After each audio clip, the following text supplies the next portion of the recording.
Welcome, I'm Dr. Owen Anderson, and this is day 2 of the General Revelation Conference. Yesterday, we had talks going over what is general revelation, and why do we need it, and what can be known about God from general revelation.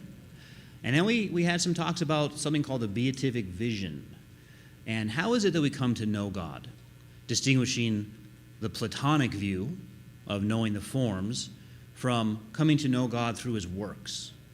And we're going to continue on that topic today. These will be recorded and put on our YouTube page, the General Revelation Institute's YouTube page, for if you're hearing about the talks, and I know what you're saying to yourself, oh, I can't believe I missed yesterday for work. This is clearly interesting information. Well, good. We're recording them, and we'll put them on our page, and you can watch them there. And you can see the number of views skyrocketing, just going up as you see. This is really good stuff. Now, I want to tell you a little bit about what we're doing. We put together conferences like this, but we also have online classes. We have 8-week online classes. They're self-guided in the sense that there's no due dates per se, but they are over 8 weeks. So you work within the context of 8 weeks. And if you go to our webpage, generalrevelation.org, you'll see the list of classes. So, for example, if you've heard about why we need general revelation here, and you said, I just wish I could learn more about it and learn more about specific arguments to show that God is real. Well, that'll be a good place to do that. That's where we'll go into more detail about that kind of thing. Class on precisely that, showing that God is real, or a class on showing what is our chief end, our highest purpose, and showing the relationship between general revelation and Scripture, redemptive revelation. General revelation doesn't replace redemptive revelation. General revelation shows us that our unbelief is culpable, and in that condition, the conflict between the fact that it is clear God exists and yet we're in unbelief is precisely why we need redemption, which is then explained in Scripture. I wanted to mention Psalm 111 today. This is a psalm, one of many, that directs our attention to the works of God. Verse 2 starts, "Great are the works of the Lord. They are pondered by all who delight in them. Glorious and majestic are his deeds, and his righteousness endures forever." The works of God are pondered by all who delight in knowing God. The psalm ends this way, verse 10, "The fear of the Lord is the beginning of wisdom. All who follow his precepts have good understanding. To him belongs eternal praise." So our unending praise of God is because of the works of God. We're seeing his glory revealed in all the earth, as both Isaiah and Habakkuk tell us. The earth is filled with the glory of God, and we're seeing that and praising him for it, rather than ignoring his works. And that's connected up with what it means to fear the Lord. Remember that that's the beginning of wisdom. And if we knew that the works of God reveal him, it gives us that sense of awe or wonder at the glory of God. So we're going to begin our day today with a talk by Dr. Brian Arnold, who is the president of Phoenix Seminary. And you probably saw their table out front if you'd like to get more information about the degrees they offer if you finish up at ACU or GCU and you want to go on and work at a seminary. They've got all that information out there, so I encourage you to visit their table. I'm very thankful Dr. Arnold is with us today. I'm looking forward to learning more from him.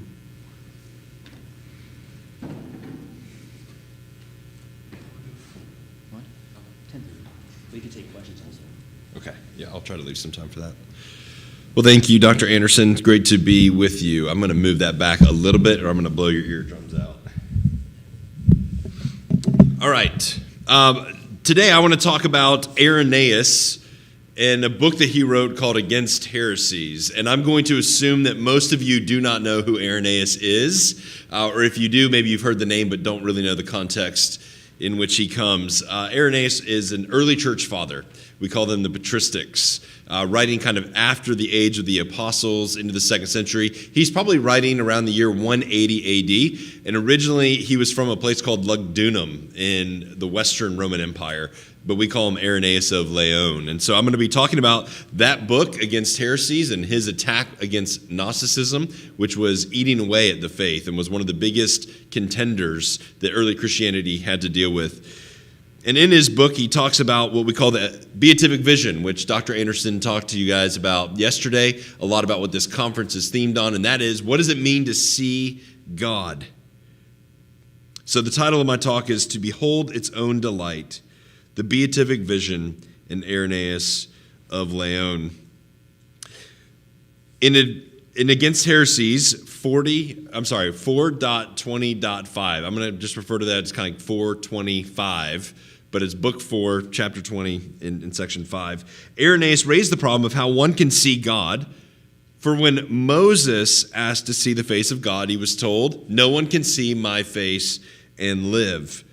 The brief exchange on Mount Sinai seems to run against the grain of the Christian hope that one day we'll behold the face of God, a doctrine that has come to be called the beatific vision. After all, Jesus told his disciples, "Blessed are the pure in heart, for they shall see God." Likewise, Paul, though not in Irenaeus' purview in this section, looked with great expectancy to what no eye has seen, no ear has heard, thinking about the beatific vision in heaven. And even more to the point, he held out hope that he would behold the glory of the Lord with unveiled face. How can both these be true? That is, the impossibility of seeing God and the hope that we have as Christians that one day we will see God. That's what Irenaeus has to wrestle with in this book. So God says, you cannot see me, and yet we want to see God. I hope that's the hope of every believer. Irenaeus addressed this very issue in 425, questioning how we can know God since he's invisible and incomprehensible. Somehow, Irenaeus purported, God will do the impossible, which means that we will see in that day God talk as though to a man, and we will live. This concept of seeing God, the beatific vision, overlaps significantly with this idea of participation and vision of God, which was Irenaeus' favorite metaphor. As Eric Osborne notes, participation defines Irenaeus' account of the life which will grow to all eternity. What begins in the present, namely that God gives life to those who see him, continues into the future until believers rise again to behold God in this creation which is renovated. So here's my thesis.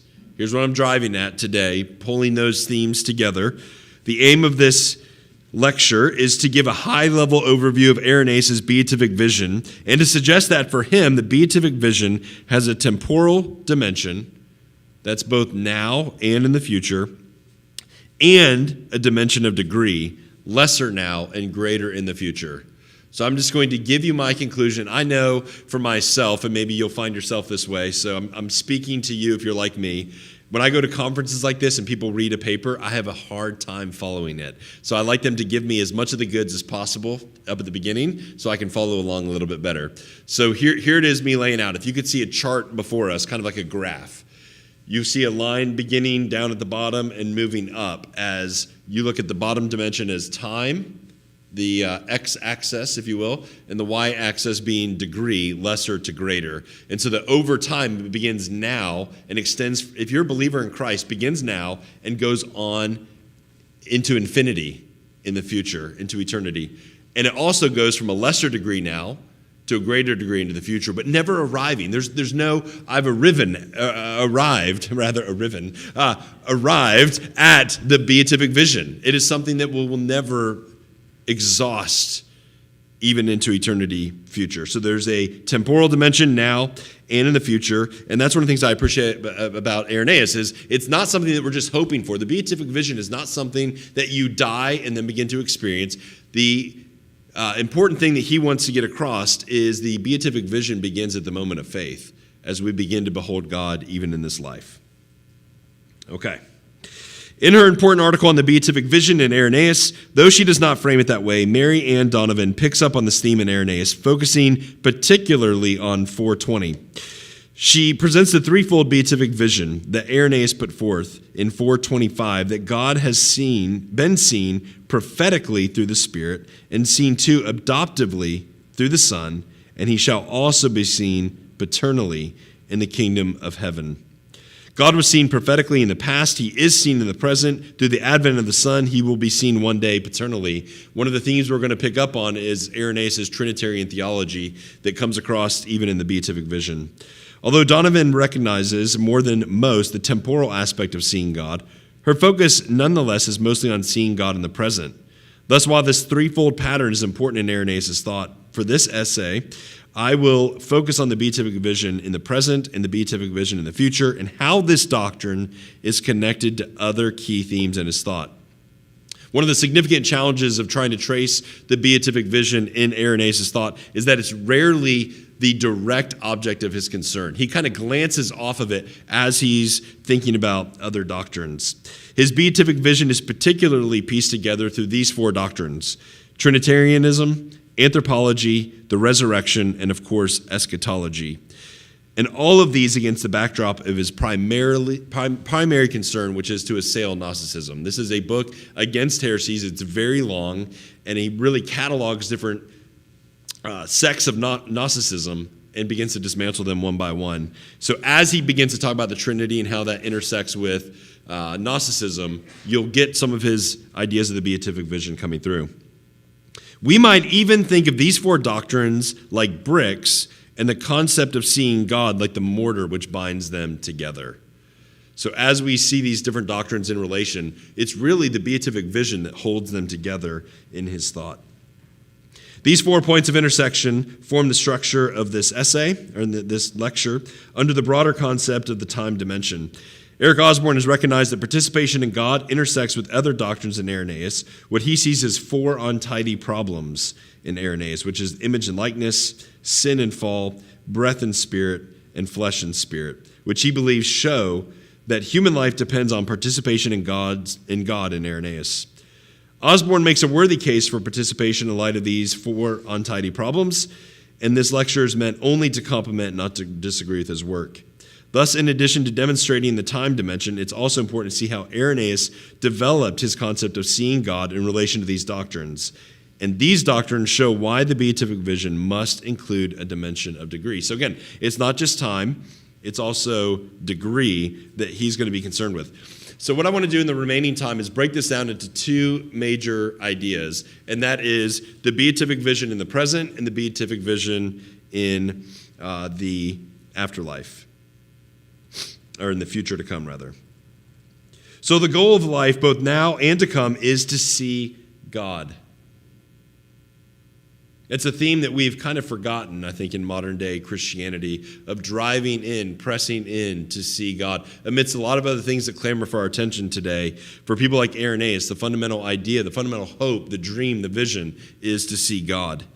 In a sentence that Hans Boersma identifies as perhaps the most well-known expression of Irenaeus' entire corpus, Irenaeus wrote this, "For the glory of God is living man, and the life of man is the vision of God." That's a little nugget that people often pull from Irenaeus. Let me read it again.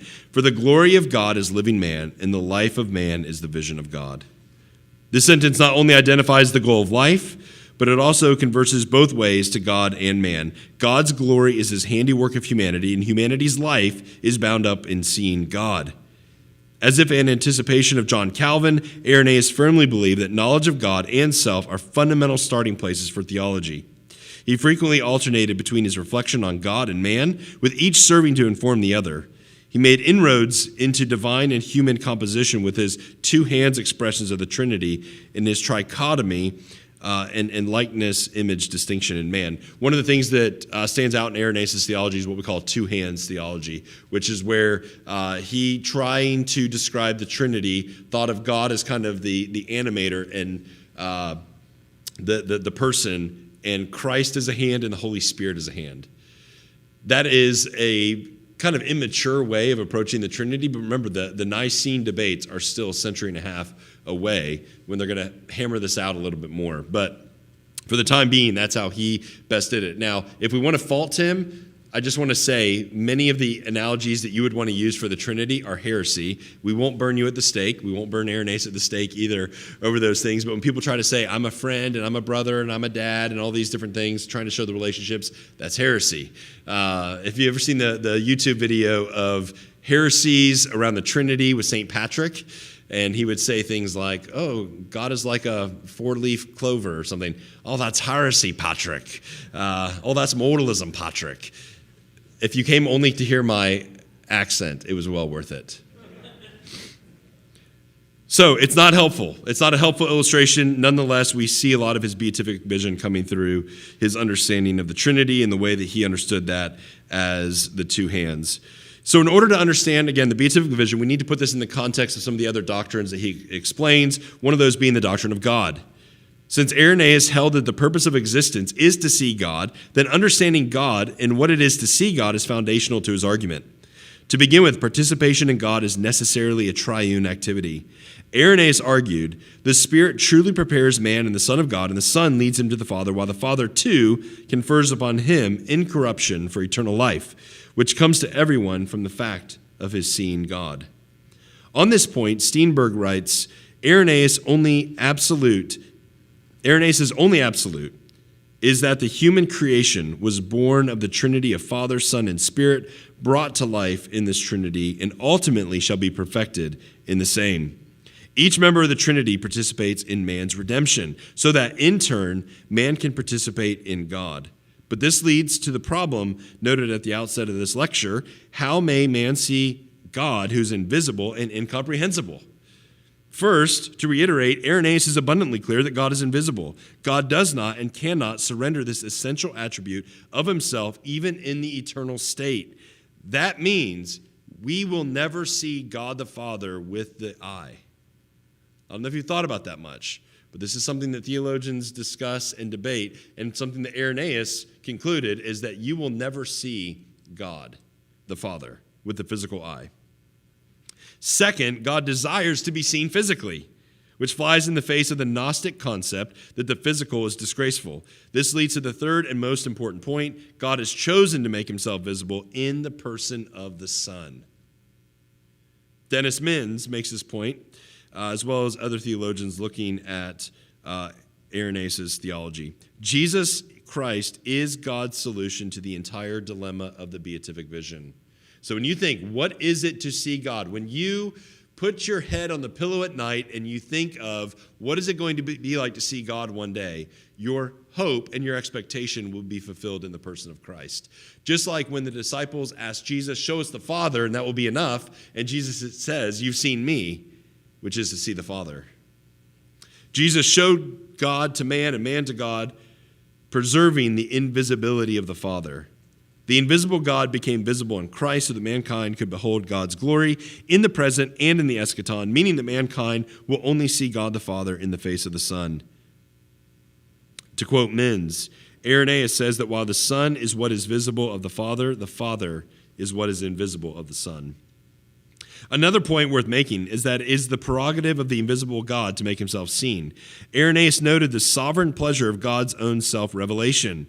For man does not see God by his own powers, but when God pleases, he is seen by men, by whom he will, and when he wills, and as he wills.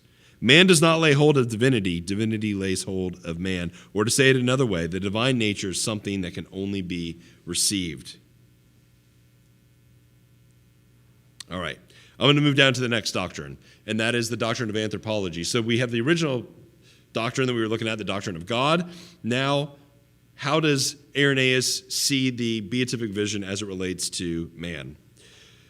What does Irenaeus' dictum, for the glory of God is living man and the life of man is the vision of God, mean for the doctrine of humanity? How can a person take in a vision of God in his temporal life? Two main ideas surface in his thought that relate to his doctrine of man and to the beatific vision. First, God gradually prepares individuals and humanity as a whole to see him. And second, the beatific vision affects human constitution. So beholding the glory of God is too great for people to take in all at once. That's really fundamental to his thought as well. If God was to overwhelm you in a moment with who he is, in his glory, in his splendor, it would be overwhelming to us. And so what has to happen is over time, God gradually prepares. He slowly makes ready for mankind his glory, patiently massaging eternity into the lives of the faithful through a vision of God. Irenaeus maintained that we must be made capable of beholding God because we could never have endured the greatness of his glory. You'll remember Moses, kind of in the cave. He's put into the cleft of the rock as the glory of God passes by because God is saying to him, you cannot fully take in the totality of who I am. Glimpsing God fully now would overwhelm the soul. And so he treats mankind as infants that must grow up into maturity, which will allow them to take in more of God at each stage of development. That is true not only for individuals, but for humanity as a whole. For this reason, here's some really interesting things about Irenaeus' theology. Irenaeus believed Adam and Eve were prepubescent in the Garden of Eden. He reasoned, but the man was a young child, not having yet a perfect deliberation, and because of this, he was easily deceived by the seducer. So when we think of Adam and Eve, we think of them as full-grown people created and put in the garden. But Irenaeus says that there's no way that would have happened because they would have been rational enough not to partake of the fruit. So instead, they must have been adolescents created in the garden who were still foolish enough to partake of the fruit. Adam and Eve fell into sin in part because of their immaturity, which made them more susceptible to the devil. According to Steenberg, Genesis 1 through 3 is more about imperfection growing in maturing to the fullness of life for Irenaeus than it is about the fall leading to redemption, which I think he's wrong on.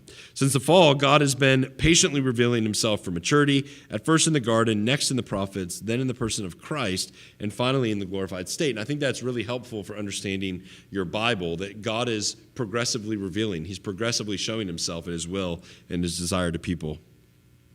He also taught that Christ's life recapitulated humanity's growth and maturity. In one of the stranger arguments in Irenaeus, he held that Christ had to live a full life, experiencing each stage of humanity so that he might sanctify every age, whether infants, children, youth, or old men. And it was only after living as an old man that he came to death itself. So if I asked you, when did Jesus die? How old was Jesus when he died? You would probably say 33. I think that's the kind of classic thing that we say. Well, Irenaeus would say no. In order for Jesus to have lived the full life of a person, he had to experience every age of life. He had to sanctify every age of life. So he lived till he was an old man, and only then did he die on the cross. This is where Irenaeus is too clever for his own good. He wants to see that recapitulation theme through everything so much that he's willing to sacrifice kind of details of the text in order to get what he wants theologically. But nevertheless, that's how he gets to that point. In articulating the need for people to take God in slowly, Irenaeus turned to sacramental language in order to explain one way in which God brings about participation. He writes this: Christ offered himself to us as milk because we are as infants. He did this when he appeared as a man, that we, being nourished, as it were, from the breast of his flesh, and having by such a course of milk nourishment become accustomed to eat and drink the word of God, may be able also to contain in ourselves the bread of immortality, which is the Spirit of the Father. So you can see how he's interweaving this language to try to get us to understand what participation with Christ and God look like. Irenaeus' beatific vision is a gradual process that begins in the infancy of faith, is nurtured through the sacraments, and continues with immortality, never reaching a point of completion. That's Kiefer's thought as well. You'll never reach that point. I want to just keep reiterating that. If heaven feels like you're going to get to a place where you just kind of level off and stay there forever, I think that's out of step with Irenaeus' theology, to be sure, but also out of step with the Bible's understanding of who God is. If God is infinite, we can never exhaust the fullness of who he is. He doesn't even have to worry that one day we're going to arrive at a place where we tipped over into his infinite knowledge and infinite abilities, the powers of God that Owen talked about at the beginning. We will never get to that point. Whereas the Gnostics are hasty in their scheme of salvation, Christians must allow God's course of slow inundation into the divine, like dipping one's toes in warm water to acclimate before fully immersing. So one of the things I loved to do as a kid was go from like a jacuzzi hot tub into a cold pool, and back and forth and back and forth. It's kind of like that moment of like shock when you hit that cold water after being in the warm water, or vice versa. But it always felt better going from the cold water to the warm than the warm water to the cold. It's what, February? Probably next month I'll take my kids swimming for the first time, and it will shock our breath away. And I will tell them, you cannot put your toes in the water first. You can't feel it. Like, we jump together. Well, Irenaeus is saying we can't jump into that pool of God's richness because it will be too overwhelming. We must slowly acclimate into it. The beatific vision also shaped Irenaeus' view of human constitution, both as it relates to his trichotomy position. Trichotomy is where we are body, soul, and spirit. versus a dichotomy view, which would be that we are body and soul and spirit are synonymous. To his idea that the image and likeness, two concepts which he helped pioneer in Christian thought. Because of the fall, which Irenaeus called humanity's apostasy, mankind has lost the likeness, which refers to the immortality and communion with God, but has retained the image of God, which he believed was more of our physical characteristics, including the flesh. That's interesting. While this captures his thought in broad strokes, Steenberg acknowledges that Irenaeus can be inconsistent at times in clearly delineating image from likeness, but believes that the overall thrust of Irenaeus' distinction is that image refers to the ontological formation of the human person, and likeness refers to the actualization of human nature in an individual's lived life. The theme of God's Trinitarian glory and humankind's constitution merge in Irenaeus' thought.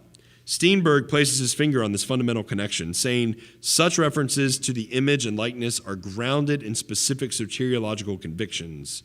And behind these lies the fundamental notion of participation in the triune reality of Father, Son, and Spirit. So the likeness of God, lost in fallen humanity, begins to be restored as believers participate in God's triune being. So we've lost that likeness. But as we come to know God in faith, that begins to be restored. Again, not all at once, but that doorway of communication and participation in God is reopened, and we can begin to know him yet again.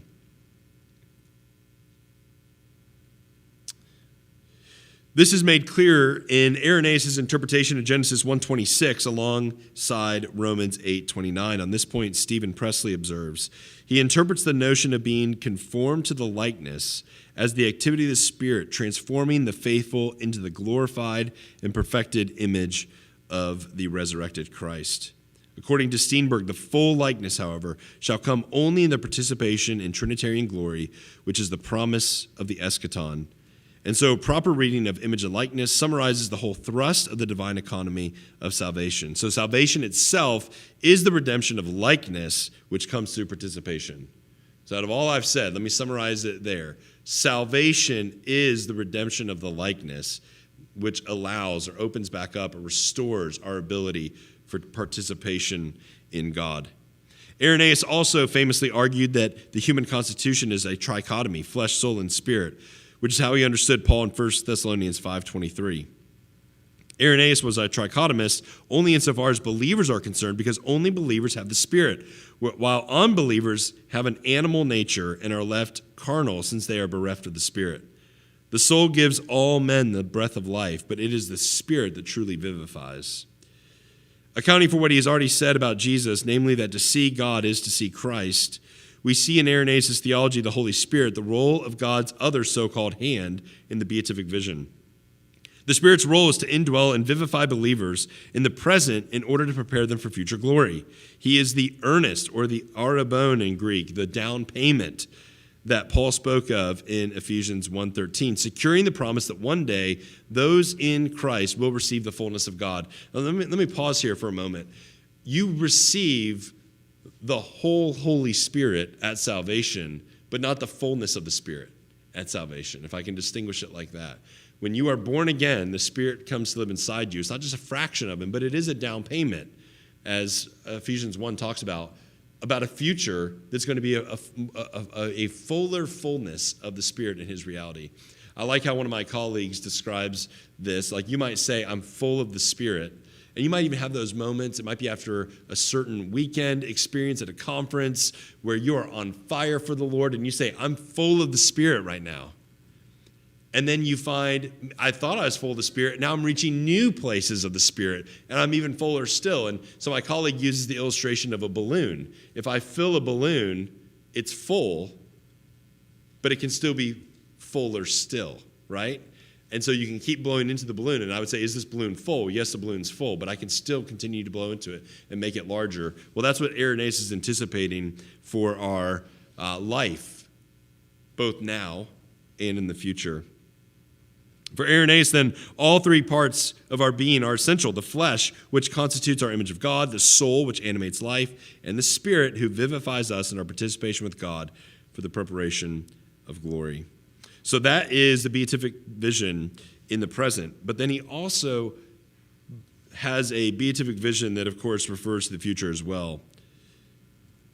The tension in Irenaeus between the present and the future iterations of the beatific vision might be explained using the modern theological category of the already not yet. Believers already see God in this temporal life through the Spirit, but believers do not yet see God as they will when they physically encounter him face to face. Christopher Smith, seeing this interplay between the present and the future, rightly argues, preparation for glory is an organic process, not the product of following a regiment for a fixed length of time. It requires, moreover, continuity between the present creation and the eternal state. Because of Irenaeus' beautiful formulation of beholding God in the present, this dimension receives the most attention from scholars. However, Irenaeus always kept an eye on the horizon of time. It was filled with hope that one day his faith would be sight when he would behold God in the flesh. This hope begins with the resurrection and carries on into the final state. So I'm going to break this part then up of the future one into resurrection and Irenaeus' eschatology. So book 5, it deals with a lot of these pieces. If you're really curious about what the early church thought about end times, one of the best places to begin is in book 5 of Irenaeus' Against Heresies. Let me tell you why I fell in love with the church fathers. I was a college senior and reading a book on church history. I went to a secular university and knew I was going to seminary, wanted to read on places that I didn't know much about. And so I read this book on church history and thought, man, these church fathers, they didn't have the full Bible. They didn't have 2,000 years of history behind them, and yet they were willing to go and be eaten alive by animals for their faith in Christ. And I thought, man, what is that faith that animates these people? And then you started to read about people like Irenaeus, and Irenaeus was discipled by a guy named Polycarp. And Polycarp was discipled by a guy named John, who was discipled by a guy named Jesus.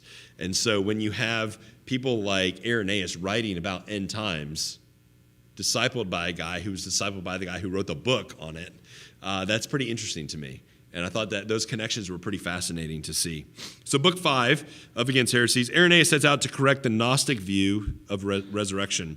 If one thing united the disparate Gnostic movement, it was that Gnostics disdained any notion of resurrection because resurrection meant that the flesh is something worth rehabilitating. Gnostics wanted freedom from the flesh and an incorporeal heaven, but Irenaeus was adamant that the resurrection is vital to God's plan, as creation itself is recapitulated in a final act of redemption. If you've learned the Bible in 4 words, it's creation, fall, redemption, recreation. Some people might say consummation.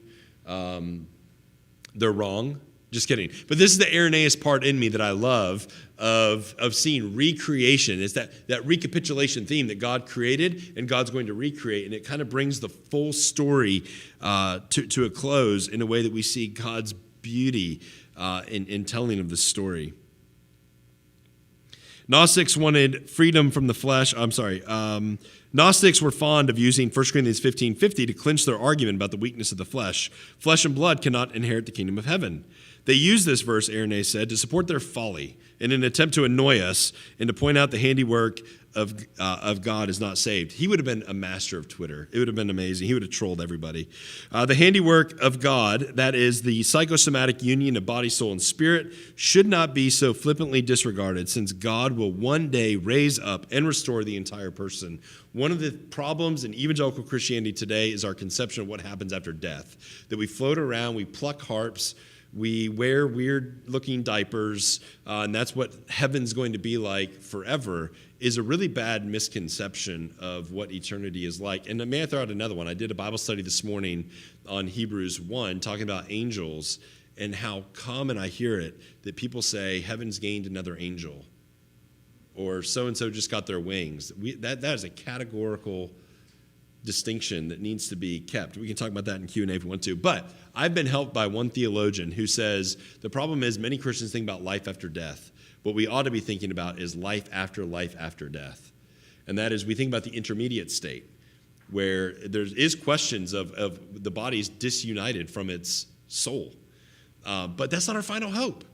When I was a pastor, I loved graveside. I loved going to the graveside and telling everybody there, Miss Betty is like a seed, and we are planting that seed into the ground today in hopes that one day this grave does not stay open. It springs forth in resurrection. Irenaeus is happy to concede that flesh in itself and blood cannot possess the kingdom of God. But when the flesh is vivified by the Spirit of God, the person can inherit God's kingdom. To be technical, he says, the flesh does not inherit, but is inherited. Traditionally, living persons take the inheritance of the deceased, but in this scenario, believers are the inheritance. The flesh will rot in the earth, but it is the Spirit of God in man that lives. And these things are inherited by the Spirit when they are translated into the kingdom of heaven. Those who do not receive and live by the Spirit are the flesh and blood of whom Paul says, flesh and blood cannot inherit the kingdom of heaven. These are the ones who do not receive through faith the engrafting of the Spirit, but who remain in their old condition and being mere flesh and blood cannot inherit the kingdom of God. Along these lines, Irenaeus uncovered a deep irony in Gnostic thought. The Gnostics thought the flesh is dead and they just need to live spiritually, not realizing that they are dead because they do not have the Spirit. If Gnostics want to be alive in the present, then they need the Spirit of God, which they do not have. I'm going to skip down a little bit. Okay, so his arguments on the resurrection allowed him to build up to a crescendo of the beatific vision. After recognizing with Paul the incompleteness of our knowledge now and sympathizing with Peter that for now we believe but do not see, Irenaeus wrote this, "For our face shall see the face of the Lord and shall rejoice with joy unspeakable, that is to say, when it shall behold its own delight." And that's where I pulled the title for this lecture from. The idea for Irenaeus that we are in that final stage, beholding our soul's delight. One of the things that I've been grateful for about the ministry of John Piper is recovering this beautiful aspect that the Christian life should be full of joy. That God is to be thought of in terms of our joy. Even the Westminster Catechism begins with that as the chief end of man. That we will enjoy God forever. And of course, John Piper, if you know this, changed one word in that we should glorify God by enjoying him forever. The way we glorify God is by enjoying him. And I think Irenaeus would agree with that. He did not invent something new 30 years ago when he wrote Desiring God. He's recapturing the Westminster Confession, which is capturing what the Reformers thought, which is capturing a lot of the beatific vision talk in the Middle Ages, which is recapturing the church fathers like Irenaeus, who would say, it is our delight. Like when we see him, he is the treasure, he is the reward. I had that discussion last night with my kids. They're 10 and 8, and we were going through some catechism. We're reading through Philippians right now, talking about from Philippians 1, why is to live is Christ, to die is gain. It's gain because we get to see God, and by seeing God, we get to see the delight of our souls. That's what Irenaeus is up to. And then finally, eschatology. Against Heresies closes with Irenaeus' chiliastic eschatology. What does that mean? That's the word that we get from the Latin for, or the Greek rather, for the 1,000 years. So the view of eschatology, which is the doctrine of the end times, that says that there's going to be this 1,000-year reign, that's actually the oldest view in church history. Not the, if I may, this is not going to land on this audience, I know that, but the Tim LaHaye, Jerry Jenkins Left Behind, that was huge when I was just a little bit younger than you are. And it was that idea of the rapture happening, and then all of a sudden there being this time of tribulation, and then the end time. That's not the oldest view. The oldest view is what we call historic premillennialism, which was Irenaeus' view, that Christ will return and establish a 1,000-year reign before we go into the final state. So that goes back a long ways. Until recently, many scholars thought this ending was a dull thud, to quote Smith, instead of seeing it as a critical piece of his argument. Smith critiques those who see Irenaeus' foray into eschatology as a mistake or an inevitable consequence of his insisting too strongly on the idea of recapitulation, with a better way to read Irenaeus, which sees his eschatological discussion as a perfect ending of Irenaeus' doctrine of recapitulation. Plenty of solid work has been done on Irenaeus' Chiliasm. Our task is just to see how Irenaeus explained the beatific vision within this period. The purpose of the millennial reign is not so much rewards for the faithful, but rather a preparation for the glory that will be revealed in the final state, as we have seen time and again in his thought. If you're hearing me at all this morning, you are hearing something that's not surprising you. The purpose of the millennial reign is to give us that extra preparation time. So it's kind of like we move from this life where we get to see and behold God through the Spirit and in his word, and then we move into the 1,000-year period where we get a little bit more of God and a little bit more understanding of who he is in his beatific vision, so that we're finally ready for the final state where we'll behold him with unveiled face. I'm actually going to move down because I think that's pretty clear to my conclusion, so we'll have just a little bit of time for Q&A. In his book, Irenaeus of Lyon and the Theology of the Holy Spirit, Anthony Brigman provides a chart for understanding the believer's life with the Holy Spirit, beginning with minimal power and grace in this temporal life, but trending upward toward complete power and grace with eternal life experienced now and then eternal life at the resurrection. We could use a very similar chart to summarize what I argue in this lecture. Believers experience the beatific vision in the present, but will continue to experience the beatific vision to greater degrees in the intermediate state, and then even more at the resurrection and new creation. So I mentioned this at the beginning. I wanted to give you the goods from the start. We have that kind of x-axis, which is life now, and then eternal life at the resurrection, and then the dimension of degree, beginning with lesser beatific now, and then charting up toward the greater beatific vision in the future. For Irenaeus, of course, that chart would continue ad infinitum, as beholding God has no end in his view. Heaven is a continual experience of seeing the face of God in Christ, which always comes with deeper fellowship with God.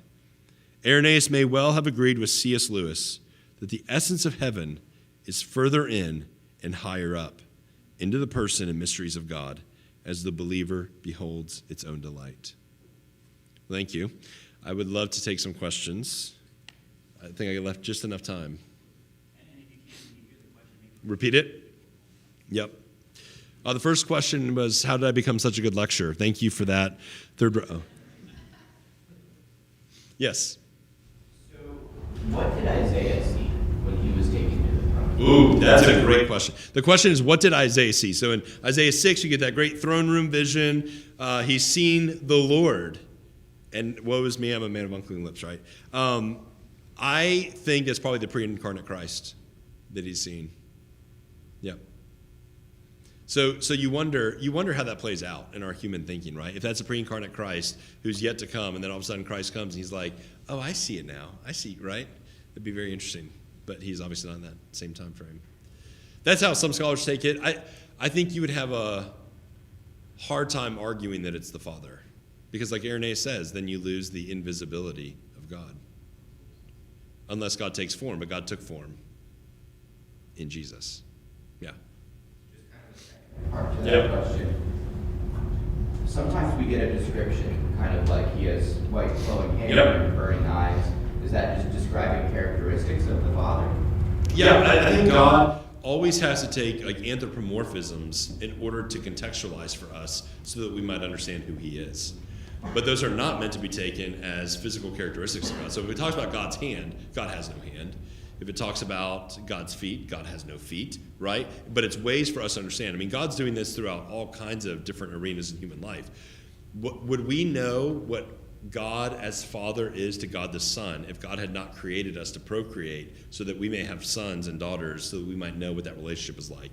Or Christ in the church exists before marriage does, but God creates marriage in order to reflect what Christ in the church is like, right? So I think those are just ways to communicate God to us in ways that are feeble minds. Calvin called this, God's revelation as like a nurse cooing to a baby.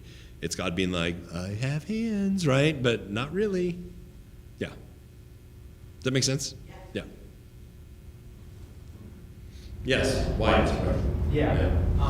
In the book of Revelation, like when John is like describing things, what would you think that he's seeing the future, or is he seeing like something in the present? Because like he saw it, he described it, but it's also talking about the future. So was he actually seeing Christ, or was he seeing the future? So the question is about Revelation and what is John seeing, basically. Is he seeing the present? Is he seeing the future? I think that's a very difficult question to answer, partly because of the genre of Revelation. When I took hermeneutics in seminary, which is how you read the Bible, our professor began by reading apocalyptic literature from the Second Temple period. But he read a section that if you don't know Revelation extremely well and you don't know Second Temple literature really well, you wouldn't know. And he said, "What did I just read from?" And people in the class said, "Revelation." He said, "Nope, that's not what I read from." So there is a genre issue to consider there. My point in that is John is writing in an understood genre of the time. So what he's seeing and experiencing versus is he writing in that genre, I think is a very difficult question to answer. If he is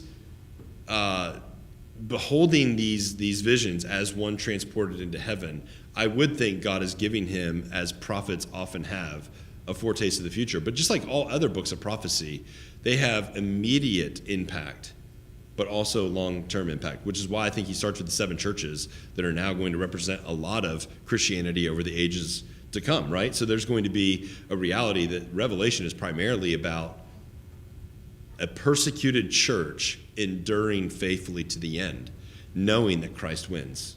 So I think that's where we got to start. Instead of getting prophecy charts out and seeing dragons swallowing up virgins and weird things happening, we need to say, what is the purpose behind this? It is there's a persecuted church, and Christ says over and over to the people in the churches, persevere, endure, because I win.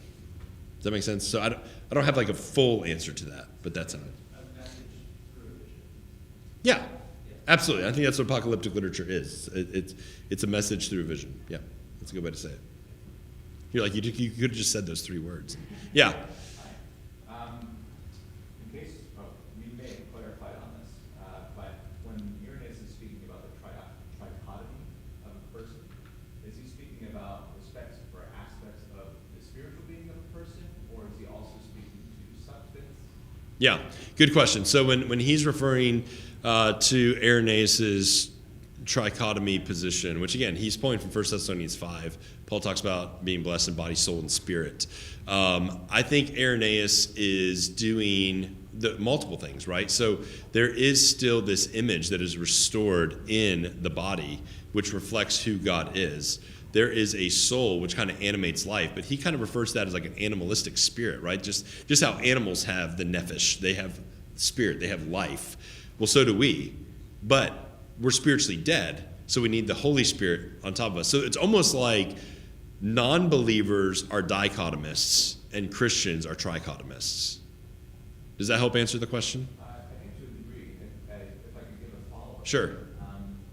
So if you would say that somebody is a trichotomy and it's somehow being imbued with the substance of the spirit, how would you describe that difference then, as opposed to being a body soul unity, which is regenerated or moved by the Holy Spirit in order to know God or move away from the fallen state?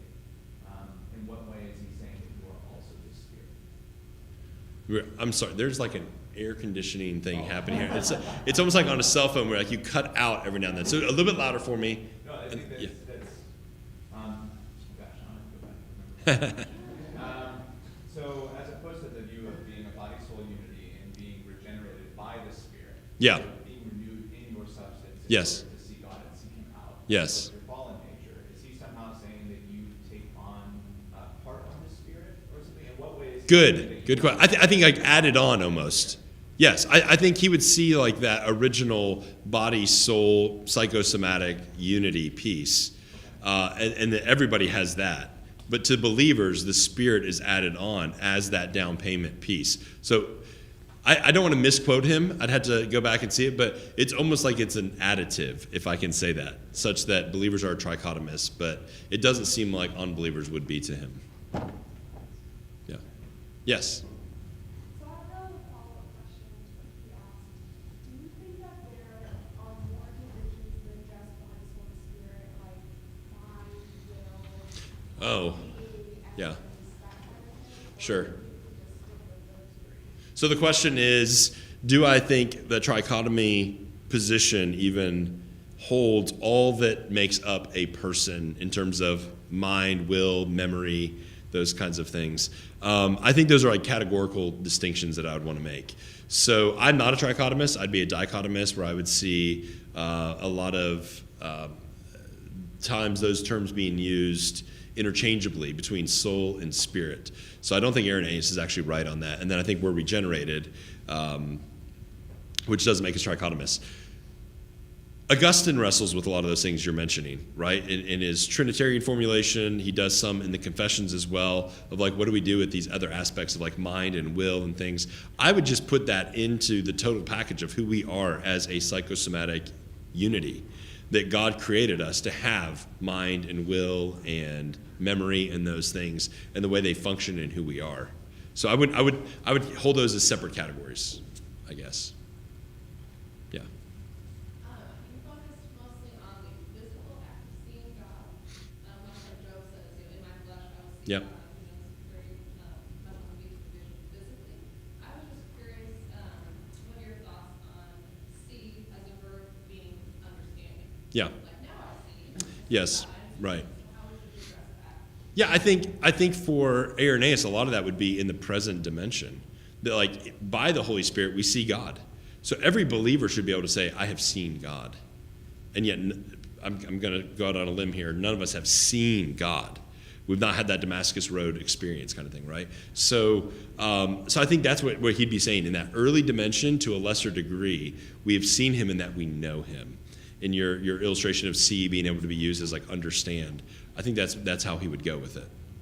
Yeah. But that unquenchable longing to actually see face to face, which is the hope of the New Testament, right? That one day we will behold him face to face. Yeah. Good question. Yes.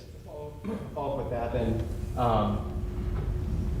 So seeing Christ face to face, like with our eyeballs, what does that impart? What do you mean? So Irenaeus, or we're all resurrected and we see this human being that is Christ. Yep. Maybe he looks like you, maybe he doesn't. I don't know, right? What Probably not. What am I getting? What fulfillment or understanding am I getting from that? What would Irenaeus say, or other church fathers? Like, what's significant about that? So I don't want to speak necessarily for Irenaeus, so let me try to kind of use him as a conduit, but kind of speak through for myself. The question, let me repeat the question. The question is kind of a so what question of, so we see Jesus face to face with our eyes, what gain is that necessarily? Is that fair? Fair.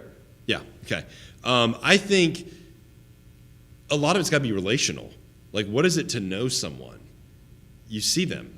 There's an actual relationship, and the longing of the New Testament is that faith will disappear. Look, in heaven, we're not going to have some things that we have now. You don't need faith in heaven. Faith disappears. Hope disappears. We don't need those things because our faith is now sight, and hope is longing for things you don't have, but now you've attained them. And so I think it is completion. It is restoring what was originally true, which is like walking with God in the garden. There's a physical presence that our heart is longing for now that's complete. And part of the beauty of the hypostatic union is Jesus taking on flesh forever. I mean, what a remarkable gift he's given, that we will be able to behold him in a way that I think brings completion to the relational longing of the heart. Yeah. Does that make sense? Does it answer it? I'm feeling like I'm just glancing off of these. I'm like a politician up here. I'll kind of answer it, mostly not. Yes? So the anthropology aspect. Yep. Was he saying that Earth is on a similar track to us humans? Like, as time goes on, the Lord is revealing himself. Yes, more about absolutely. So it's not just, the question is kind of Earth, but I'm going to say humanity, on the same trajectory of being able to behold God better. Irenaeus would absolutely say that. So not only as an individual, once I come to know the Lord, am I gradually getting to know him more in the beatific vision, but humanity as a whole is being prepared in that way. Not in a universalistic sense, but in a sense of God is progressively revealing. And we see this in the Old Testament, whether it's through the different covenants that he's given, which reveal a little bit more about himself, or the law, which reveals about himself, or the prophets, which reveal even more about him through the new covenant, that God is preparing humanity in that way. Yes? Follow-up question would be, it's been 2,000 years, right? Yep. We've had a major step in that. Where do we fit into that story?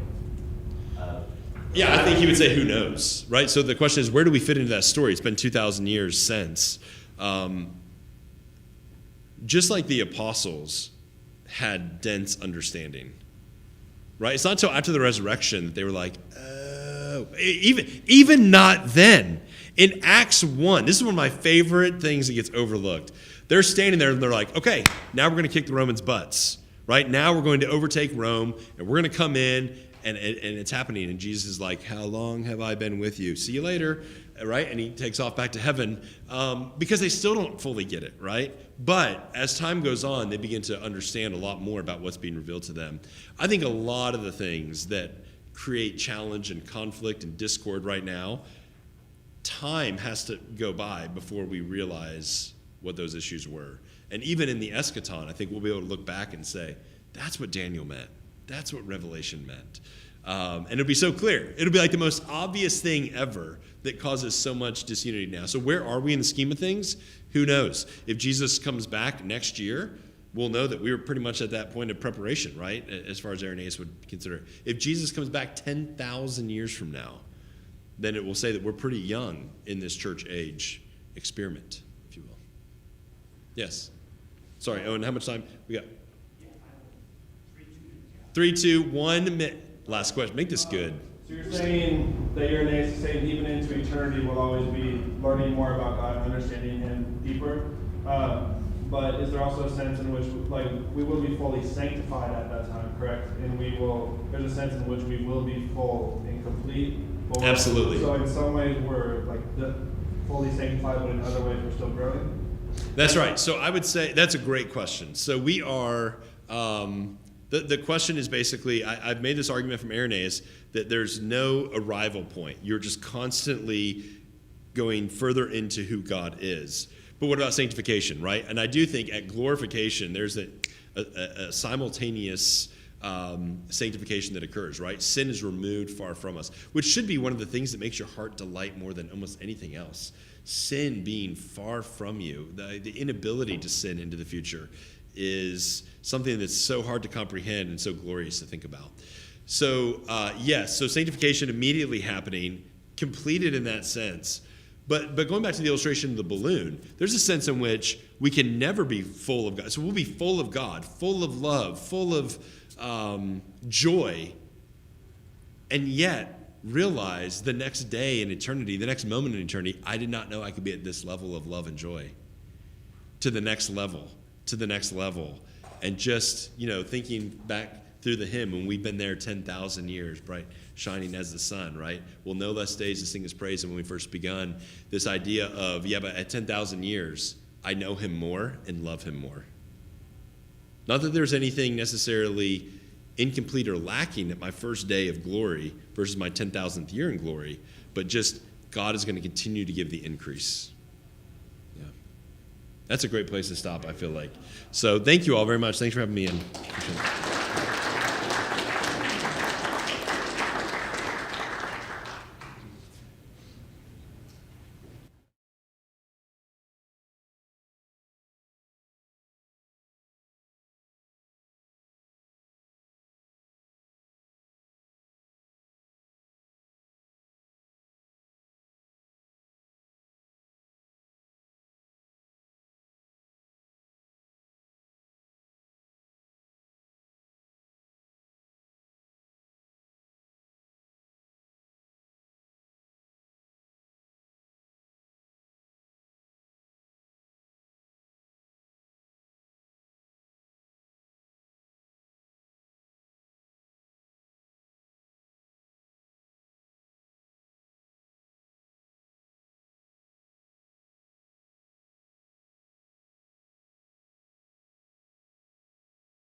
Please have a seat. And feel free if you want to filter down so you can get a first row experience. What? Don't say that? Said that for any others. Yeah. This is a special one. Welcome.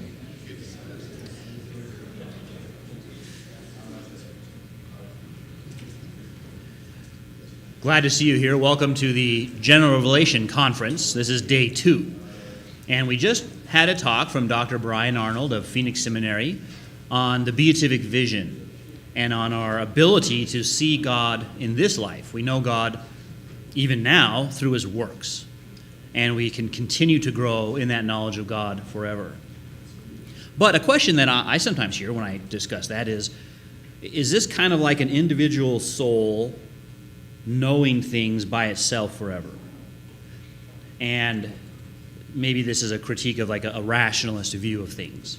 Now, we've talked especially about how, no, that's not the case. We're not just kind of off by ourselves thinking. We're knowing God through the works of God, which includes creation and redemption. But that raises a question about relationship and communication. Both how God relates to us and communicates to us, the Word of God makes God known, and how we would communicate with each other about general revelation. So I'm excited to introduce Josh Danaher from Grand Canyon University. And, yeah, you want to clap? Go for it. Yeah. Yeah, he has this little Go Lopes down there. But before he was a Lope, he was a devil, right? And do you have to do the, like, raise the... Yeah. So I'm excited to introduce him and have his talk on general revelation and interpersonal communication. As I was thinking about everyone out in the crowd, I was thinking at GCU we do some things really well, and one of the things we do really well is packing the stands with our own people, and getting people, incentivizing people to go to GCU events and create a ruckus. So thank you for being here.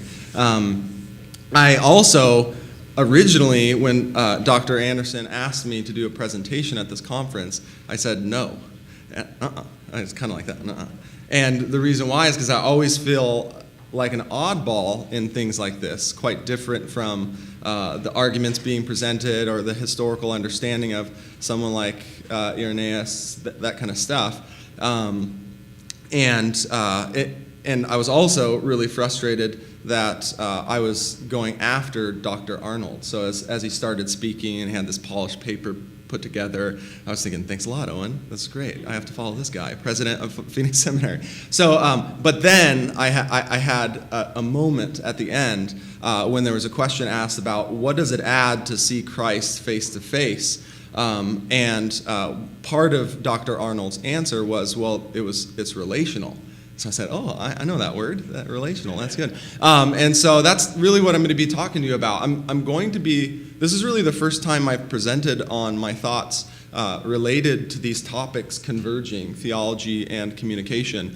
But it's something that I've thought about for a really long time. I've taught at GCU since 2011, and it's something that constantly comes up in my classes in various ways. I don't have a polished paper, consequently. So I have some papers, and I have also some books that I'll kind of be trying to organize my thoughts around. So we'll see how I do. The first part of what I'm going to say after the introduction, I have written down just so that if I get too scattered in other aspects of the presentation, you'll at least have that kind of foundation to kind of come back to and say, like, I don't know what he did the rest of the time, but I understood that part.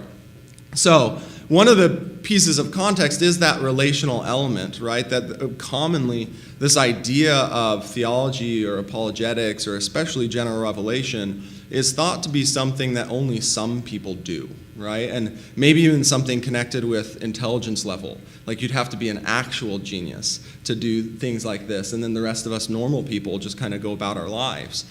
In fact, Dr. Nolan in the back, you'll be hearing from after lunch, if I'm finished by then. He teaches argumentation and advocacy at GCU. He also teaches research methods.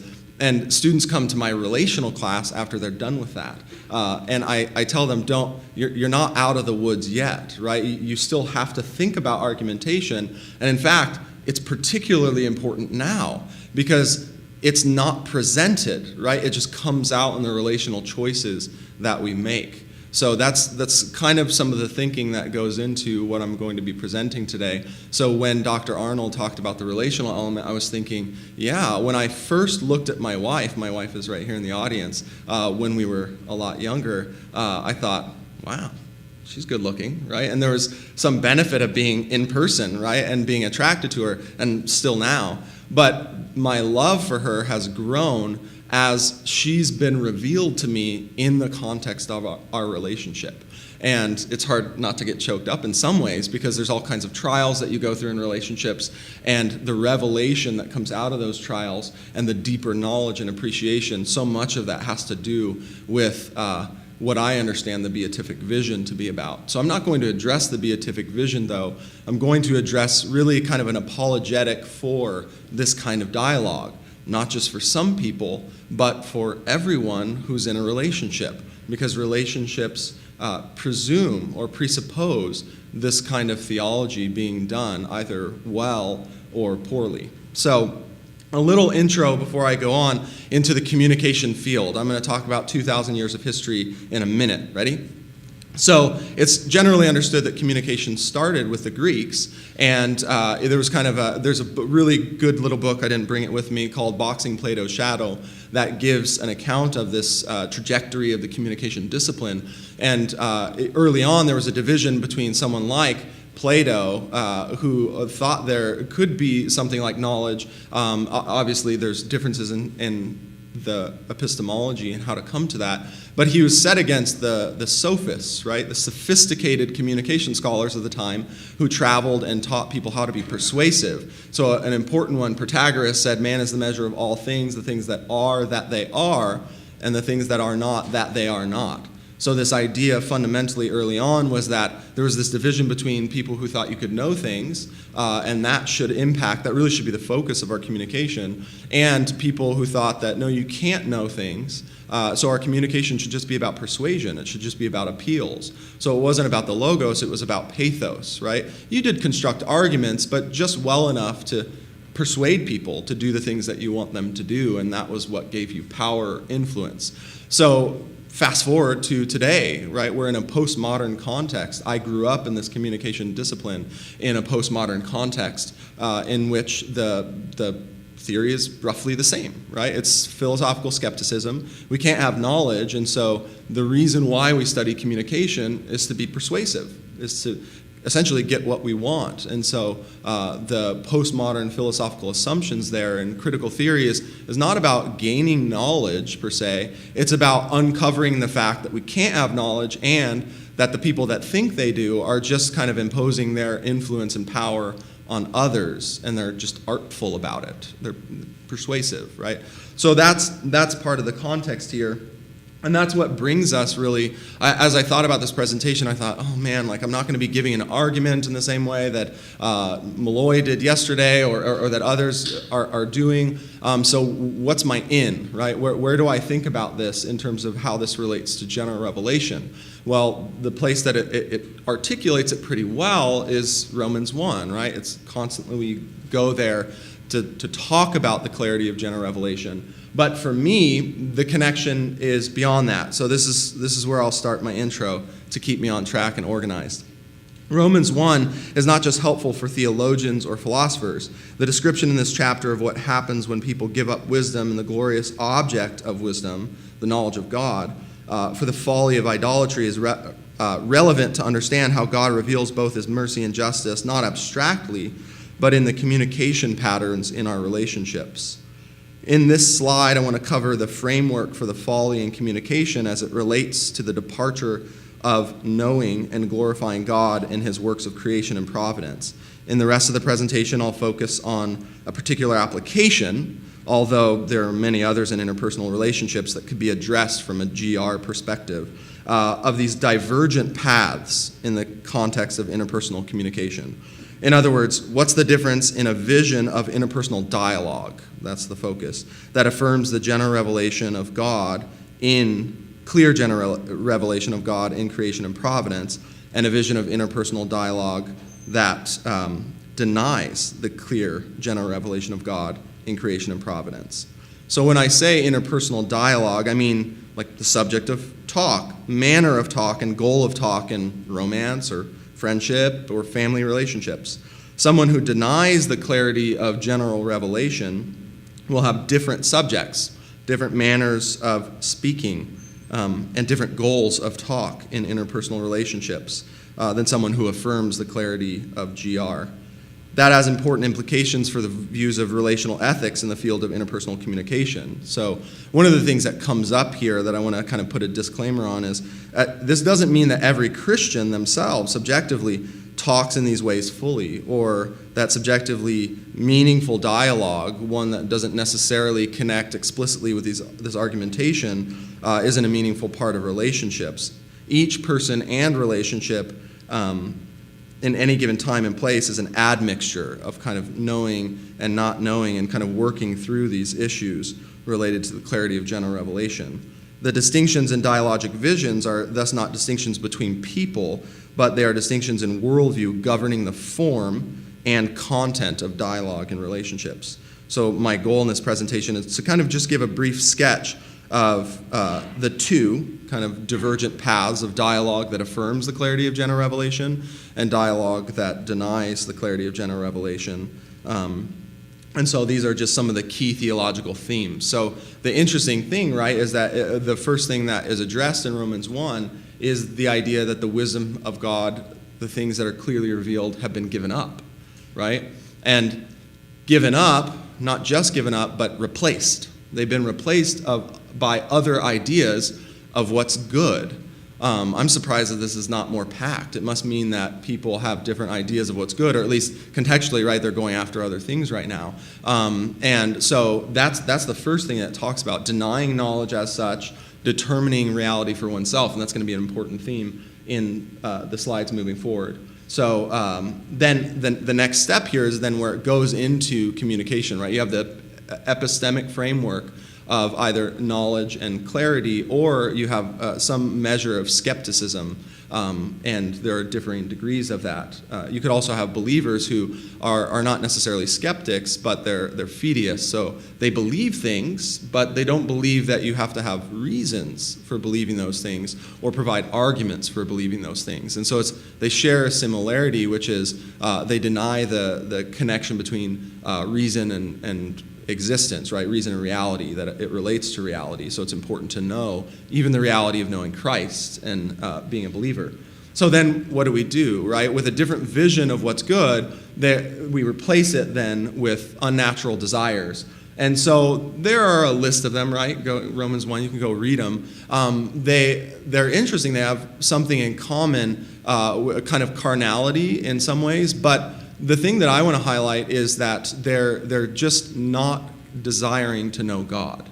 They're desiring to know other things, and they have assumptions about how to know those other things, and a lot of that assumption has to do with experience. That's going to be an important part of the communication discipline and how people think about relationships, is you have to have experience, and an experience and the emotional element is the most important, not what those philosophers do. That's something different. And so a lot of this gets worked out in the glorifying of the self and pleasure of various kinds as the good, not the knowledge of God. And then behaving in unrighteousness. Again, we could think of other kinds of things, right, like sexual immorality or murder or whatever those things are. But it also works itself out in kind of normal ways of relating that aren't ideal, right? They don't get us further to knowledge of God and right community with others. So things like verbal aggression, deception, vanity of kind of mere propriety, like looking good, or self-expression of like finding your true self, communicating your authentic self. So those are some of the things that are going to come up as they relate to general revelation. So this is one question I have, right? How does the denial of clear GR, general revelation, influence communication scholars' view of dialogue? So I'll give an explanation of the embracing of things like the paradoxical or the mystical or the experiential, in Martin Buber in particular, And the reason why I chose Martin Buber is because he's very influential in the communication field today for his view on dialogue, for his view on relationships and genuine dialogue. So we'll see that in different places. And then we'll look at how this, I'll try to explain how I think this impacts dialogue and relationships. So here's Buber, right? This is from his book, Between Man and Man. He says, two men bound together in dialogue must obviously be turned to one another. They must therefore, no matter with what measure of activity or indeed of consciousness of activity, have turned to one another. So there's this idea of turning, right, of that relational encounter, that awareness of the other. That's really important for Martin Buber. And in this book, he gives an account of this discussion in Europe, and there were a mixture of people with different religious views. And one person stands up and says, hey, I'm kind of concerned about how many Jews are represented here. And then he responds. And so I want to just read a little bit of his response because it's illustrative of what he thinks about with genuine dialogue. So he says, obstinate Jew that I am, I protested against the protest. I no longer know how from that I came to speak of Jesus and to say that we Jews knew him from within in the impulses and stirrings of his Jewish being in a way that remains inaccessible to the people submissive to him, in a way that remains inaccessible to you, the person that was protesting. So I directly addressed the former clergyman. He stood up. I too stood. We looked into the heart of one another's eyes. It is gone, he said. And before everyone, we gave one another the kiss of brotherhood. The discussion of the situation between Jews and Christians had been transformed into a bond between the Christian and the Jew. In this transformation, dialogue was fulfilled. Opinions were gone. In a bodily way, the factual took place. So notice the distinction that he's drawing, and I'm going to put it down here. I'm going to come back to it. But that's important, right? He's well known for this I-it, I-thou kind of distinction. And bottom lining it, the I-it distinction is kind of an objectifying thing, like communicating to use other people, or maybe even in this case, communicating to win an argument in the context of the clergyman and him arguing about Jesus and who should be able to speak into this conversation. And notice what he says. He says opinions were set aside, and then what we're going to find out later he counts as genuine dialogue took place. And what was genuine dialogue? It wasn't something rational. It was something experiential. And that's going to be really important for Buber. That's going to be really important for people who draw upon Buber to talk about communication and dialogue. So the I-thou is a kind of primary word, he calls it, where you're not just addressing someone for what they can give to you, but you're addressing someone's whole being with your whole being. So the goal is the relationship. And a lot of these distinctions about what does that mean to have a whole being is not as clear. And if you start asking those questions, you're already going down the wrong path in his perspective, right? It's more about that experience. And so he gives this, in this book, he talks about the difference between observing, looking on, and then becoming aware. And this has a lot to do then with his epistemology, how he thinks we come to know the world and the ethic he has for relationships. Observing is like that thing where you're noticing traits that people have so that you can get something, right? So they can be more persuasive to them so that they can do what you want them to do. Looking on, he says, is better, right? Think about all the things related to observing, kind of stereotyping or manipulating, those kinds of objectifying categories. That's the I-it. The I-thou is fuller than that to him, right? It's the whole being. And so he talks about looking on is a little bit better, right? You're observing, you're noticing people's behavior, not so that you can get something out of it, but just to appreciate them. But he says there's an even further, right? There's the becoming aware. And the becoming aware for him is turning toward in a way that you can't anticipate, you can't plan for. That's where the mystical side comes in. It's the other person meets you in unexpected ways.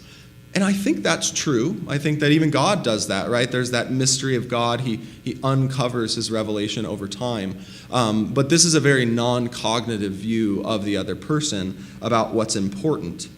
And there's a section here where he gives us something important that becomes the foundation for how he thinks about mindfulness and presence. That's the goal, is being present. Not something that dialogue can do for us, can get us. That's not the goal. It's just the dialoguing. It's just the participation in it, the turning toward the other. And I think this extended quote is instructive for why he thinks that. Here we go. I have not the possibility of judging Luther, Martin Luther, who refused fellowship with Zwingli, right? He's building on this idea of religious disputes, interestingly enough, right? They have disagreements, and ultimately he's going to say, these are just opinions. We have to have this presence with each other to be in a good relationship. So he's not judging. I have not the possibility of judging Luther, who refused fellowship with Zwingli in Marburg, or Calvin, who furthered the death of Servetus. For Luther and Calvin believe that the Word of God has so descended among men that it can be clearly known and must therefore be exclusively advocated. I do not believe that. It's right there. It's really nice. He just says it. It's great. He says, these people affirm the clarity of general revelation. I don't. And here's what I think. The Word of God crosses my vision like a falling star, to whose fire the meteorite will bear witness without making it light up for me. And I myself can only bear witness to the light, but not produce the stone and say, this is it.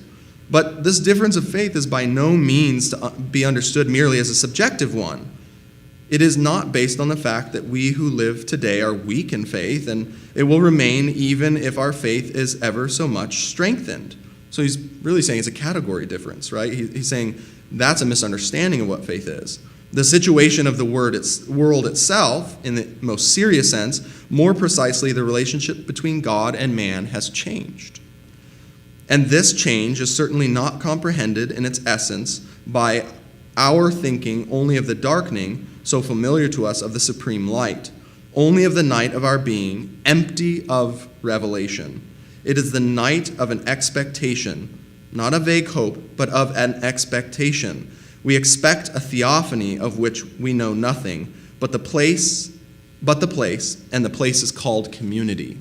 So that's a really instructive piece for helping us to understand his epistemology, right? He thinks that there is no clear general revelation. God is not revealing himself in a way that we can connect with now.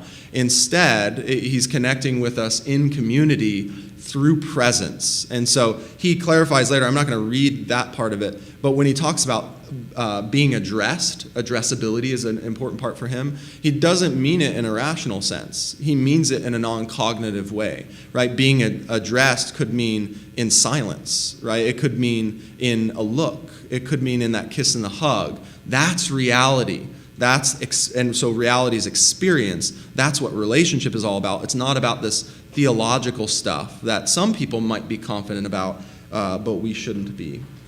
So the next place I'm going to go, I'm just checking my time, okay. The next place I'm going to go is actually a mentor of mine, Dr. Kelly at ASU, and I really respect him in a lot of ways as someone who has worked in the communication discipline. A lot of his research on forgiveness and reconciliation and interpersonal intimacy has been really helpful to me, and it informs the way that I teach. And yet there's also a way in which I think he builds on Buber and others where I diverge. And so in this article that I'm going to draw from that he recently wrote in 2020 called Just Relationships, a Third Way Communication Ethic, he talks about a poem that he wrote. And here's the poem. It was after he taught inner-city family communication, and he was writing his book, Just Relationships, thinking about what is a just relationship, and he wrote this poem in response to his misunderstandings that he thought he had. So I thought I saw you, but I only saw my own reflection. I thought you were free, but I didn't understand where you came from. I talked at you, but I never met you. I spoke of you, but I never knew you. I never knew me. And so he's doing what I think Buber is also doing, which is recognizing a deficiency in a lot of the dialogue that went on before. And I do think there are deficiencies, right? One of the things that we talk about with interpersonal communication is the contrast, impersonal communication. We treat each other in very narrow ways according to unthoughtful scripts that we have, right? I mean, they're helpful when you greet someone, hi, how are you? Good, how are you? And we know how to operate in those ways. but they're not the depth of interpersonal dialogue that we have available to us, and they're not connected with the depth of knowledge that I think dialogue can be connected with as we affirm the clear general revelation of God that Paul talks about. And so there is a sense in which it's helpful to respond against stereotyping, kind of categorizing people in impersonal ways it's really lazy. And I think that part of that is what he was responding to in this poem. And I'm going to talk about kind of where he goes to build off of this in his article here. So he talks about relationships as moral spaces. And again, he's picking up on this idea from Buber and others in the kind of dialogic domain in interpersonal communication. And he says this on page 24. He says, "I frame morality as that which allows for our full humanity. Central to the development of this idea is that dialogue creates space that embodies the central elements of morality, persons engaging in ways that facilitate their joint humanity. Love is the outcome of this meeting of persons and the necessary means of pursuing justice, as love inescapably involves emergence of a third way, relational space characterized by outward focus, care, and self-sacrifice. The culmination of this process is a form of interpersonal advocacy, simply stated, that creates a space where if something good can happen, it will." So there's a kind of tone there, right? Like if something good can happen, it will. There's a focus on kind of the mystical or the experiential elements. And it comes out in a lot of these understandings of dialogue that in all of these cases deny the clarity of general revelation, deny that objective knowledge is possible, that all reality is a social construction. It's ultimately just an expression of power dynamics, like the episteme for Foucault and others, right? It's just a description of what we want, and we're powerful, not of actual reality. And so the ethic then becomes, well, if reality is impossible to connect to, it's not even a desire for us to go toward it. In fact, a lot of the unethical ways of people dialoguing together have been them assuming that there is something as truth and just kind of forcing others and manipulating others to conform to their version of life. And so a lot of this article and dialogic thinking in the communication discipline is a response against that. So we see this idea of relationships as moral, as humanizing. And it's not humanizing because it's getting them closer to this understanding of reality, this metaphysical absolute.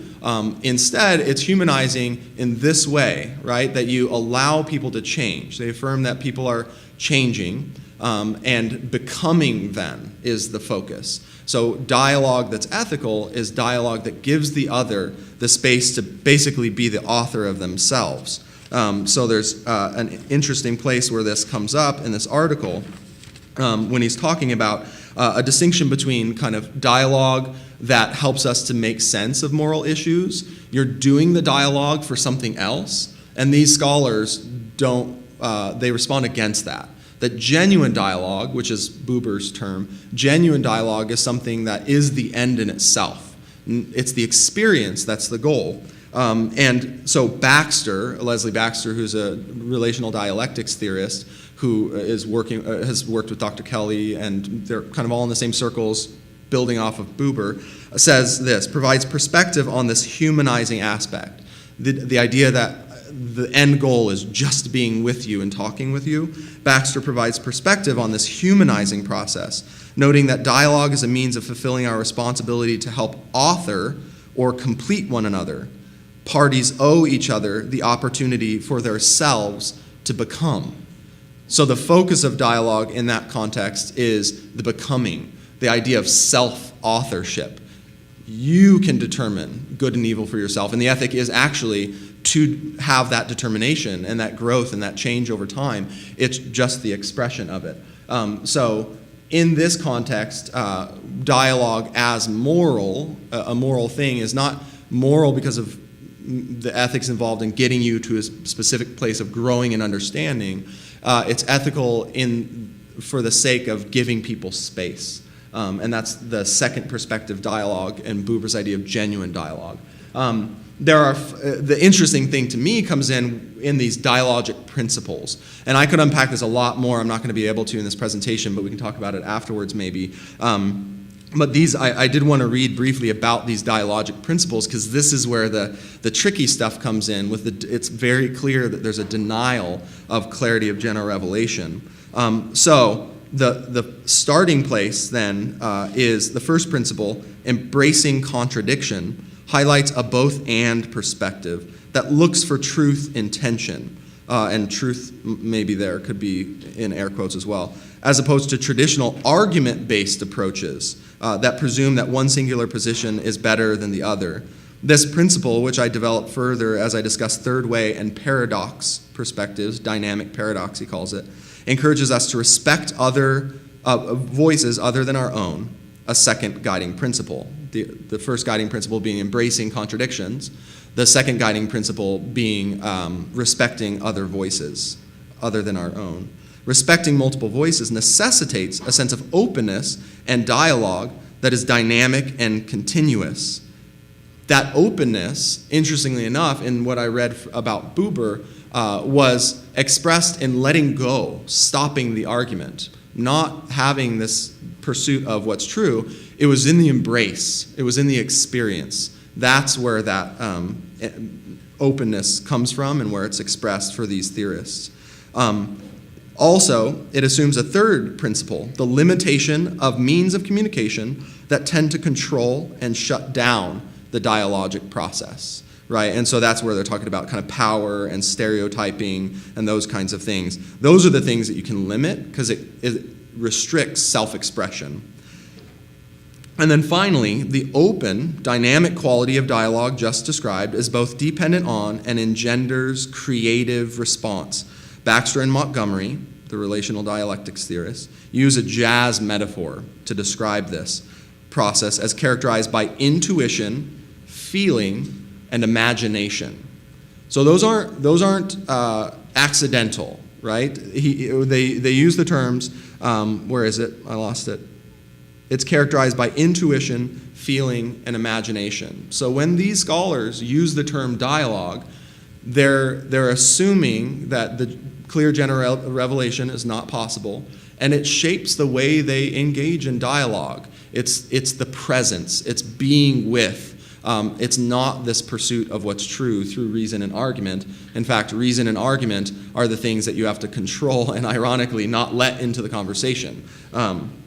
So, hashtag relationship goals, right? Why does this matter?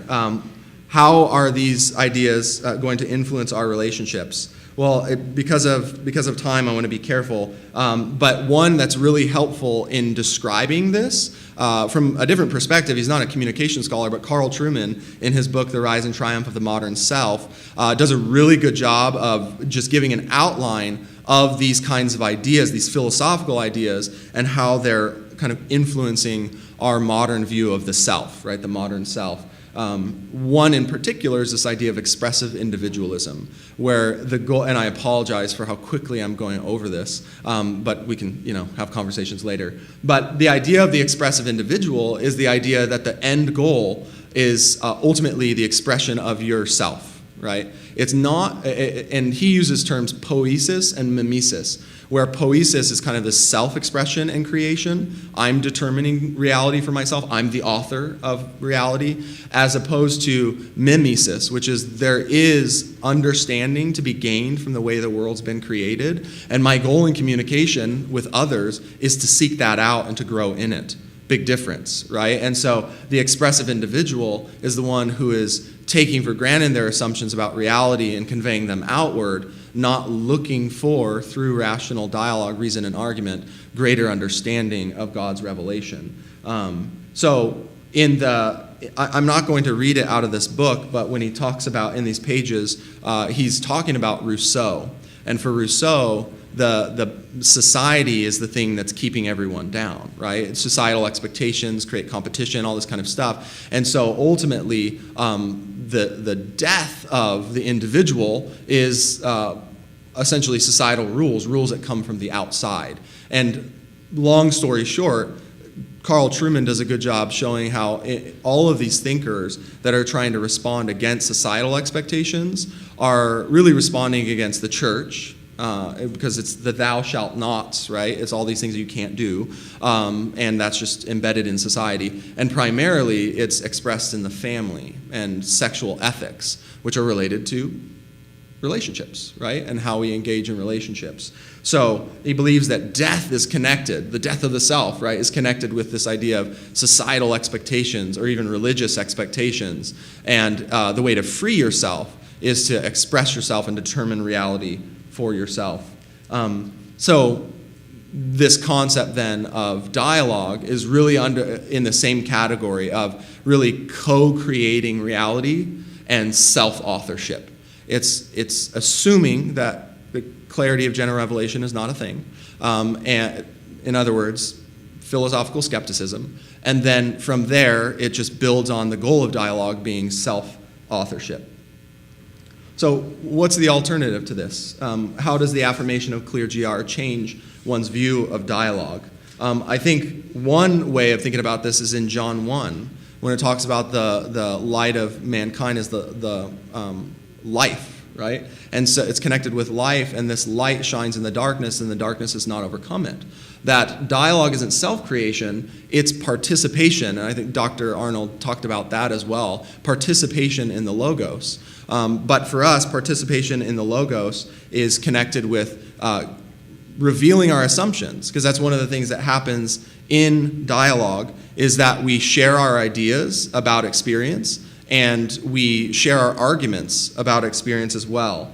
So GR affirmative dialogue, first of all, affirms that there is something to know, that there is something that can be known, knowledge of God, created order.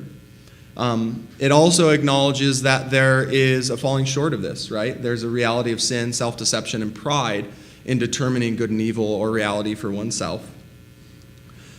It also recognizes this idea of curse as a callback, and I'm just breezing through these things. There's one illustration that I want to get to that highlights this in communication.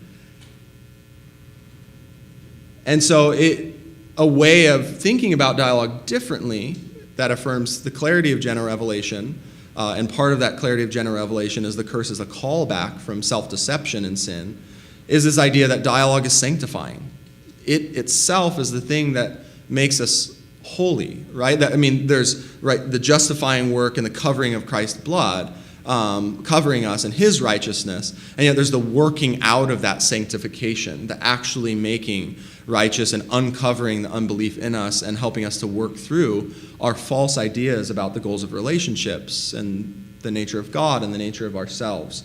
So that's an important part, right? Notice how this is fundamentally distinct from dialogue as self-creation or mental health as kind of the psychologized, expressive individual, helping the individual kind of just have integrity within themselves and to kind of affirm their own values. It does assume that there are values to be known outside of that objectively, and that conforming oneself to that reality, that knowledge, is an important part of the goal of relational dialogue.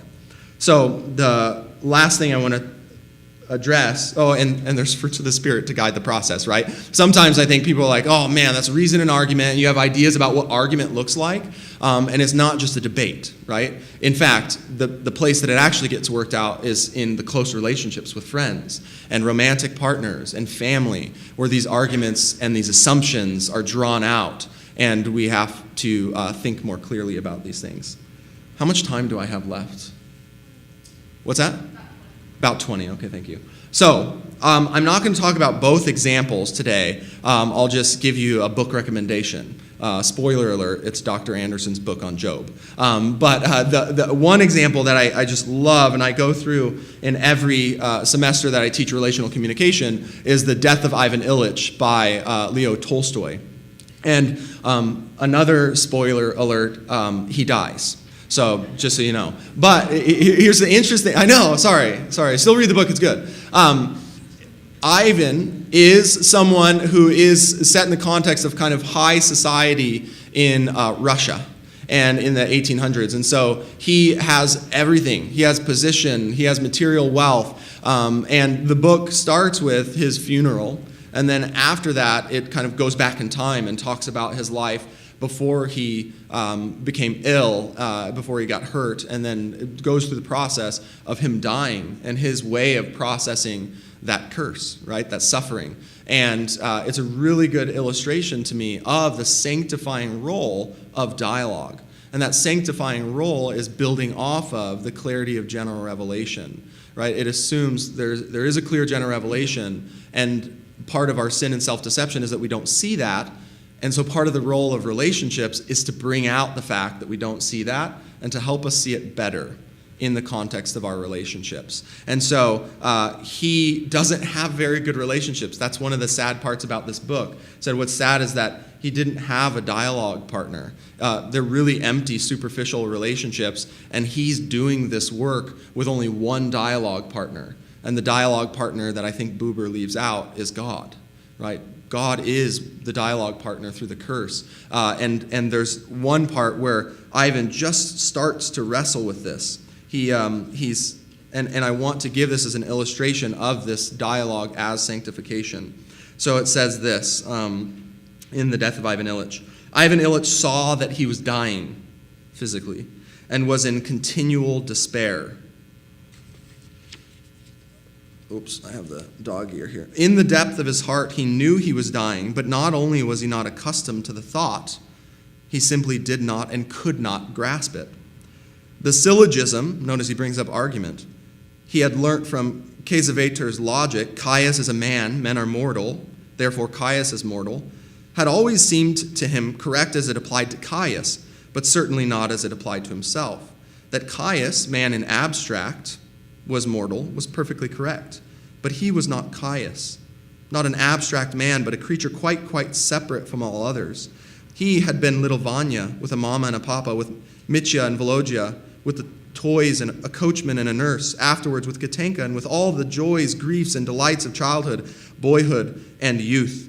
What did Caius know of the smell of that striped leather ball Vanya had been so fond of? Had Caius kissed his mother's hand like that? And did the silk of her dress rustle so for Caius? Had he rided like that at school when the pastry was bad? Had Caius been in love like that? Could Caius preside at a session as he did? What are all the things that he's focusing on? Experience. He's focusing on experience. That's what's real. Those experiences, not this abstract reason and argument nonsense.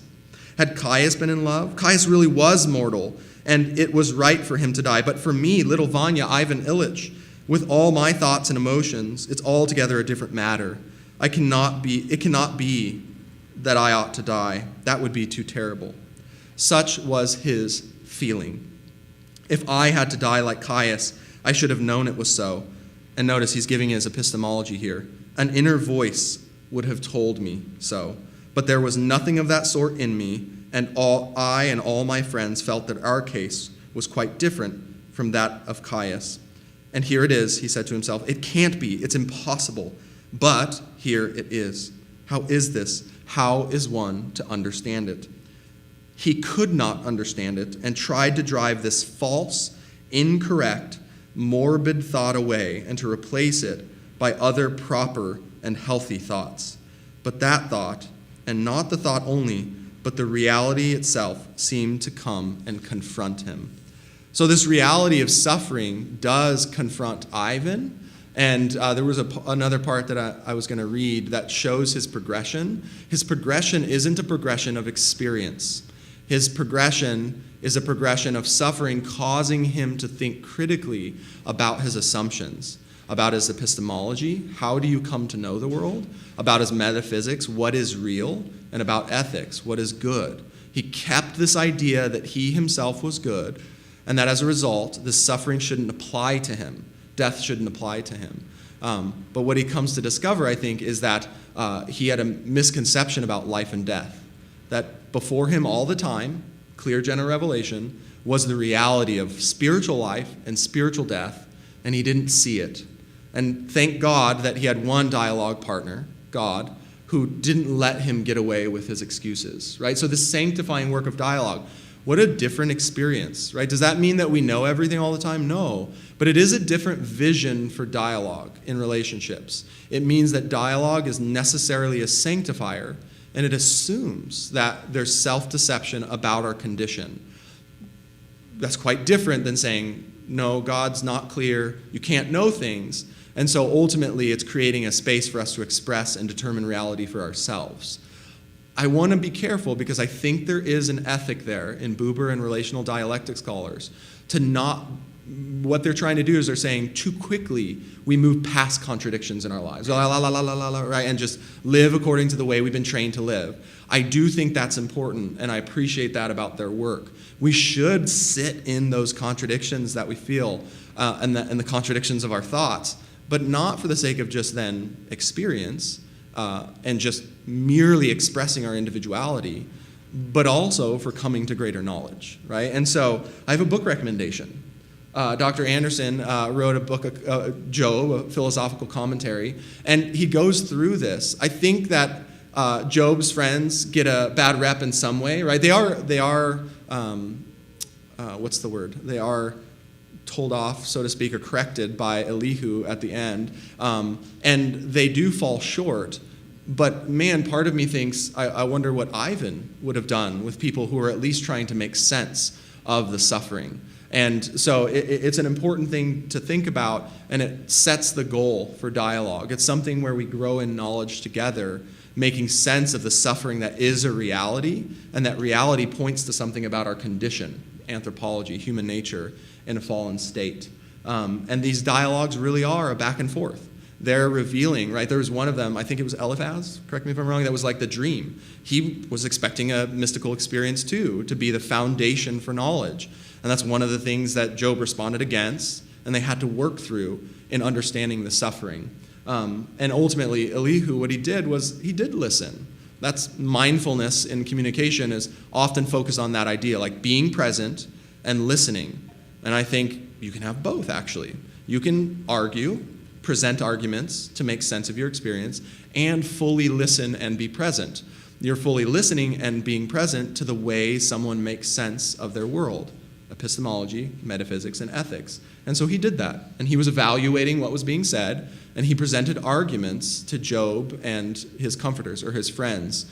And the rest is, read Job. It's good stuff, the philosophical commentary. So I think one of the interesting things, the ironies in Buber in this book, The Way of Man, is that he presents this kind of case study where someone's asking this teacher, this rabbi, what does God mean when he says, "Where art thou?" It's confusing. Does he need more information? And the rabbi is basically saying, no, he doesn't. That's the call to every person in human history. What have you done with what you've been given? What have you done with your talents? I think it's instructive, and maybe Buber should have responded to that too. You've been given a clear general revelation. What have you built in terms of your ethics of dialogue? You started by denying that, and then you built from there. Where art thou? That's a question for him. And then I love him. I love Dr. Kelly. He married my wife and I. But there's an irony to me in this poem, right? Look at the poem again.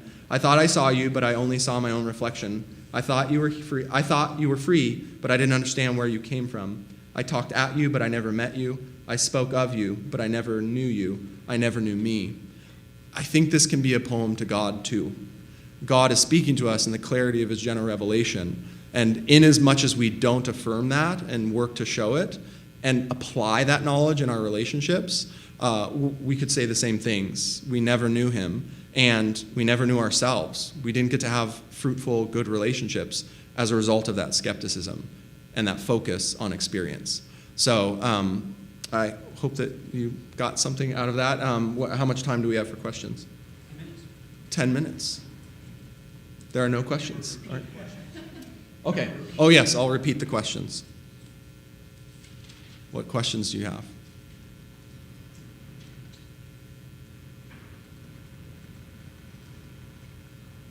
Yes, I've been married almost 15 years to my wife. That's good. That's a good question. Yeah, just kidding. Megan. Just to dialogue further. Yeah, there you go. Okay. So on one hand, it sounds like we have people who are looking for the facts, and let's get back to the GR, let's get back to what's real and reality. Yes. That kind of thing. Then we have the emoters or the more huggy-wuggy kind of, I'll put myself in this category. Yeah. But it's like, let's have that experience together, let's be in this, Mhm. So I'm hearing you say Yeah, it was an interesting conversation in the Q&A with Dr. Arnold about kind of the trichotomous and kind of the psychosomatic aspects. I think, one of the things we talk about in communication is identity management, and there are multiple dimensions of identity. I think there is an order, right? Like emotions are real things, right? But they're always kind of a reflection of an interpretation of experience. We're responding to something.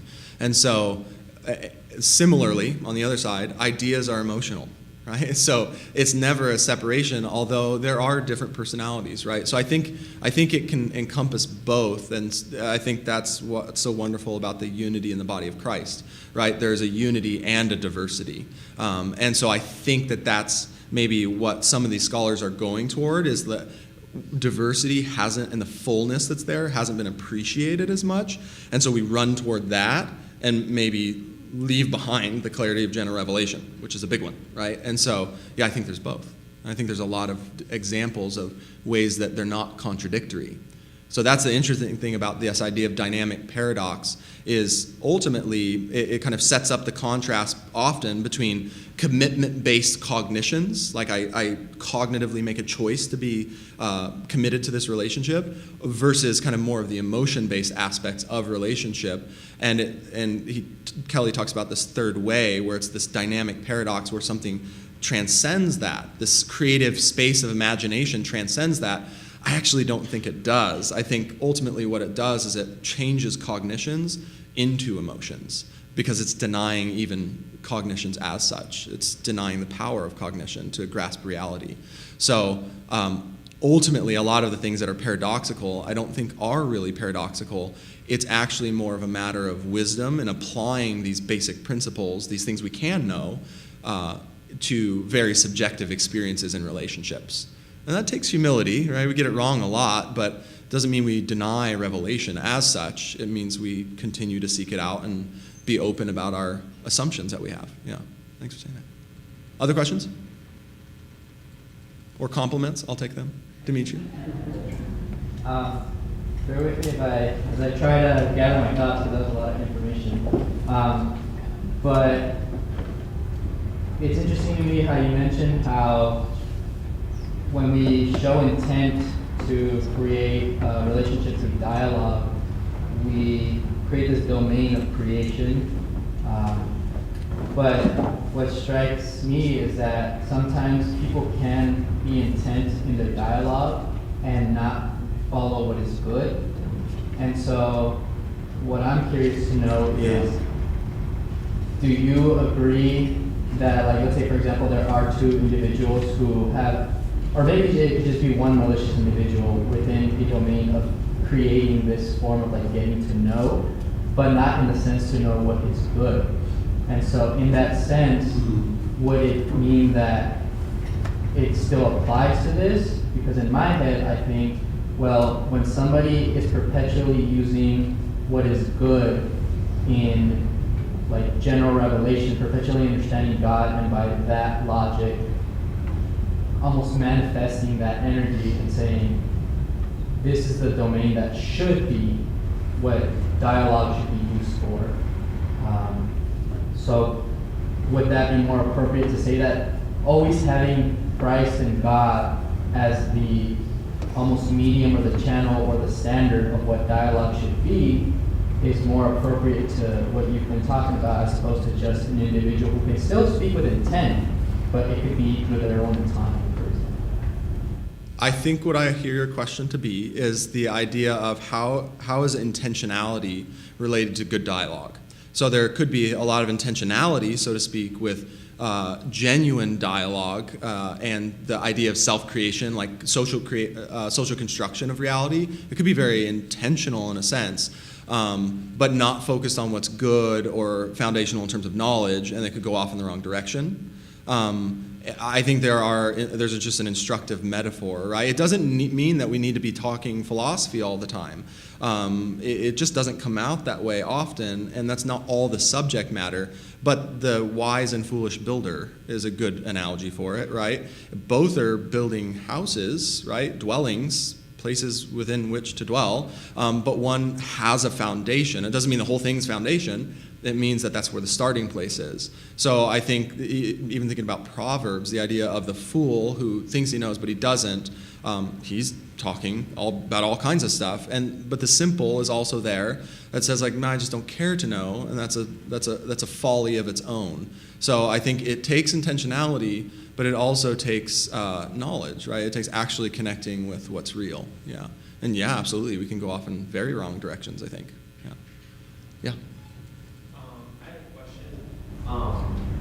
As I study more into like philosophy and like I move more into like that upper echelon of like different ways of looking at general revelation and like interpreting it and then explaining it, I've come to notice that there's like this kind of butting of heads whenever you come to go and explain it to someone else, or like someone says something to you and it's just like has like that, oh, my truth is my truth, like vibe, and then There's a defensiveness. Yeah, and then like in my head I'm like, that doesn't make sense because the justification just isn't there. Like, what does that process look like of more of like that coming down and meeting people like at their level to like, have that important dialogue instead of just like throwing different terms like tripartite theory or something? Sure, yeah, and that's where that's not me, and like I often have some insecurities about not being in those.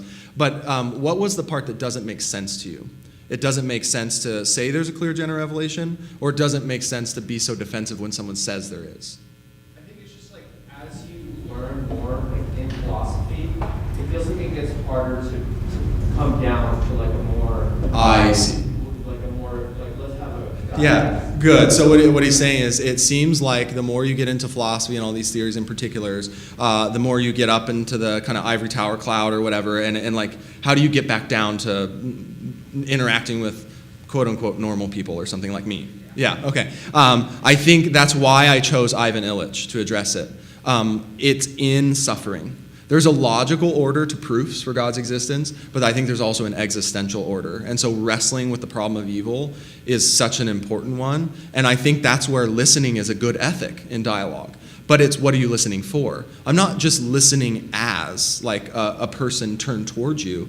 I'm listening as someone who's trying to make sense of suffering myself and seeing how you make sense of suffering as well. So that's like the commentary on Job, I think, is instructive because it shows this kind of cyclical course of dialogue where I think that's how you're asking questions about the way people answer these questions. Like, I'm good. That's what Ivan wrestled with. I'm good. He defined good a certain way, but good people shouldn't die. And so how do I make sense of that? It was quite natural, actually. The other part of that question is maybe just linguistic. Like, there are a lot of ways to convey similar ideas. And so just getting outside of ourselves, a lot of that is like, hey, look at me, I know the middle knowledge and blah, blah, blah, all this stuff, Molinism or whatever. And it's not going down to, well, yeah, what does that convey in normal terms? It's possible to convey it in normal terms. Does that help? Yeah. Cool. I think we're out of time. Are we out of time? Basically, one more question. One more question?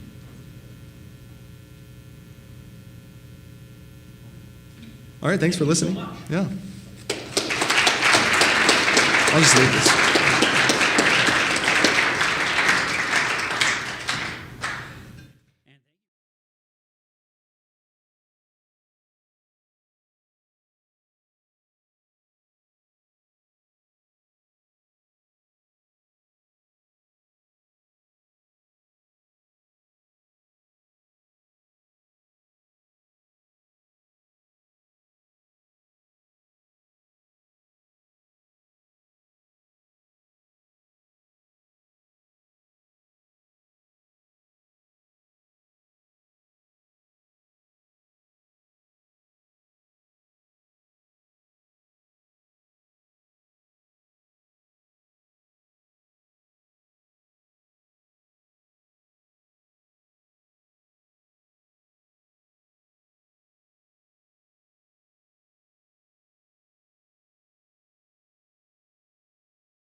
let me make sure. Anna, are we on? Okay. This is the General Revelation Conference, first annual. And if you're here, I make sure that you've signed up out front with your name and email, and you'll get one of our information bags. And in the bag, swag bag.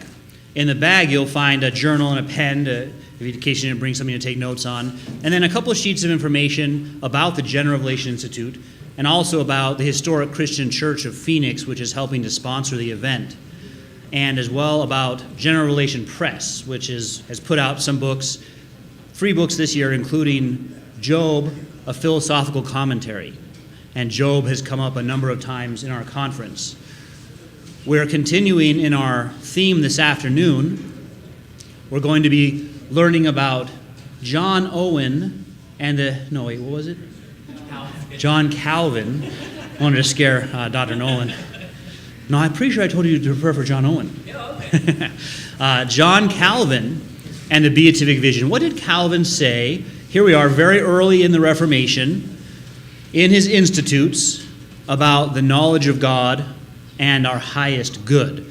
Before we get to that, I want to tell you about General Revelation Institute and the courses we offer. These are free online courses. They're 8 weeks at a time, and they're self-paced, meaning that there aren't assignments here that are due that you have to get to. Within those 8 weeks, you have something you're moving along with, but you can organize that around your schedule. We're in one right now, so we have 4 more weeks of it, but if you wanted to join, you still could, because it's self-paced. And the one we're in right now is showing that God exists, showing it's clear God exists. So if you wanted to know about that, go to generalrevelation.org. Here's what it looks like. It's courses.generalrevelation.org. And you can sign up here. So the first one, knowing God and how to do that. So in this conference, we've talked a lot about how it's clear that God exists. And a person understandably could say, yeah, I agree about that. I think it is, but how do we show that? Well, that's what this is for. That's what you do there. And that's what we're going to be continuing to learn about. So you'll see that there, and then if you click on View All Courses, you'll see the other courses that will be coming up in the future as well. God and the Good is next. And then Reason and Argument, and the Biblical Worldview, the World Systems, and then Natural Theology. These are the courses we're offering. So go back to the, again, so courses.generalrevelation.org. Come back here. Next up, we'll begin the class God and the Good on March 9th. So right now, you can still get in the one that's currently going on. It's just that you'll have 4 weeks left of it. You'll get the same list of lectures, and then that's the next one up. But we're also going to have a Saturday intensive, and there'll be a way to sign up for that on the same webpage. This is March 5th from 8 to noon, and this will be 4 hours of getting intense. Do you like to get intense ever?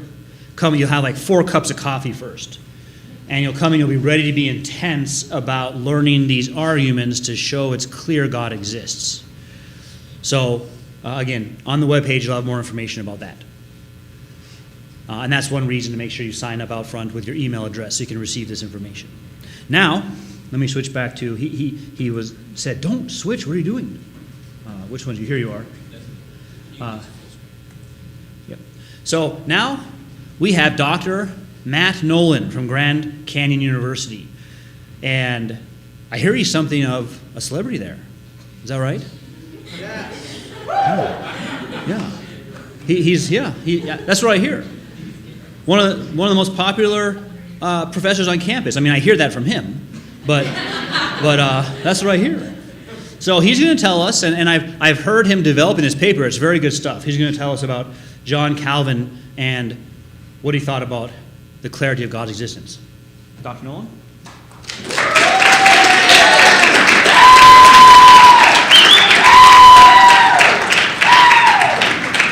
Hey, did you want your phone back? So you can text while I talk? Oh, I was just going to call you out for texting while I'm talking. Hold on, I have to move this down. Okay, is that too loud, Anna? Is that good? Okay. All that clapping was just from my students that are here, so, thanks for coming. Thanks, guys. All right, so this project, Owen said he assigned me John Calvin. This came out of really, I'll give you a little background of this. And really, when I got into the academy, undergraduate, and got into sort of academic Christianity and looking around and trying to see what are people teaching about this. And one of the things that I was shocked about, and I still hear this from my students, is a lot of Christian professors that are teaching theology teach that it's not really clear God exists. And I was like, what? That doesn't make any sense. And the academic Christianity that I was encouraged to learn was from higher criticism, which essentially almost shipwrecked my faith at the time. And so coming out of that, it kind of, as I got into communications, kind of like Josh, if you were hearing Josh Danaher's talk earlier, where I have a PhD in communications and Asian studies. I'm not a philosopher, but I'm very interested in arguments. I teach our argumentation class and our interpersonal conflict class. And I was wondering, where does this idea even come from, and how are theologians justifying these ideas that it's not really clear that God exists? So Calvin had always been an interesting person to me, and I just a few years ago basically picked up my grandfather. He was a pastor at a church, and I picked up a lot of his books after he passed, and some of that was Calvin's Institutes. And so I just began reading some of his books on Calvin's Institutes, and conversations with Dr. Anderson about this, and thinking, what, as Protestants, have we really inherited as our epistemic traditions? And where does this come from? And where are we? And how do we move forward with this? So my concern today is not really with John Calvin, even though I know my students, the most popular debate on campus is predestination and free will. I'm not going to talk about John Calvin's views on this. You can read other people, listen to other talks on that. There's other organizations that focus on those types of things. And, you think about those 5 points, and they're very important, but today, really, these two questions. Is it clear that God exists? And what's our highest good? And what's John's view on this? I guess I just called him by his first name, so we're friends now. So let me just talk a little about John Calvin. I'm not going to assume anyone's like a scholar on John Calvin.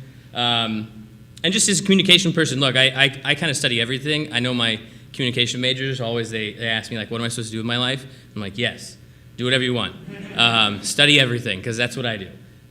So I use the power of our most, best technology. I Googled to find John Calvin's picture, and this is what came up. I'm just kidding. This is what came up. So you might notice that in light of all of the philosophers that have been talking, I'm the only weird one here, making jokes, but that's okay. So just a brief little background on who John Calvin is. One of my students was just saying, I know nothing about this guy. All right, so that's when he was born. This is a random fact that I made up. This is the most common theologian name or theological name, whatever, John. It seems like everybody's name like that. His big writings are the Institutes. That's what most of this is coming from, and then some of the commentaries as well. The 5 points of Calvinism, as they're called, are actually it's sort of a misnomer. That's the 5 points in response to Arminius in the canons of Dort, and he didn't actually write them. So but they all come from a lot of his texts, right, in Reformed thinking and theology. He's also, as Benjamin Warfield notes, probably the high watermark of Reformed thinking is Shorter Catechism, question 1, the chief end of man. And Benjamin Warfield notes that John is like the origin of that thinking. So there's a lot to be thankful for Calvin's thoughts and the inheritance that we get from him. But let's look at what his views on general revelation are, because there's some things we'll have to work through. So, by the way, I hate the fact that I had to do this, but all of this is quotes up here. And I know I break every rule of PowerPointing that I tell my students, like, do a 5x5. And there's just quotes, but you didn't read the Institutes, and it might be good to see that. And you'll notice at the end of every quote, there's like this 1.1. That's sort of the book and the chapter that appears in that book, and then there's a subsection if it's longer. So as we kind of walk through this, we'll make this argument to kind of show you that John's view is really that it is clear God exists. He says that. Except then there's sort of this excuse that comes in, and we don't really get to see how it's clear that God exists. And we'll talk about the sensus divinitatis as that comes up, and then we'll talk about the beatific vision and this notion of seeing God face to face as well. So let's talk about some of these quotes. I'm going to have to adjust this. Oh! something just happened. Now I'm going to have to look back here. I don't know what I just ruined. So maybe I'll fix it. It says, please don't shut down, but I think I just messed it up by adjusting it. Okay, so, so 1:1 here, that he's talking about this dual knowledge of God, the knowledge from ourselves and the knowledge from, this is going to annoy me, I'm going to try to fix it, but it's not going to work. So it comes from the knowledge of God and the knowledge of ourselves, right, from 1:1 here. And then, is that the quote of misery? Yes. That now notice this, he's talking something that a lot of others have noted, that our thinking arises from, our religion arises from a sense of misery. And this is true. And he gives it this back here, he says, as we arrive at some knowledge of God. So, okay, we're starting off in the beginning of the Institutes that God's real. But the question is, from general revelation, is it true? Clearly Calvin believes this, but is he able to show it? And what does he mean by knowledge? As a communication scholar, I'm not so naive to think when somebody says knowledge, they actually mean the sort of classical sense of knowledge. They could mean just reasoning. They could mean a bunch of other things, right? There's always these linguistic things we have to work through as to what somebody actually means here. So, and some people, as I've read other people's views on Calvin and knowledge, you kind of have to get into Calvin because this is not one of like the big topics he's always talking about, but he doesn't mean the senses per se. He actually means reason. He actually has a pretty high view of reason, but it's not going to appear in here. So you have to think about that, of even though sometimes he'll kind of associate that with this. Did I just scroll through a bunch of them? Yes, I did. Okay. So by knowledge of God, I'm going to have to go to the side here. He's not talking about a bare sense of the knowledge of God. He's really talking about a full sense of the knowledge of God. Okay?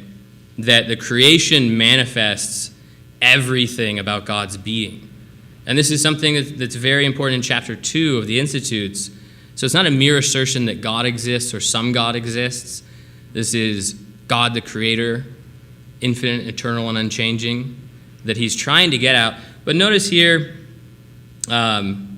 he says, but this is sort of an acquaintance about what we have of him. And that's not quite knowledge that we're talking about, an acquaintance. And so there's this assumption that kind of permeates through Calvin's Institutes that we sort of assume God exists, maybe sociologically, as he sees other people. And there's also this idea, too, though, that, it should be demonstrated. So there's another piece that's interesting in knowledge. I always wonder about people that are like, hey, I'm a Christian. If you look on the internet and you see Christians talk, Reformed people are the worst, I think, at this. We talk on the internet and have debates, and it just ends in like ad hominems and vitriol against each other.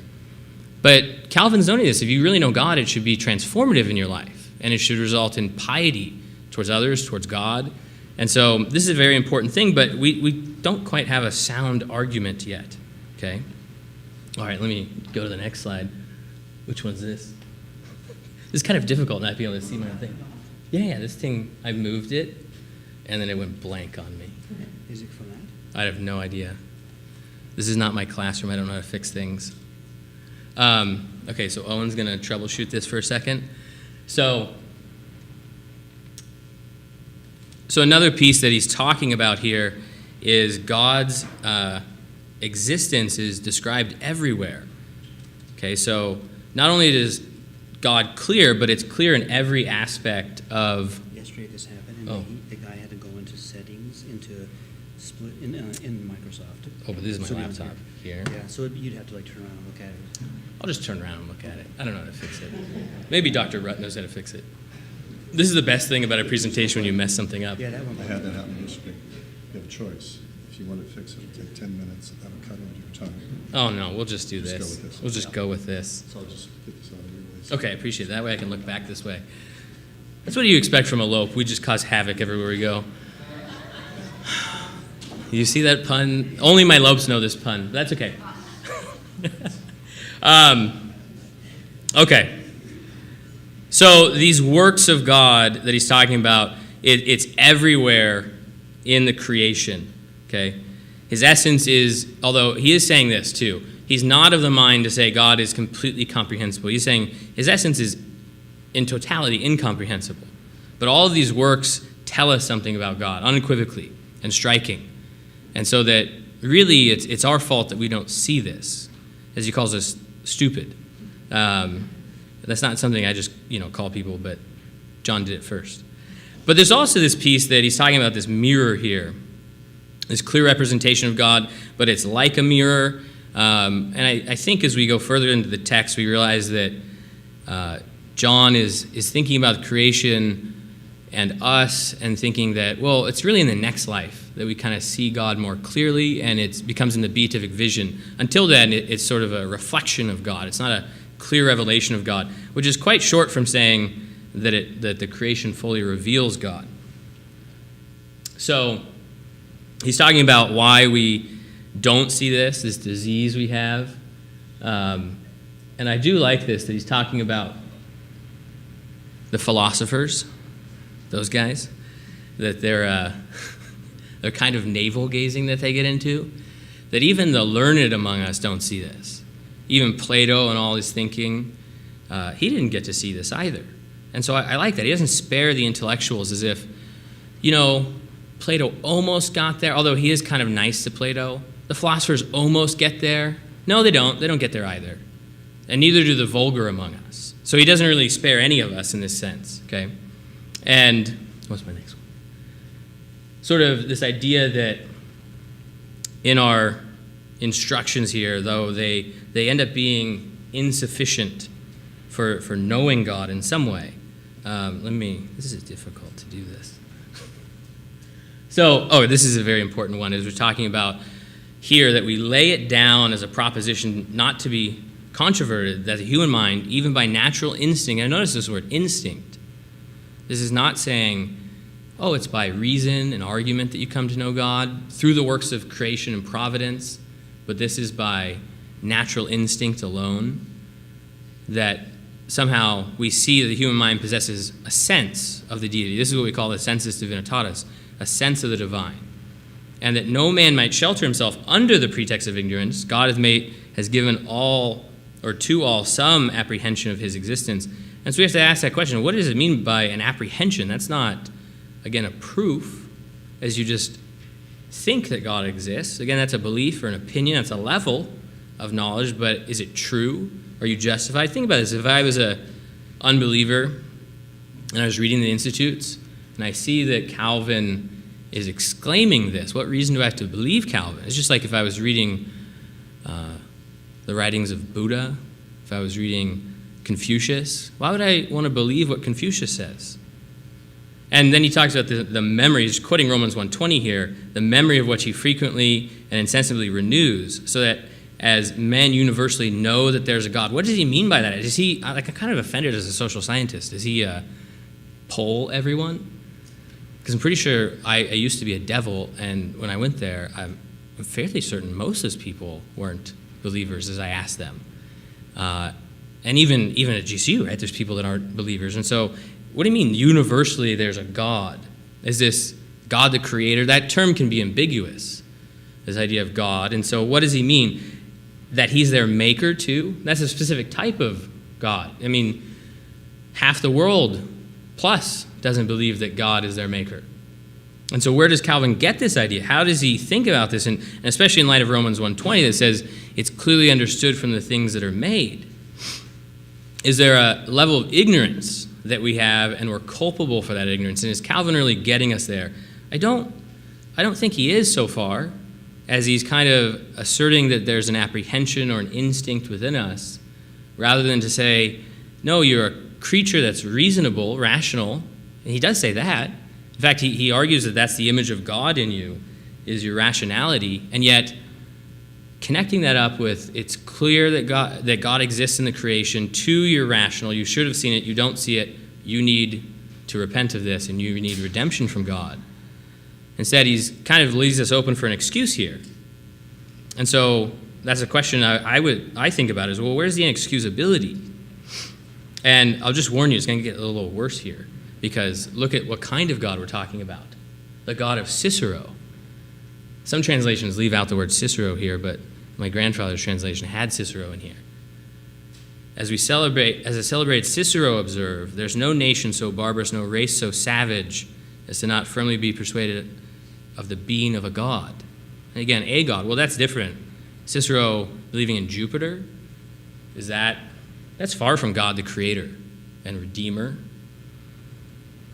And why should we even believe Cicero? Just because Cicero asserted something, we're appealing to the ancient Greeks and Romans for our ideas of knowledge. Why as Christians should we appeal to those traditions? They might have, as others have talked about in their systems, they might have some very right things that they've noted, but just because Cicero is saying, it seems like people are religious, again, has he viewed the whole world? And what does he mean by religion? And so we might be confusing these two things. Also, here's another problem. If you look at the type of religion people believe in, this doesn't think about God the creator. My precious Lopes, I go to the basketball games and I watch some weird worship service of an idol, of an antelope. They bow down to him, they do this to him, like, ooh. They raise him up and they're like, I'm like, this is creepy. I thought we were at a Christian university and you guys are like praying to an antelope. But I don't think my students that actually think this is God we're praying to. It's just some little like fun basketball game that we're trying to scare our opponents. That this is maybe his ASU that they're at. So anyways, the other problem with Cicero and appealing to Cicero is, well, he's one of the people that brought us the problem of evil, which is one of the biggest defeaters that Christians struggle with in answering the question, does God, the creator, exist?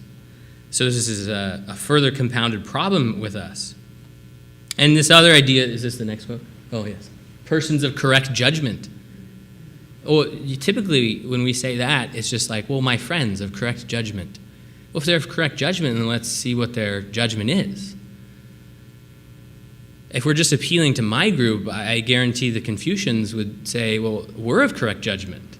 And look at our group, and we don't believe God the Creator exists. We worship our ancestors, which are far more powerful and immediate than your God who is distant from you. And so every society, if you study world history, they think of the other groups as barbaric and lesser than them. And so I don't know if Calvin's really helping us by kind of going to this normal historic trope and saying, yeah, those people out there, they're kind of barbaric, but the learned people here in our civilization, we know God exists. So this, again, can cause some problems for us. Plato. Oh yes, I have more memes up there, sorry. It's like an addiction. So what are we talking about with Plato, too, and Plato's idea of the unity of God? So again, we are appealing to Cicero, now we're appealing to Plato. And which quote is this that I have of Plato? Oh, yes, the chief good. And it's about a unity with God. Again, why should we believe Plato is right? And this is going to inform, in my reading of Calvin, it's going to inform how he thinks about the beatific vision as a unity with God. But again, why? Just because he's talking about the unity with his God, but that's not God the Creator. And can you be united with God the Creator in some way? So, experience testifies this, that in every heart there's a God. Again, what experience are we talking about? That experience testifies this, that religion is sown in every heart. I mean, if Scripture's right, now we have to think about this, right? Because I'm not of the mind, even though I really like John, and it sounds like I'm destroying him or something, I don't know. But I really appreciate a lot of his writings. I find them wonderful to read. But the Scripture is the authority, and one theologian can say things that aren't always right. And so while experience does testify that the seeds of religion are sown in every man, the Scripture seems to contradict that. If you go back to the Psalms are saying, no, that's not true. Paul is saying this in Romans. Nobody seeks God. Nobody understands him. Nobody does what's even right. Our mouths are open graves, as he says in Romans 3.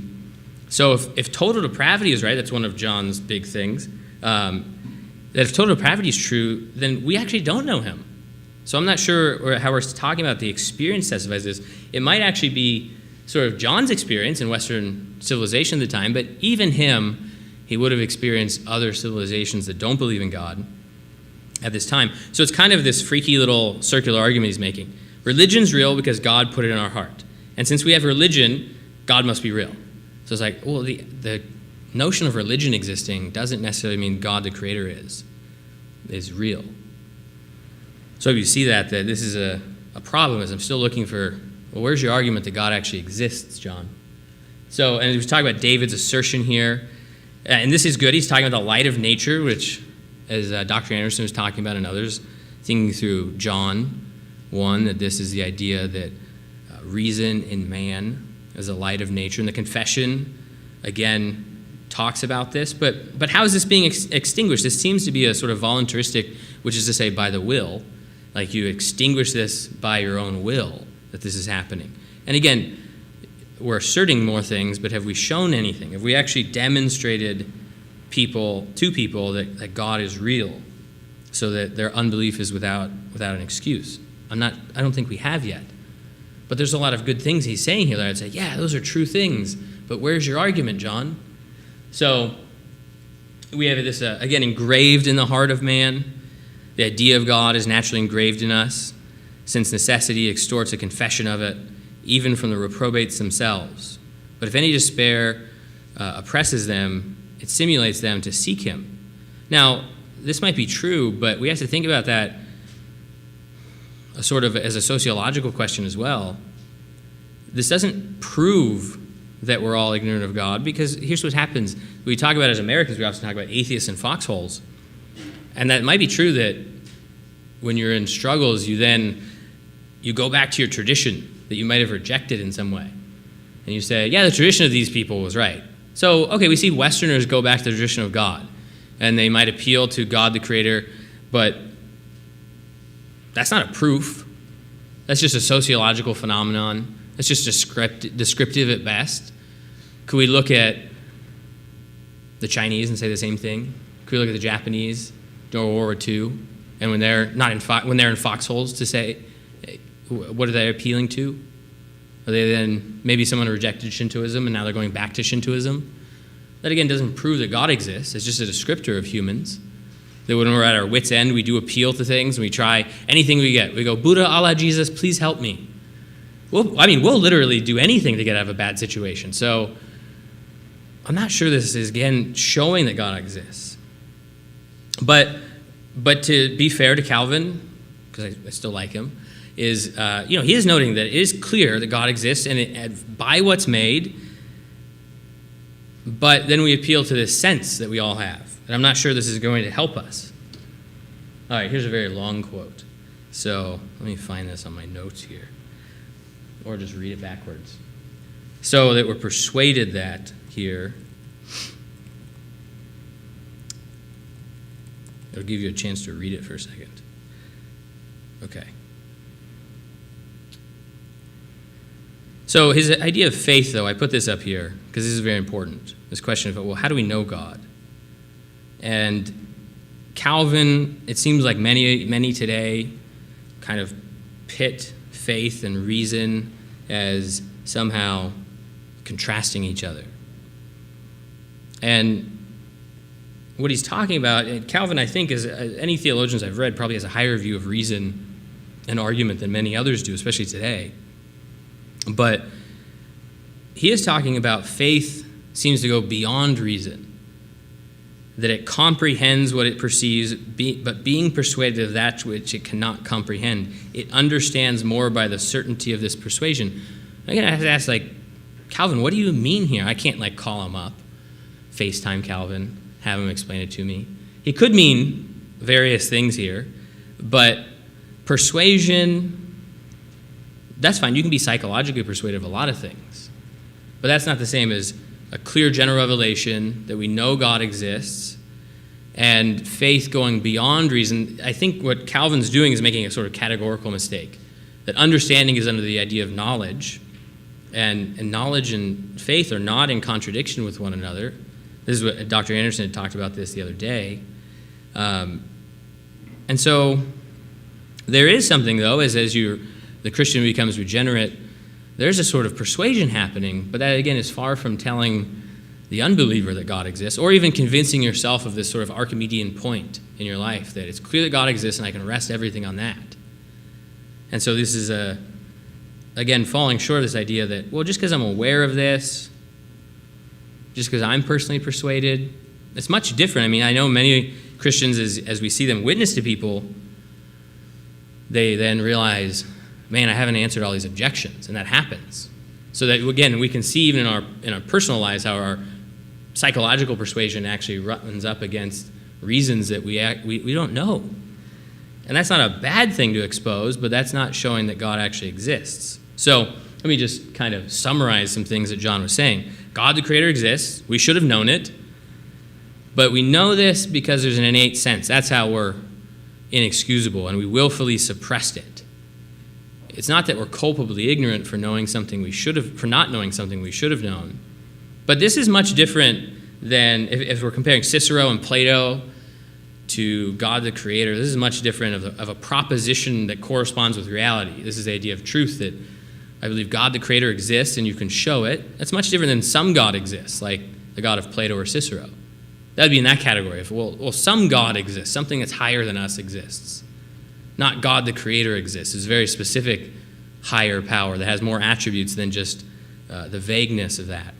And that faith then fills in some gap. Now, I'm not going to say that's completely wrong, and that being regenerate does fill some stuff in, but it's not sort of against your mind. It helps your mind act like it should be acting and make the connections it should be making. And so faith grants this assurance, and as others have pointed out that I've read about him, and I kind of agree with him, his idea of faith ends up becoming quasi-non-cognitive or trans-rational. It goes beyond reason. So that's where he gets with general revelation. Let's see where he gets with our beatific vision. But remember, I kind of warned you about his ideas of Plato. So we'll see how the beatific vision with Calvin merges with Plato in some way. And maybe it'll frighten you. This will be scary. So as we talk about the chief good consists in the unity to God, again, we'd have to ask, well, what does it mean? Because Plato meant something way different than as Christians we might talk about that. What does it mean to be with God, united with God? And we have to flesh that out, but it doesn't seem as Plato, or as Calvin is citing Plato and attending to him of like, well, he seems to get this. This seems to be Calvin's position. And when our soul becomes united with God, and he notes in this section 3, or in book 3 here, the supreme good was a subject of anxious dispute and even contention among the ancient philosophers. That's true. Philosophers have argued about this for millennium, really haven't gotten that far on it. Yet none of them, except Plato, acknowledge the chief good of man consists in this union with God. But the nature of this union, he had not even the smallest idea. And so Calvin's noting is, well, Plato got really close to this.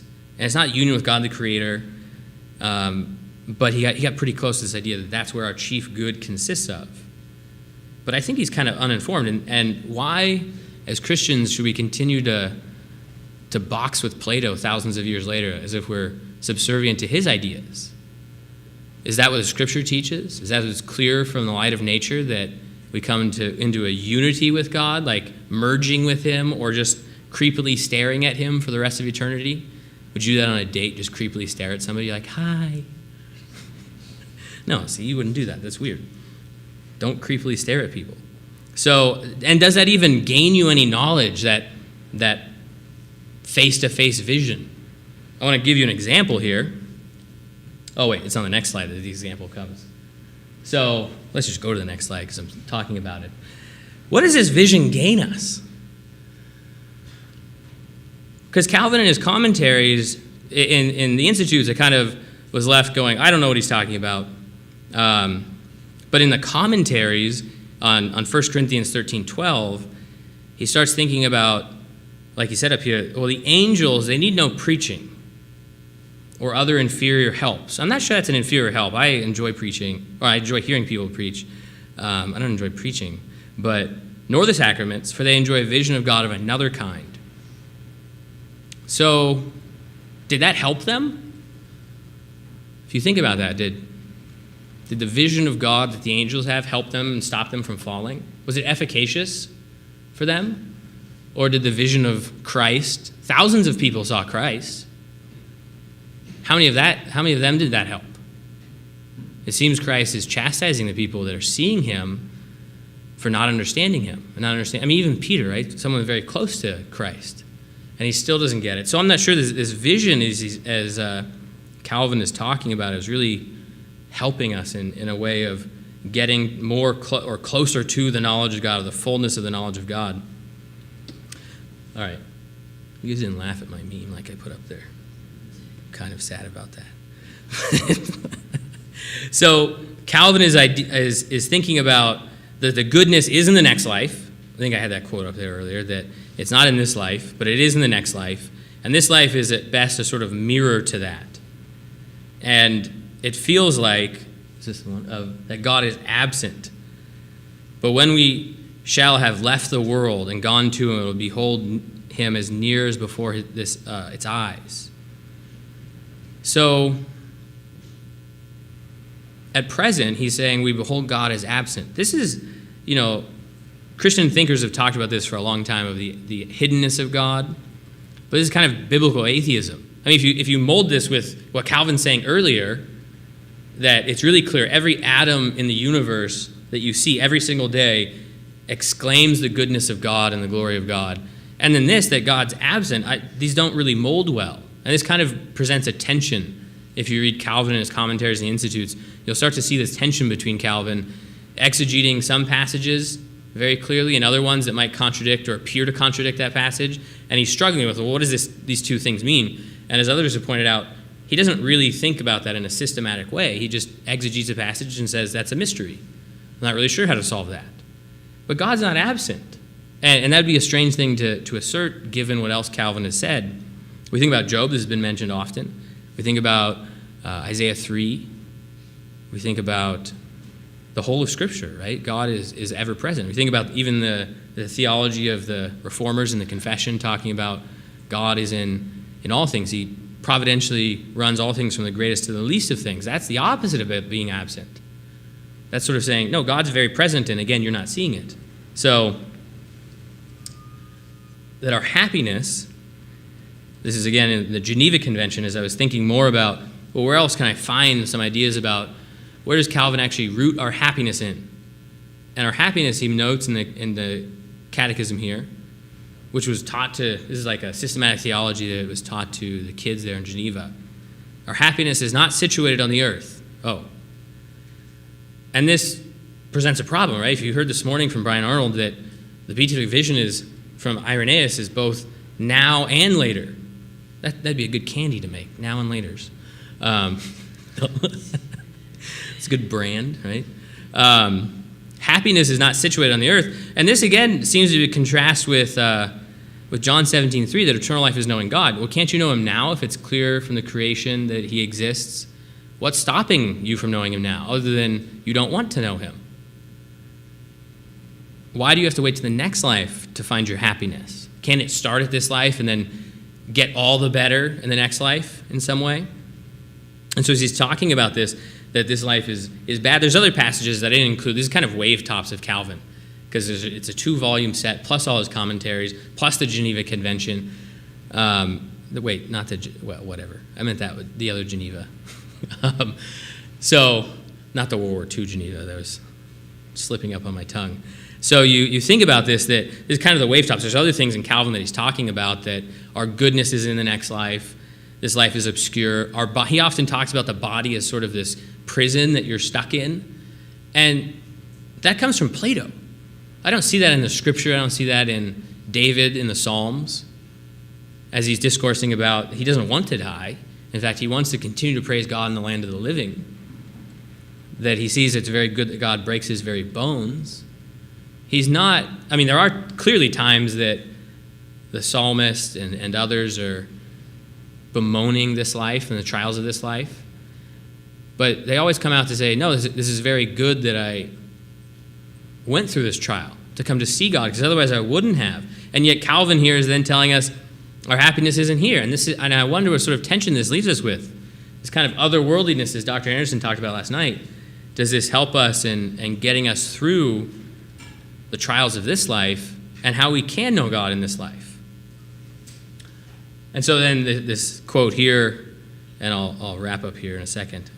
Until the arrival of that day when we shall exhibit his glory to us face to face. Now what that means, Calvin doesn't really, I would say from these other things, trying to systematically think about Calvin, he doesn't really explain that very well. He just says, well, we'll see him face to face, and that's what the scripture says, so that must be the case. And what that means is not always clear from him. But again, we're asserting this truth without really doing that, and this is an attitude I see, and I wonder how much this comes into our modern-day Christian theological thinking, that, well, if it's not in the scripture, or if it is in the scripture explicitly, then that's what it says, and it just plainly says that, so I have to believe it. But if we think back on Christian history, we've never taken that approach to things. We think about a lot of doctrines that Christians hold to that had to be discussed and debated, and it's not always clear one place in Scripture, and it is clear in another place in Scripture, and we had to talk about that and work through that. You think about the Trinity, that's not really clear in Scripture if you read it. So this idea of face-to-face needs to be exegeted in some way, that what does it actually mean to see God as Job saw him? Does that just mean that you clearly saw him, or that you physically saw him, right? Just remember Brian Arnold's talk this morning. So let me just kind of summarize some points here from Calvin, is that there's some very important things, right? There's a lot of history, there's a lot of benefit that Christians have derived from Calvin's teachings. He does clearly say that, yes, it is clear God exists, so this is better than a lot of people that I seem to run into now. They're saying, no, it's not, and teaching that is bad. And he does also mention that, look, knowledge, if you truly knew God, this would have an effect in your life, a transformative effect of piety, biblical piety. And the man worked pretty tirelessly for the kingdom as well. He also spoke very highly of man's reason as the image of God, and yet we then find this sense of the divine coming into us, sort of excusing us, and not really getting us to God the Creator existing, and how we know he exists, and how we can show he exists, and have that fixed point in our lives that you could be like the psalmist as he wrestles through things, always going back to, well, I know God exists and God's good, and how do I apply that in my life? That's where the trials come in. But it seems then, too, that Calvin in the Beatific Vision takes this Platonic view, and I want to think, as Christians, why should we listen to Plato and everything? Plato gave us some good stuff, but why accept everything he said about the chief good as union with God, and what that even means in the Scripture, too? Clearly, it's knowing God, but that's not a union with God. And so, lots of things to talk about. I'll kind of end here as we have about, well, I'll reclaim some of my time from Dr. Anderson, as he stole about 10 minutes of it. I'm just kidding. For some Q&A. So, again, this is not, I didn't do a presentation on the 5 points of Calvinism, so don't ask me questions on that. But it was just about Calvin's view on the knowledge of God and our highest good. Yeah, in the back. Yeah, so Calvin on general revelation, do you think that he excludes any possibility of doing natural theology as a Christian, or do you think he's primarily rejecting the idea that you could come to a knowledge of God as an unbeliever apart from special revelation?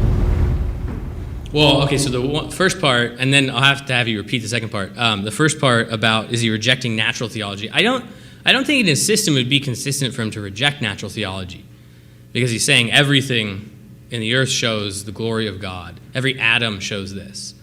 So that would be odd if maybe somewhere else in Calvin he says, no, don't do this. He clearly seems to be saying, do natural theology. This is very good. And what was the second part? Is about the knowledge of God?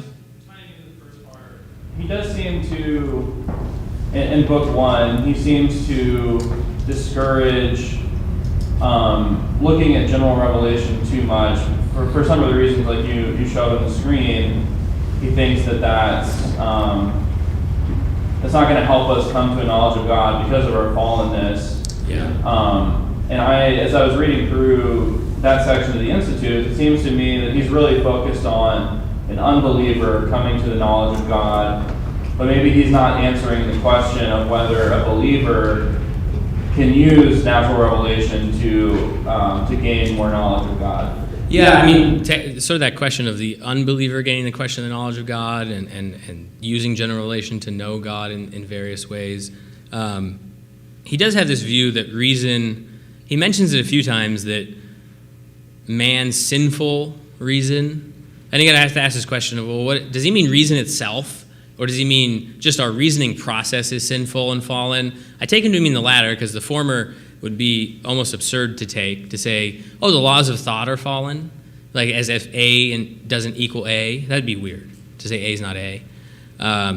But clearly, and I would agree with him that our reasoning seems to be very fallen and messed up in many circumstances, so that we don't actually see the glory of God before us. We make it out to be something else.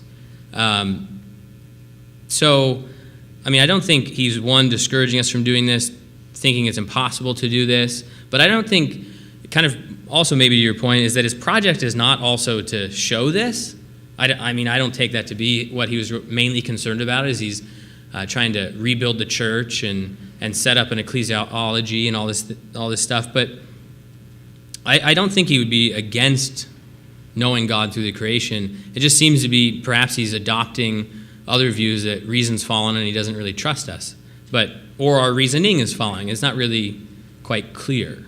But perhaps it's not clear because that's not what he was trying to do either. Yeah, you're welcome. What other questions you guys have? I saw a hand back there. What's up? I guess like when you're going over your 2 points, is it clear like what exists and like what is our highest good? It seems to me like Calvin is getting this image, or like this necessary condition for God to exist, basing it off like propositions that are like the negation of our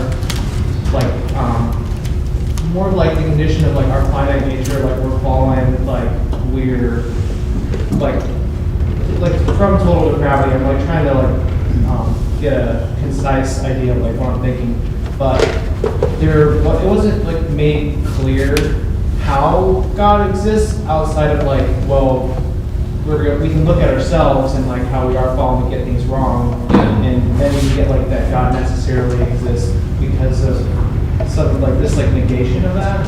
And I was just curious like what your thoughts are on that. Well, he seems to say God does exist, and you can't really know yourself apart from knowing God. But he doesn't really tell us how to do this, other than just appealing to, well, everyone deep down really believes in God in some way. And other theologians, they take that and run with it more than he does. I think he just kind of mentions it in the sense of saying, well, Scripture tells us this, and it seems to be true in my experience. So this must be the case of how it's clear that God exists, is that everyone seems to have this sense of religiosity in them. But again, I think it goes back to he's looking at the fallenness of man and saying, well, it's really hard to know him.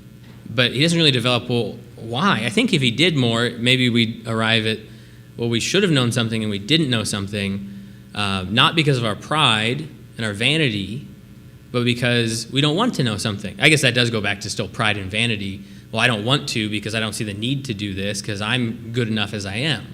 So does that help answer your question, Sam?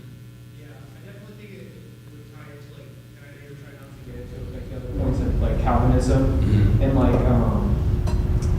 you have to be elect, like part of the chosen to like be with them. And I was wondering like if I always like caution like when we're talking about like, this total depravity, like what is that? Like why are we going down this rabbit hole? Like where's this leading up to? Well, I think to ask the question, the total depravity, which wasn't really what I was talking about, but it is related so much so that Calvin thinking about that we're dead in our trespasses and sins, is that these people are completely dead. And I think he's trying to explain how that works out of thinking, well, it is clear, the Scripture does say God exists, the earth is full of the glory of God, and yet we're depraved, and so how does that work out? And so I think Calvin's trying to work that out, but just perhaps the fault of it is he's trying to work it out without dialogue partners, as Josh was sort of talking about, that he's not. And so this does come out, I think, in the Reformed thinking. They don't completely adopt Calvin in the Westminster Confession later. They say, the light of nature, it is clear so that men are without excuse, but it's not sufficient for salvation. If that helps answer the question of where sort of Reformed thinking ends up going later. What other questions do you all have? Yes? On happiness and what it's derived from, so as it connects to the beatific vision, what is he saying is different about attaining knowledge of God after death Is it simply the removal of sin from us as agents in knowing God? Is it a different kind of knowledge? What does Calvin suggest? Well, in my reading of Calvin, I would say, I should repeat the question. Calvin suggesting about our knowledge of God in the beatific vision, what changes? So, as I put up that quote about faith, I think this is where Calvin's going with it, is that in the next life, something changes.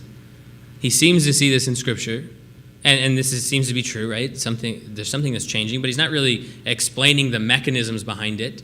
One thing that I didn't mention of Calvin that we should note is he often gives sort of pietistic warnings about looking too far into things, which is probably good in our modern day thinking as we try to speculate too far into what will this look like.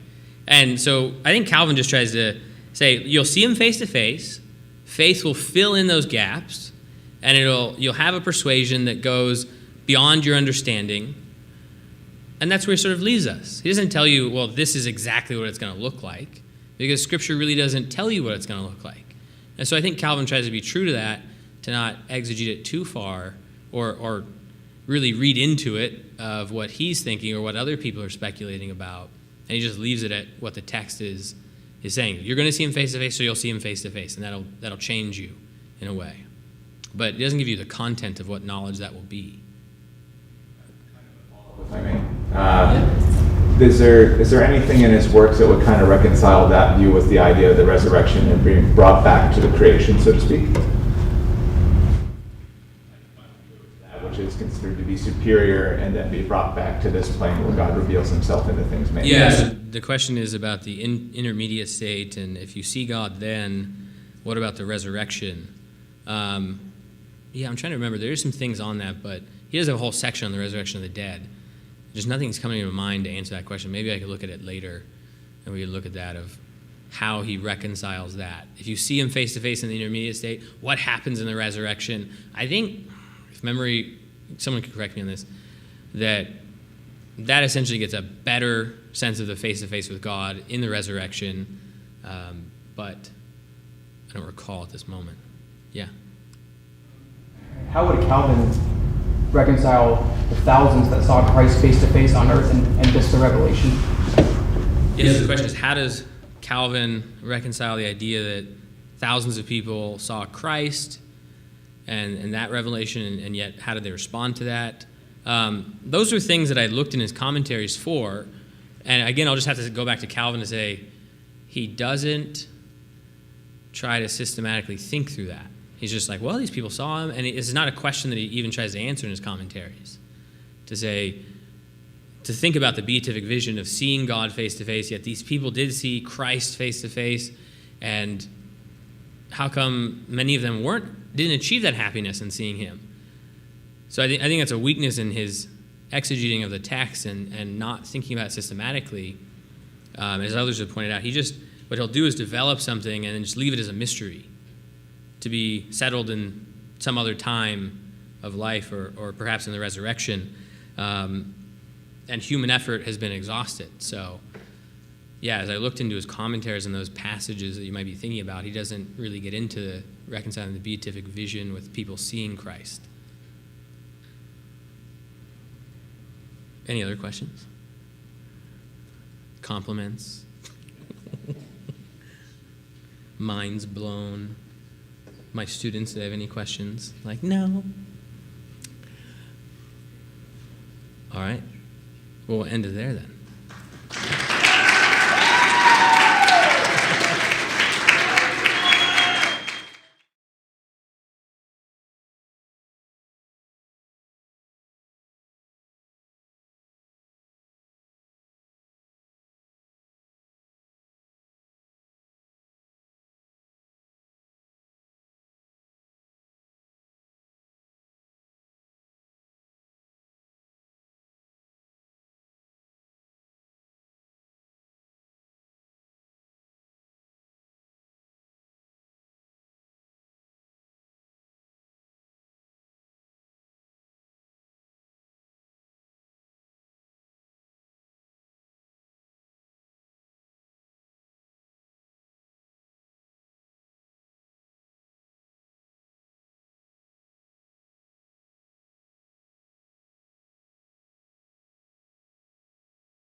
We're in the second day of the General Revelation Conference, and our talks now are going to begin focusing on General Revelation and classical education. You might reflect back on your own education and think of what kind it was. And you might have heard of classical education, and we've gone over a number of names: Plato, Aristotle, Plotinus, Locke, and you might say, well, that's a classical education when you read those kinds of people. So we want to see how well is classical education done in understanding and reflecting general revelation. If classical education is what was tried classically, you might derive that from the name, did it succeed? You wouldn't want to go back to a failed solution and retry it as if it would succeed a second time when it failed the first time. Or has this been what people have been teaching? So we're going to get 3 talks now on classical education and general revelation, starting with Zach Withers, who is, yes,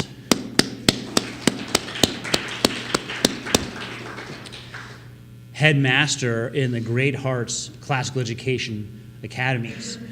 And he's going to talk to us about general revelation and the teaching of history. We've gotten a lot of history. How do you teach history and relate it to, what is its relation to general revelation?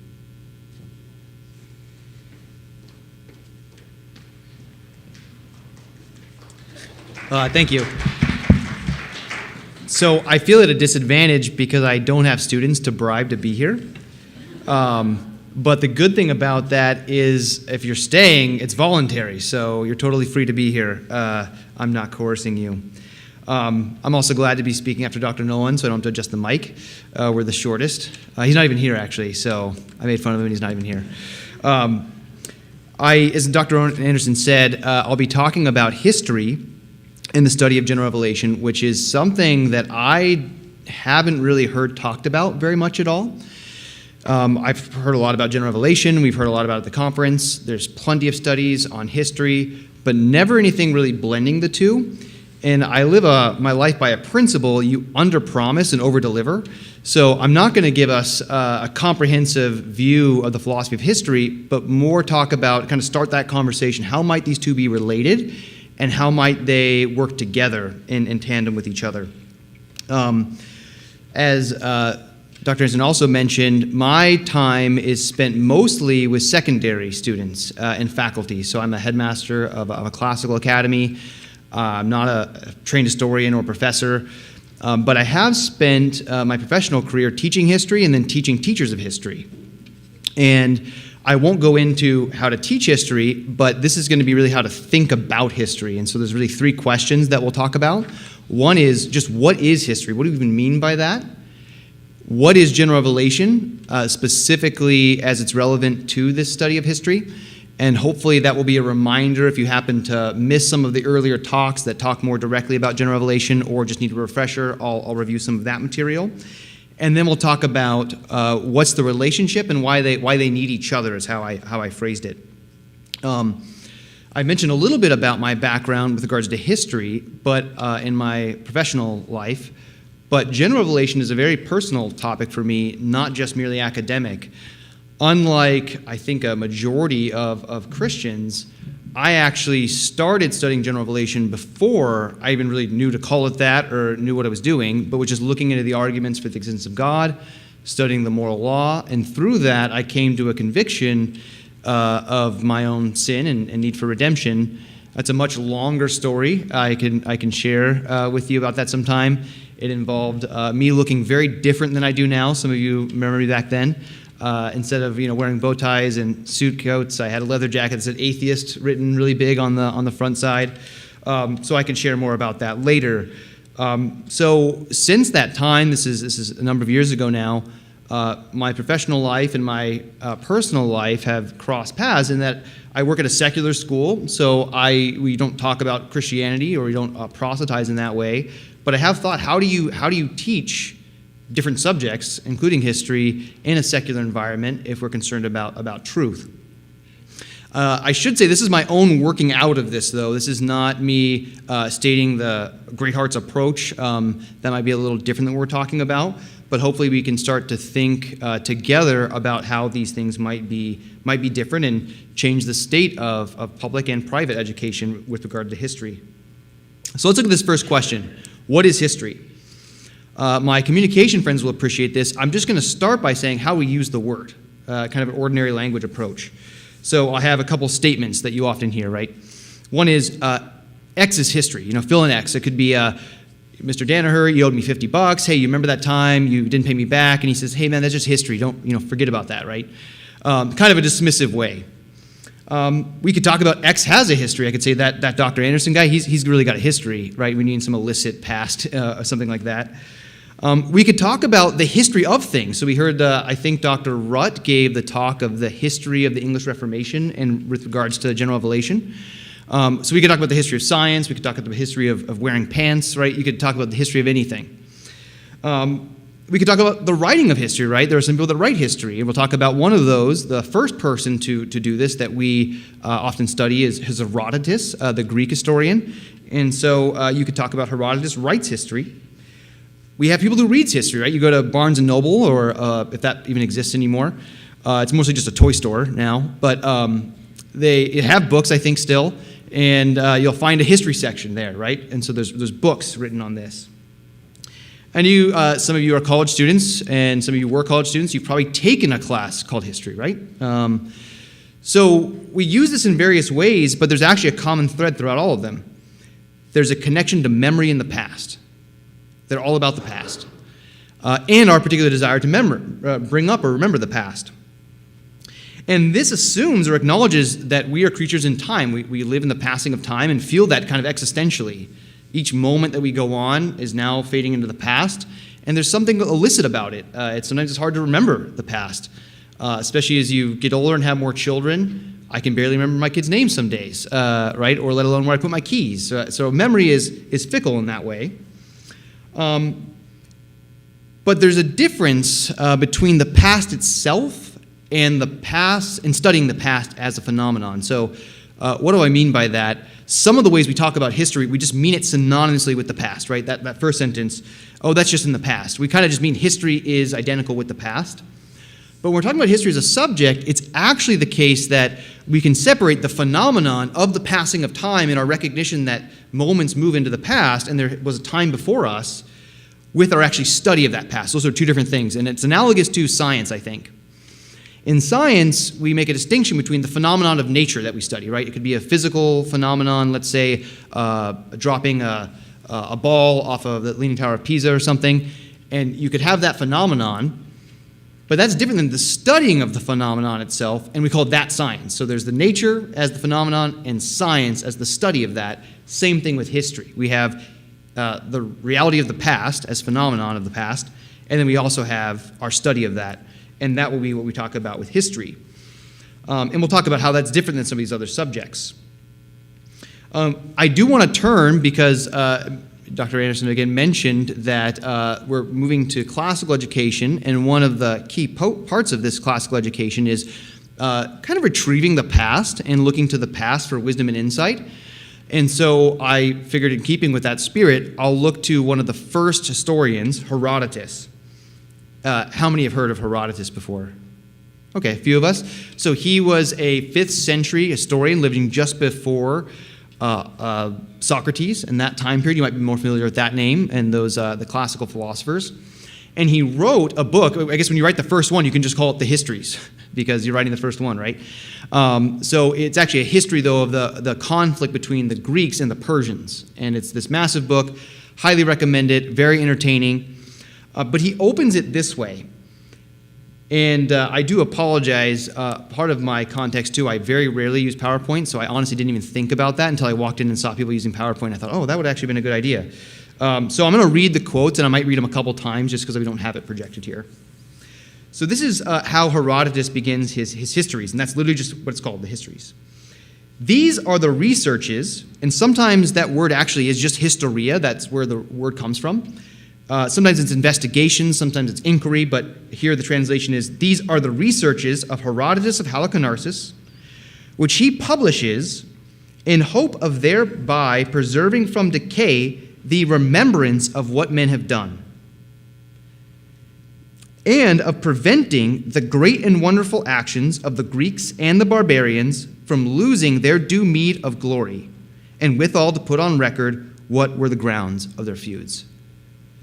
Since I don't have it projected, I'm just going to read that one more time.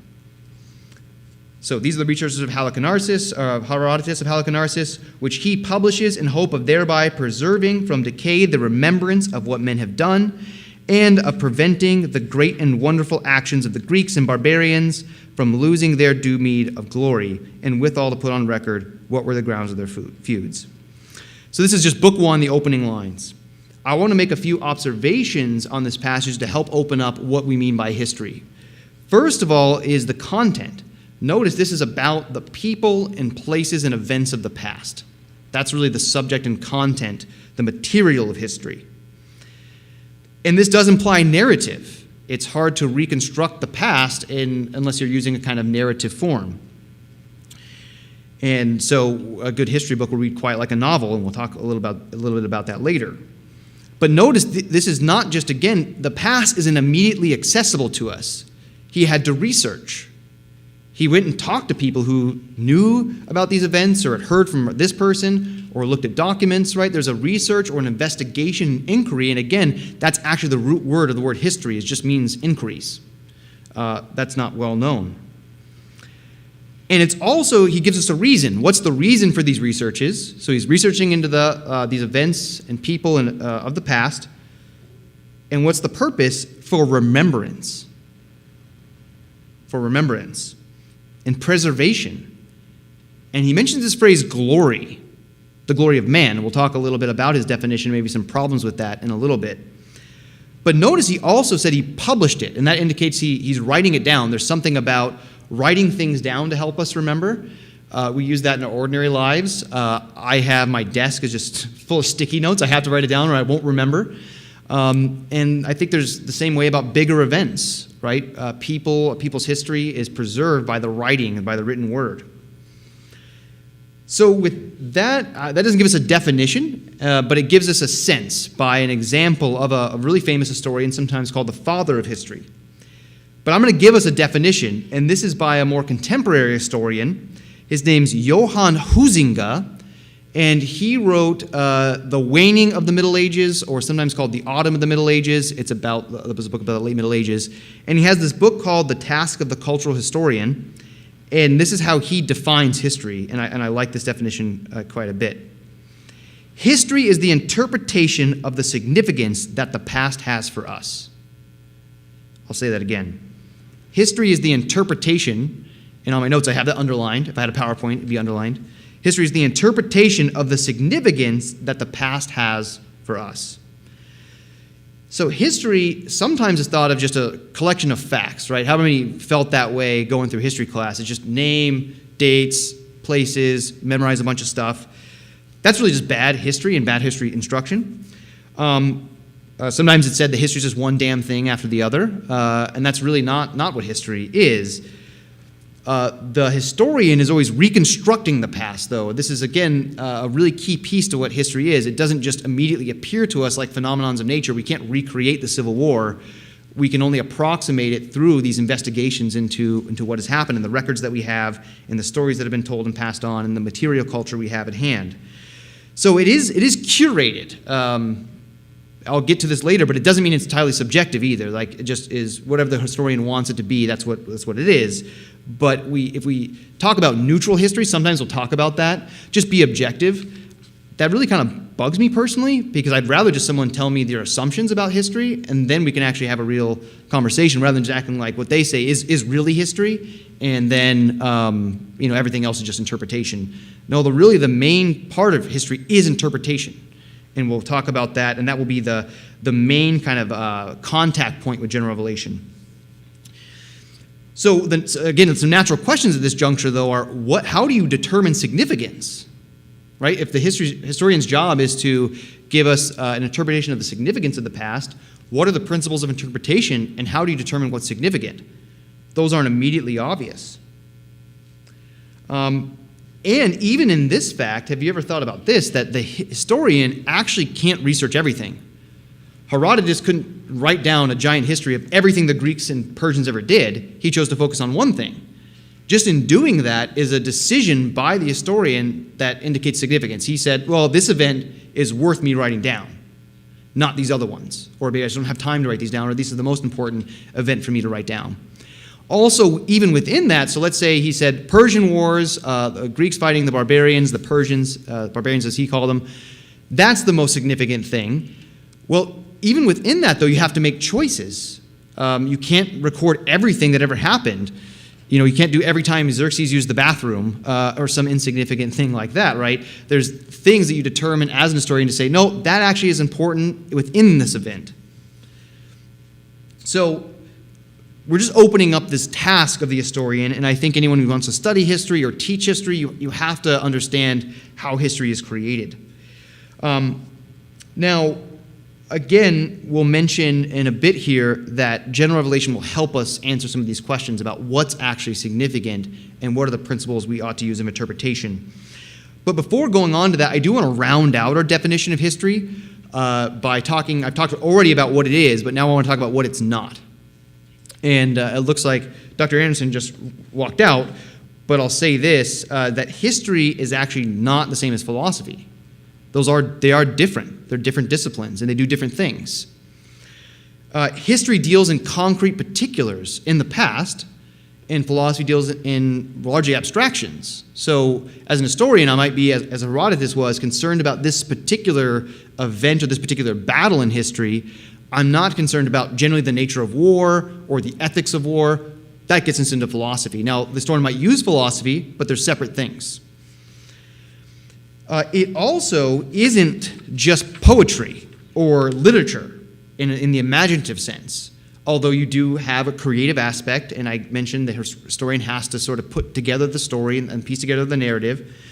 But unlike the poet or the author of a fictional work, the historian is actually bound or should be bound by factual anchors, right? They can't just make up which general fought in this battle or where the battle was. Their job is to discover those things, not create them. When you're George Lucas or someone like that, right, or whoever, one of the authors of, or the directors of the Marvel movies, right, you can do whatever you'd like because those things are imaginative worlds, and the author of an imaginative world is free to determine whatever he wants about the world. That's not true of the historian, or it shouldn't be, or it's just dishonest at that point. It is somewhat scientific in that it is an inquiry into the past, and there are methodologies behind it, but it's not hard science. Again, we don't have reproducible phenomenon like the scientist does to discover. It is a kind of an approximation or reconstruction of the past, these events that have already passed, and we do so mainly in language, not in demonstration and experiments. Although you could do a reenactment battle. Have anyone ever been to those? A battle reenactment? I saw one at Gettysburg one time. But it's still not the same thing as Gettysburg, right? Mainly that they're not killing each other. So that's a big difference in the reenactment and the actual thing. And there's nothing at stake.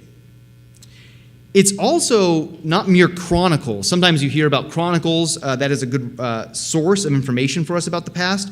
But chronicles really do just kind of list, this happened this day, this happened this day, this happened this day, and we have a lot of those. One of the ones I talk about with my students is the Anglo-Saxon Chronicle, and it just says something like, on this day, the Norsemen came and they killed a lot of people. And so it doesn't really give you much about the significance or the interpretation of it, it just tells you what happened. So chronicle and history are a little bit more aligned in that the line is just a little bit more blurred between them, but I do want to distinguish history isn't just mere chronicle without getting to the interpretation or significance. So I think that gives us enough to work on with what is history, and I think we have a common understanding to go further now. So I want to talk about general revelation. I don't know that I have a whole lot to contribute to this other than what's been said, but I will make a distinction that I'm not sure has been made already today and yesterday. I'm going to distinguish between the broader sense of general revelation and the narrower sense of general revelation. I'm going to do that for a couple reasons. One is to talk about the broader sense. I think if we ever even relate general revelation to history, it's in this broader sense, not in the narrower sense that I think we're actually talking about at this conference. So what is the broader sense? The broader sense is just what can we know by the natural intellect apart from Scripture or the Bible?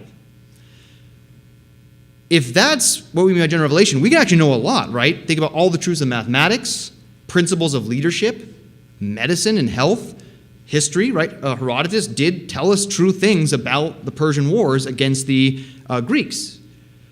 So, but that doesn't really get us to exactly what I think the significant version of general revelation is. In the sense, the broader sense, it is just true that as creatures living in God's world, they use their faculties that God gave them to say true things about the world. If not fully true, at least somewhat true. However, there's a more narrow and a specific sense I think that we're talking about general revelation at this particular conference.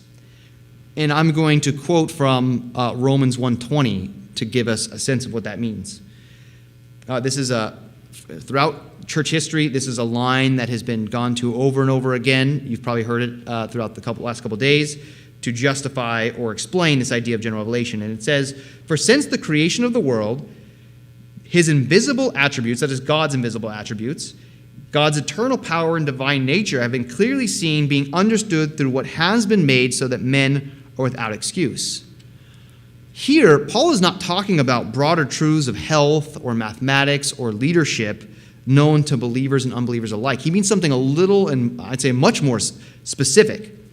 He is talking about the eternal power and divine nature of God, who should be known by all humans. So I think here it talks about general revelation, we're talking about the knowledge of God, not just knowledge broadly conceived.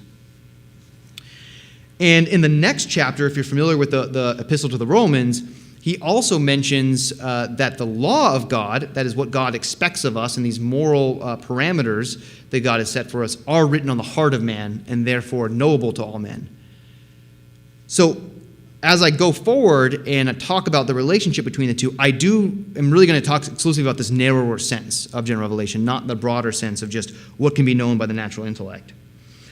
For ease, I'm just going to call these two things, this narrower sense, just theism, because theism claims God is the creator, and from general revelation, he's known to all men at all times. And then he also gave a moral law. So I'm going to call that just broadly theism. And I'd say if the general sense of general revelation or the broader sense of general revelation isn't really talked about much with regard to history, this narrower sense is even less talked about, not just with regard to history, but just generally, which is why this whole conference exists. This is not really something people are talking much about, this narrower sense of general revelation that would lead to inexcusability. So I think it's good then to move on to this third question. So we have a little bit now about what we mean by history. We have a reminder about general revelation, what that means, the works of God, making him known in creation for all men to know. And then the question now is just how do we relate these two? And why do they need each other if they do at all? And if I have a thesis, I guess, during this whole thing, this whole talk, it's I think there is a relationship between them, and I do think they need each other, and they reinforce each other. So when we talk about significance, remember that was the line from that story in Huizinga. He said it's about the interpretation of the significance that the past has for us. Conclusions about significance are radically different depending on our worldview.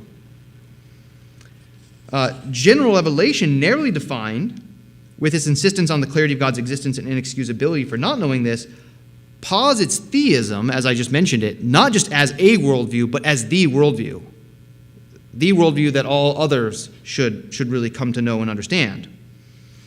And just more on this, we have a cultural battle you've heard about the culture war, sometimes it's talked about, but there really is a battle over history and history instruction in this country and maybe other countries as well. And a lot of it has to do with this. And people who were heroes can be made villains, and people who are villains can be made heroes with the passing of time and the change of worldviews. Just one example of this, in 1893, there was the World Columbian Exposition in Chicago. Columbian comes from Columbus, and it was really a major celebration of the discovery of America and heralded Columbus as a hero. Think about now where we wonder if we can even say that name. We have to take down statues. If you talk about Columbus at all and you don't qualify that with something, well, you know he was a murderer or genocidal, you're looked upon with suspicion. My goal is not to settle that dispute about Columbus, and I often think these cartoonish versions of good guy, bad guy are just wrong-headed anyways. But this is just to say that, think about, within 100 years, someone who was heralded as a hero, not only in America, but really throughout the Western world, is now a chief villain. How does that happen but with the passing of time and the change of worldview? So we really want to think of it this way. If it is true that, if theism is true, and there's a reality that man has largely rejected that, that's going to shape how we understand history. And to illustrate this, I just have a list of questions that I want to ask, and I think you'll immediately see that depending on how I view the world, I'm going to have radically different answers to this question, whether I'm a theist or some sort of monist, which is to say material world is all that exists, or the spiritual world is all that exists, or some sort of dualist. Here's an example. Is time linear or cyclical? We have a major assumption that time is linear, but apart from theism, it's really hard to justify that.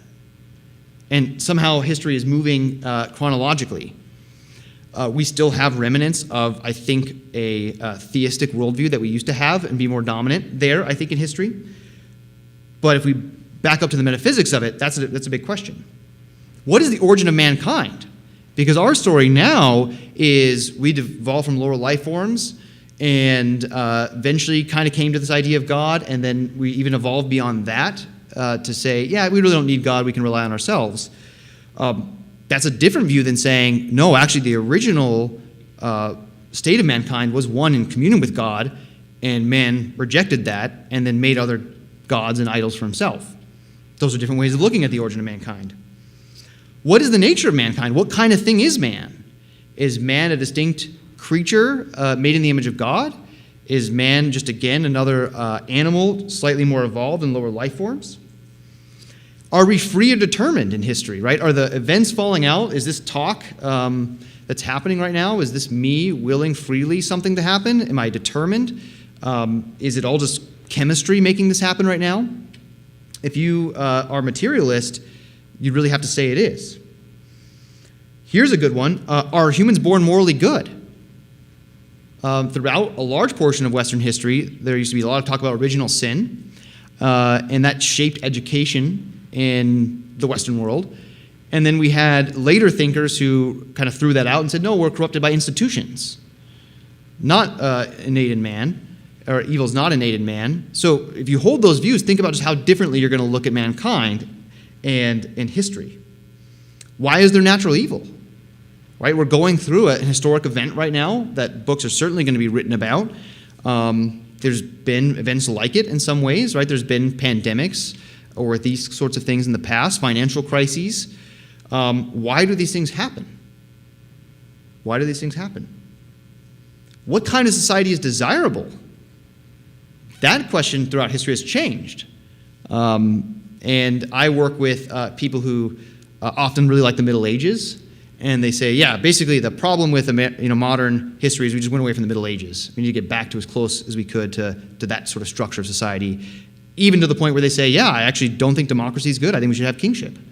That kind of strikes something at our core, like, oh, kingship, really, as an American?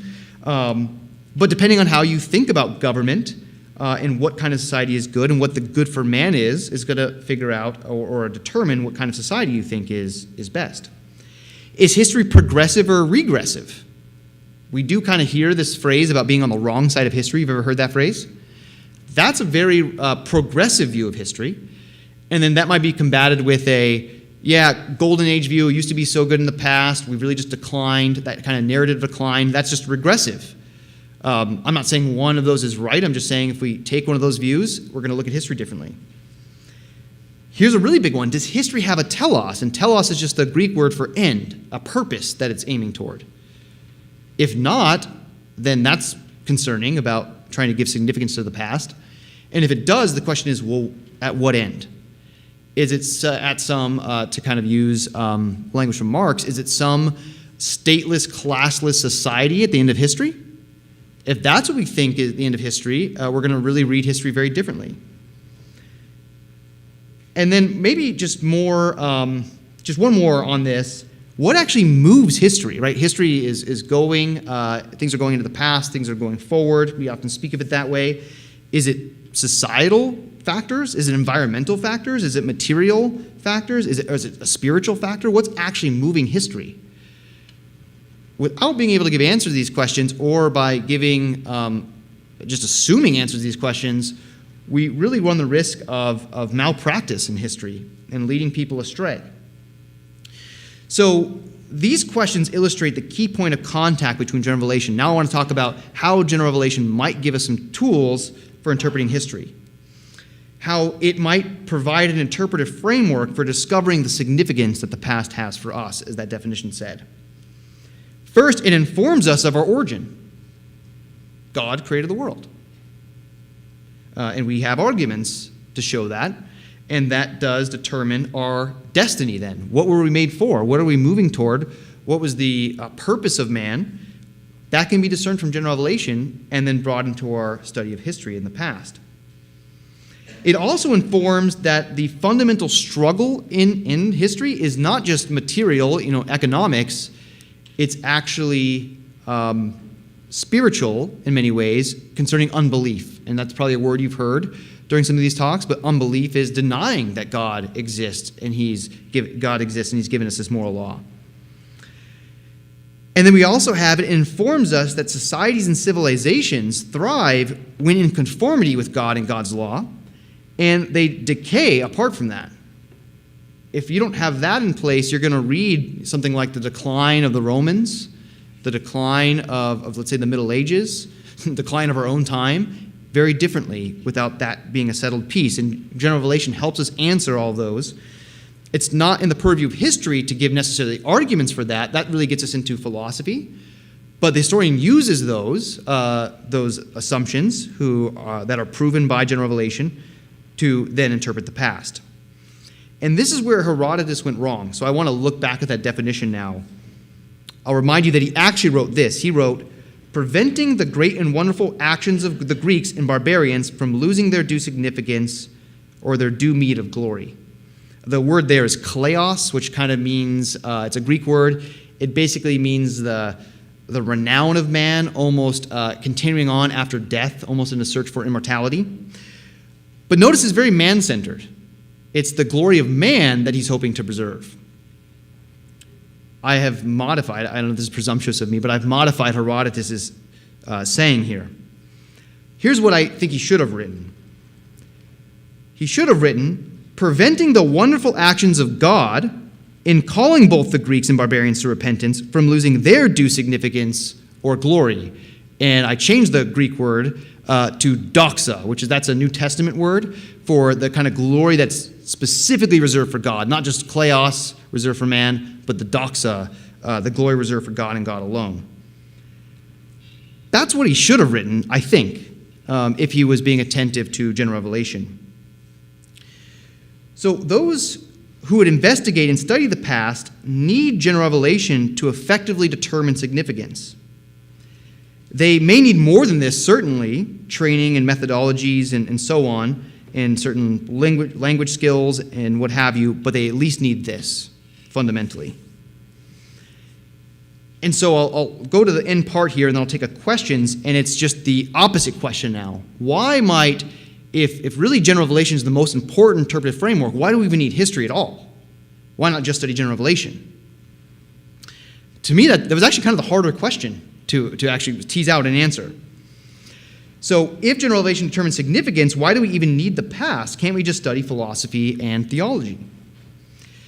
And furthermore, if we have, and some people have been really concerned about the encroachment of history on other subjects, to give the history of the subject, you name it, because of the tendency for that to historicize everything. You're constantly just then looking at not whether something's true perennially, but true just for that time and place. And it's a kind of sorts of relativism. So if that's true, if history can be used as a source of relativism, historicizing everything, that might be a detriment to general revelation. We might just say, oh, well, that's what some Christians in the past talked about, but it's not really significant now. I disagree with this.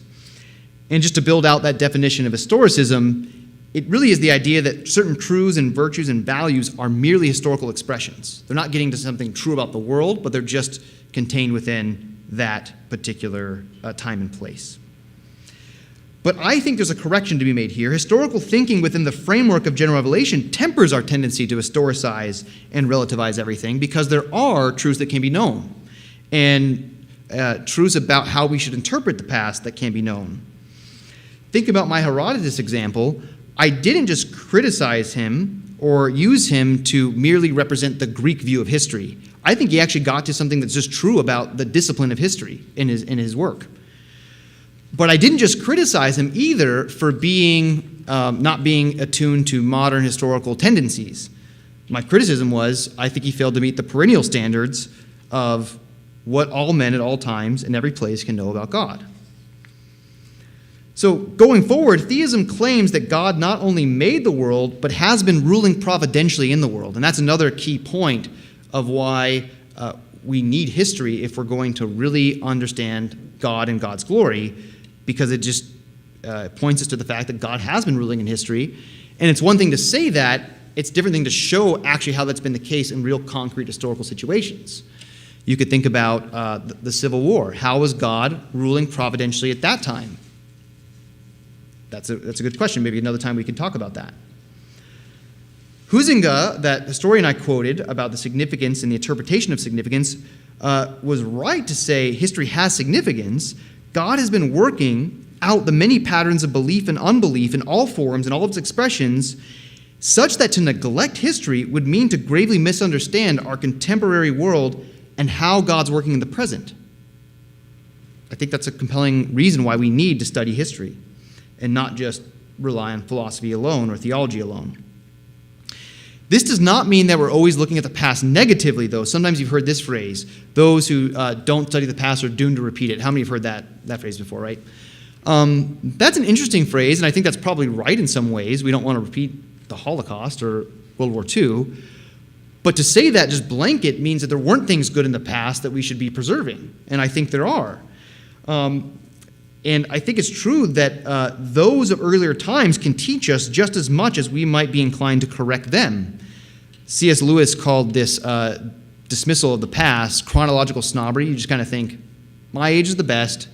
Every other age, they were just kind of idiots. They didn't have iPhones or drive cars. C.S. Lewis probably didn't either, actually. But we think that person's stupid because of that, when actually there's a lot of wisdom in the past that we've just forgotten. And we're so fascinated by our advancements in technology, we really lack wisdom. So I'll end with this. I actually think that a thorough knowledge of history has the potential to curb and correct our own hubris, our own pride as moderns. And I'll end with some of these questions for us. Are we invincible? Can we live by bread alone? Shall we hope to discover immortality in our age? Can we force heaven on earth through coercive means? Will we find wisdom ever apart from God?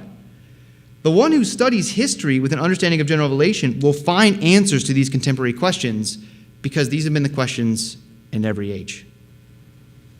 And that's my talk.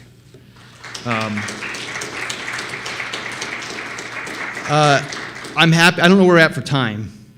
Okay, I can take 5 minutes worth of questions. Any questions, comments? Yes. Okay, I have one. So maybe I can touch on this as well. So I want to be a teacher one day. So I was kind of thinking this is more like, okay, we're going to teaching, and especially like in a great course context. I think the first question I have would be, you kind of split general revelation into the broad and narrow. What distinction would you make between the narrow section of general revelation and special revelation? Yeah. Okay. Yeah. Thank you. So the question was, I made the distinction between the broader sense of general revelation, which is just kind of what man can know by his natural intellect, and then the narrower sense about the knowledge of God specifically and what is clearly known and we're inexcusable for not knowing. And the question was, well, take that a step further. How would you make the distinction between that narrower sense and then special revelation?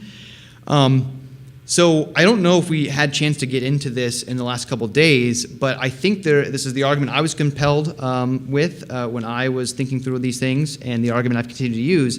But there is a way to move from general revelation to special revelation. They aren't the same thing, but they point to the need for it, because general revelation ends with our guiltiness before God in denying theism, essentially, denying that God exists and that we haven't followed his law. And then a step further of that is we also are met with our own moral evil and then the reality of natural evil in the world. And we can't spell that out all right now, but I'm happy to talk later. But I think at that juncture, that's where we get to the need for special revelation. And then we can start saying, if special revelation is necessary, then does it exist out there? I think it does. And I think the Christian scriptures are that revelation. But that's just a statement. I'm not proving that at this moment. Then a follow-up question to that. As educators then, we are not just supposed to stay talking about general revelation. Would you say that we are also supposed to introduce special revelation to our students?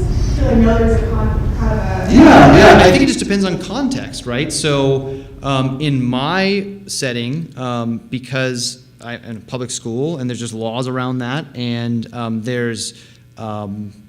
I don't just flat out talk about Scripture. My students actually read the Bible, but we don't talk about it as something they should devotionally read or believe themselves, but more as literature. And there are all different levels of teaching from, I think there's homeschool moms here, right? Teaching kids in the home, to teaching in a public secular setting, to teaching in a university setting. And I think those are just different levels. And part of what I've wrestled with is, what level does the work that I do with students, and not really students anymore because I'm more in charge of teachers, where does that lead to, and where's the line up which you can get to without being inappropriate in some ways, given whatever institution you're a part of, and overstepping some bounds. And I think the secondary level is really different than the collegiate level, because you're dealing with mature students. At the secondary level, parents really are the primary educators, and they're choosing to put you in charge of their student temporarily. In loco parentis, sometimes is the phrase that's used. And I think we just have to be really careful about indoctrinating or putting our own views on young people in a way, especially really young students. So I think there's it's probably a conversation that we can have more than a quick answer I can give.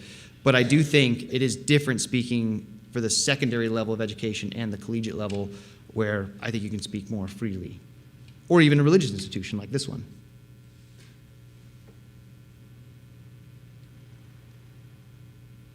Happy to take follow-ups to that. Yep, a question back there? You're halfway? All right, I'll go all the way.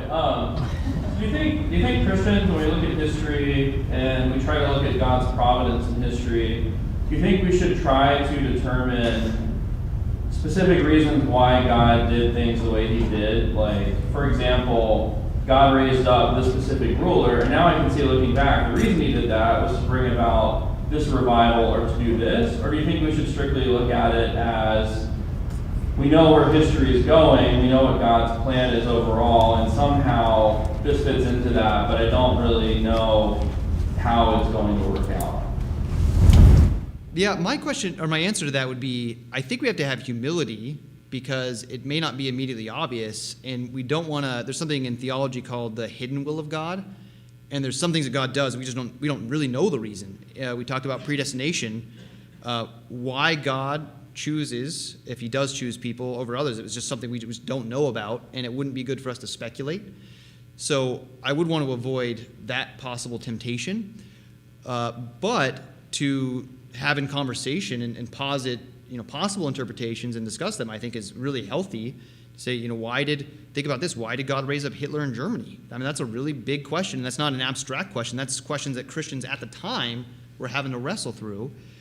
And there might be multiple answers to that. I don't know if there's just one answer to that. But I think it's worth pursuing for sure. Do we have time for one last one here? Just really quickly, you made a distinction between a broader sense of general revelation and a narrow sense. Yeah. I haven't really heard that distinction before, and I was wondering if you can just a little bit quickly go over the narrow sense again. Yeah, so I would say the narrow sense is probably how you've heard most people talk about it at the conference. But there is a way which just some people speak when they say general revelation, they just kind of mean broadly what can be known about God. So if, an ancient historian like Herodotus tells us truths about the Persian Wars, he's doing that because he's studying general revelation in a really broad sense. He's not telling us about how God's revealing himself in that war, per se, and how we should see that. That would be the narrower sense. So, well, I'd say both are interpretations, but maybe one is more conscious than the other. And I'd say one is a result of just us being created beings living in God's world. We're going to get some things right just because we're humans and we have this gift of the intellect. And thank God for that. That's a kind of a common grace, because think about how much unbelievers have given us in some discoveries, especially natural dominion, sometimes we call it. So that's a common grace that we should appreciate and be thankful for. But that's different than kind of moral dominion and talking specifically about our relationship with God or our failure to know God in relationship with him. Well, thank you, everyone, for your time.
Well, thank you all.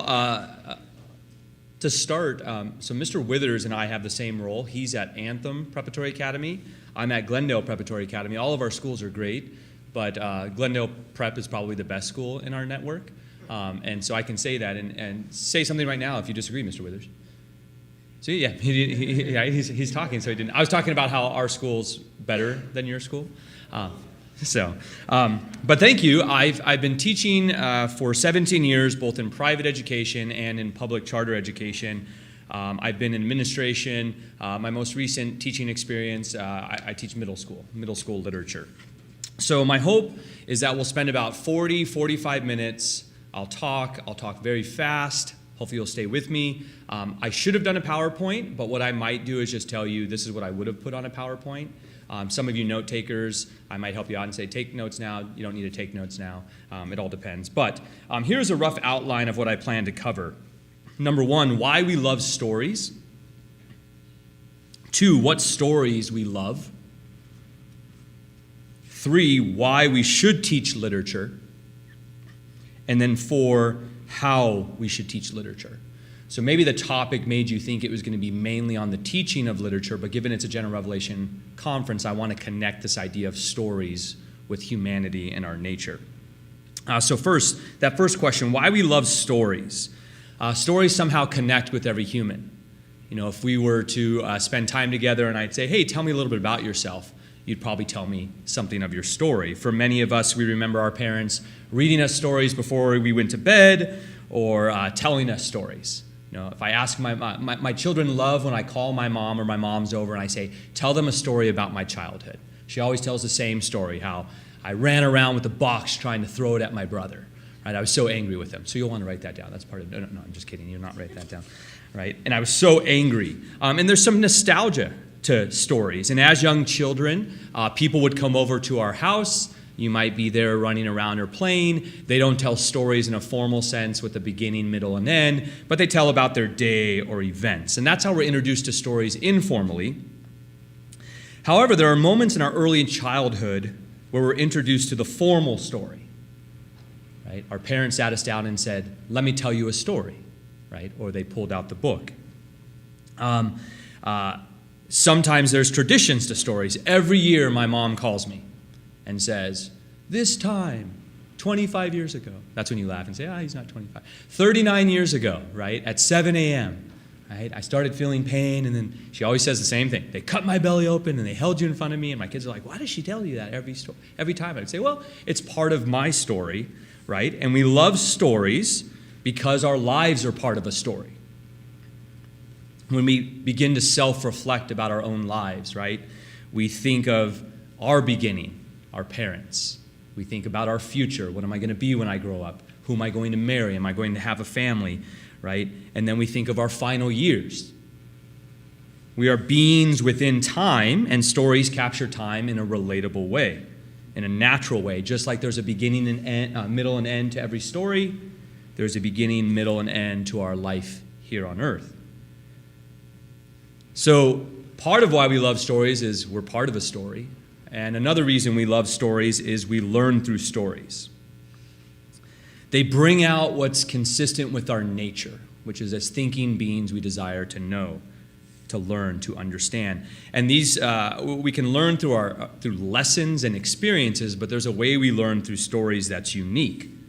Think of, if you can remember, or if any of you are parents, you have this memory with your own children, where you start with picture books, right, and then maybe there's words, and your parents are pointing to something and saying the word, ball, dog. And then they turn to the next page and they say, what's that? And they point to it and you say dog. And then they say, yes, right? And your eyes brighten. And it's this moment of understanding or connecting the dots. Stories bring us to understand and learn in particular ways. I call these the realms of understanding when it comes to literature. And I call them realms because I think we live in them for a time, and you can live in one realm without going to the next.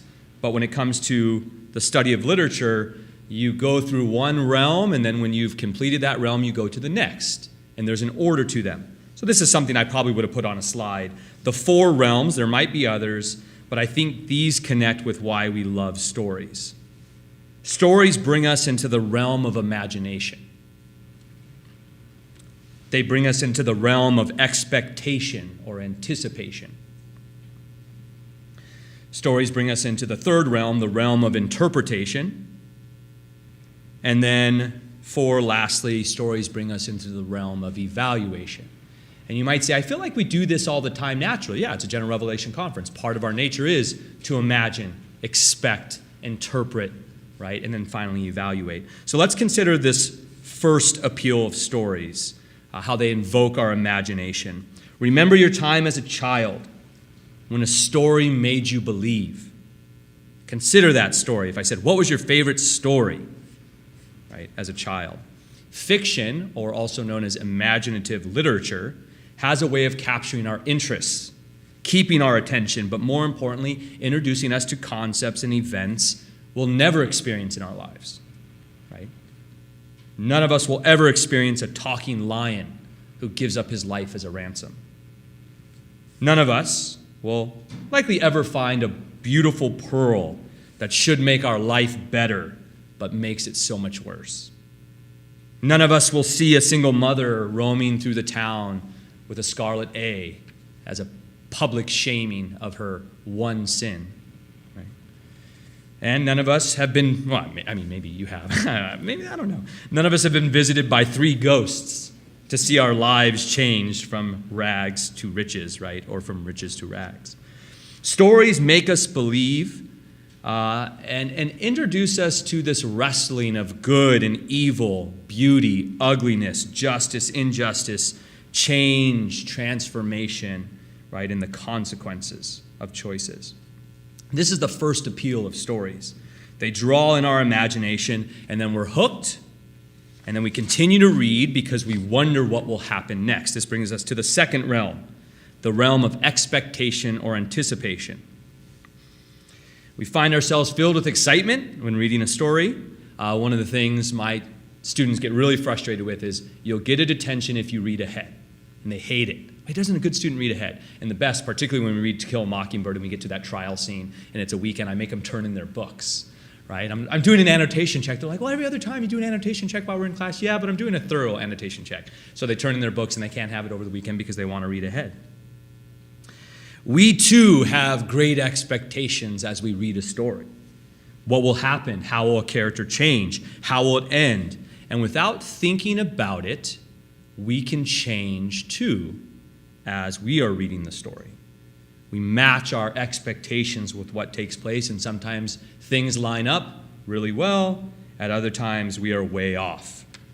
I was thinking, I have this skill, my wife hates it, where I'll say what a character in a movie, not literature, but in a show will say, and I'll get so excited that I said exactly, and she'll be like, it's not even impressive, like anybody could have guessed that. I'm like, no, I don't know, that anticipation. Stories are written, and they're told in a way to, right, capture expectation. Authors hint at what's going to happen, right? They give us this foreshadow or a significant outcome to anticipate. So once our imagination is captured and our expectation grows, what takes place naturally is we begin to go into that realm of interpretation. We interpret setting, tone, images, each character. We take what's presented before us and we make inferences to various interactions, conflict, events, and the interpretive process begins and we start to make implications and we think about human nature, right? And sometimes, whether it's intentional or not, we think about ourselves and our own lives. There's a way a story makes us reflect on ideas and conflict in a way that's safe. I'm going to share a little bit more about why literature is so important, because we can do this in a safe environment, right? It's safer and easier than facing those conflicts ourselves. And then lastly, there's a unique kind of marriage between interpretation and evaluation, which is the last realm stories take us in. And what I mean by evaluation is not so much we make this broad conclusion that the story was good, right? But these internal, subtle evaluations when it comes to a character, who they are, their attitudes, their opinions, their values, their morality. Are they a good person or an evil person? If I said, who's the best fictional character, right? and you start to think of stories, and you make that evaluation. We ask questions like, should we admire this character? Should we despise them? And we wonder about the why behind it all. And we're doing this with characters that don't even exist in reality, but remember, because our imagination is captured, and then we move to anticipation, interpretation, and finally evaluation. But it's usually done through, all of this is done through the story's characters. So I'm going to talk a little bit about characters, but again, just to remind you of the four realms if you're taking notes as to why we love stories. They bring us to the realm of imagination, anticipation, interpretation, and then finally application or evaluation. Now to the second overarching question. We're moving pretty fast. What stories do we love? And I'm going to suggest three things. The stories we love have certain kinds of characters. They have certain kinds of conflict. And finally, the stories we love have certain kind of outcomes. If you like consistency, you can say conclusion. So you have the 3 C's, right? Characters, conflicts, conclusions. But I've always wondered outcomes, right? What happens in the end? So let's first talk about characters. We generally make a distinction between major and minor characters, but I'm going to suggest a distinction between what's called a static character and a dynamic character. And these are the stories. The good stories have a dynamic character.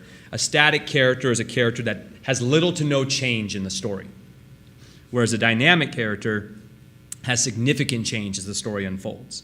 And this change is not physical. I mean, there could be, but it's a change in their moral character or their virtue. They move towards good or they move towards evil, right? And this change is in what the character desires or wants most, right? Not merely actions. And I'm not trying to minimize physical changes. In fact, some of the best stories we like is where you see, right, a child grow into manhood. But that beauty of that story is not tied to, oh, he's taller, he's stronger. It's tied to what he's learning, right? And we love the stories that have kind of the training session too. But the stories we love capture a change in one's soul. So you think about General Revelation Conference.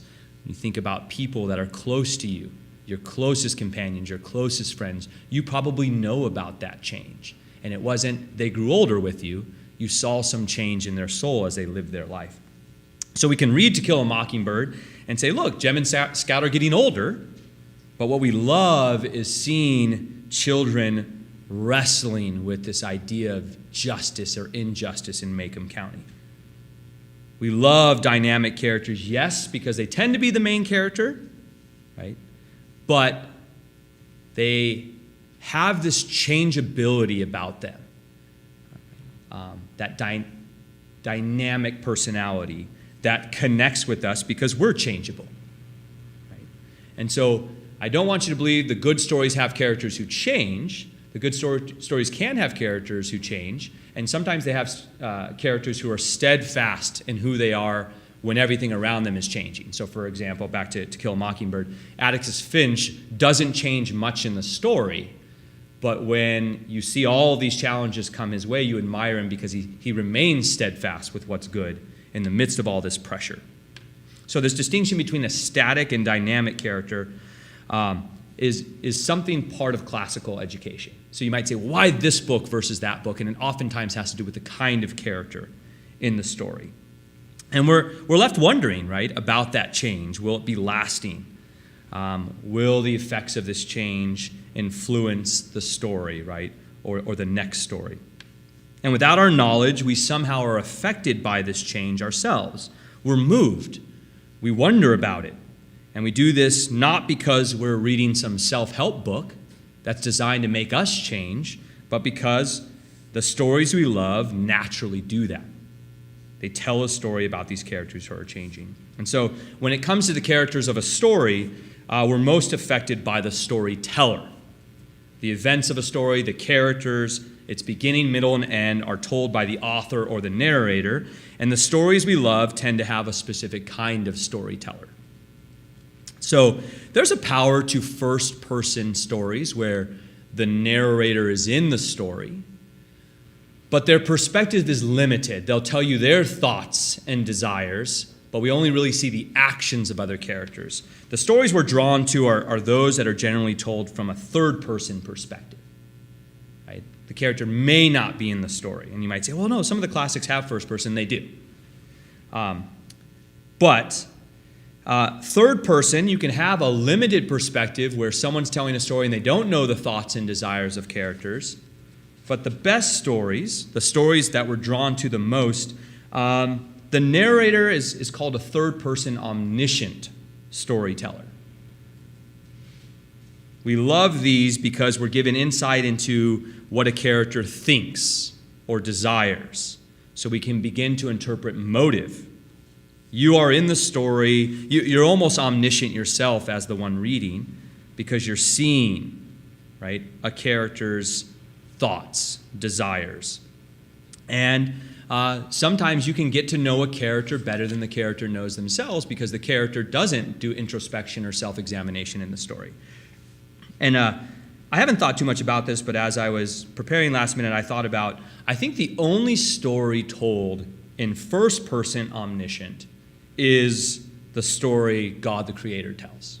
He's in the story, and he knows the thoughts and desires. I was trying to think if there's another story where it's a first person narrative, and they know the thoughts and desires, and I couldn't think of anything. So the stories we love have certain kind of characters, and now the stories we love have certain kinds of conflict.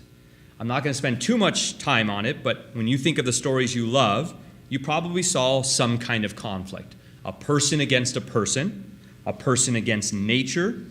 You don't need to write these down. A person against society, a person against God, right? And then a person against self.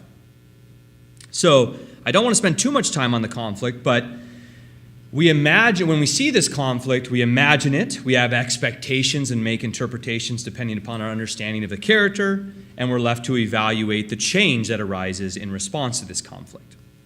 And the change we love to see, the stories that stay with us, is when we see a character transform.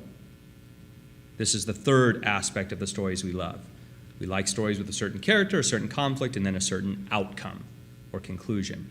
We want to see transformation for good, even though sometimes we see transformation for evil. And I was thinking about, it's a General Revelation conference, and we're at Arizona Christian University, and you might say, no, I think just Christians want to see transformation that goes from evil to good. And I thought, no.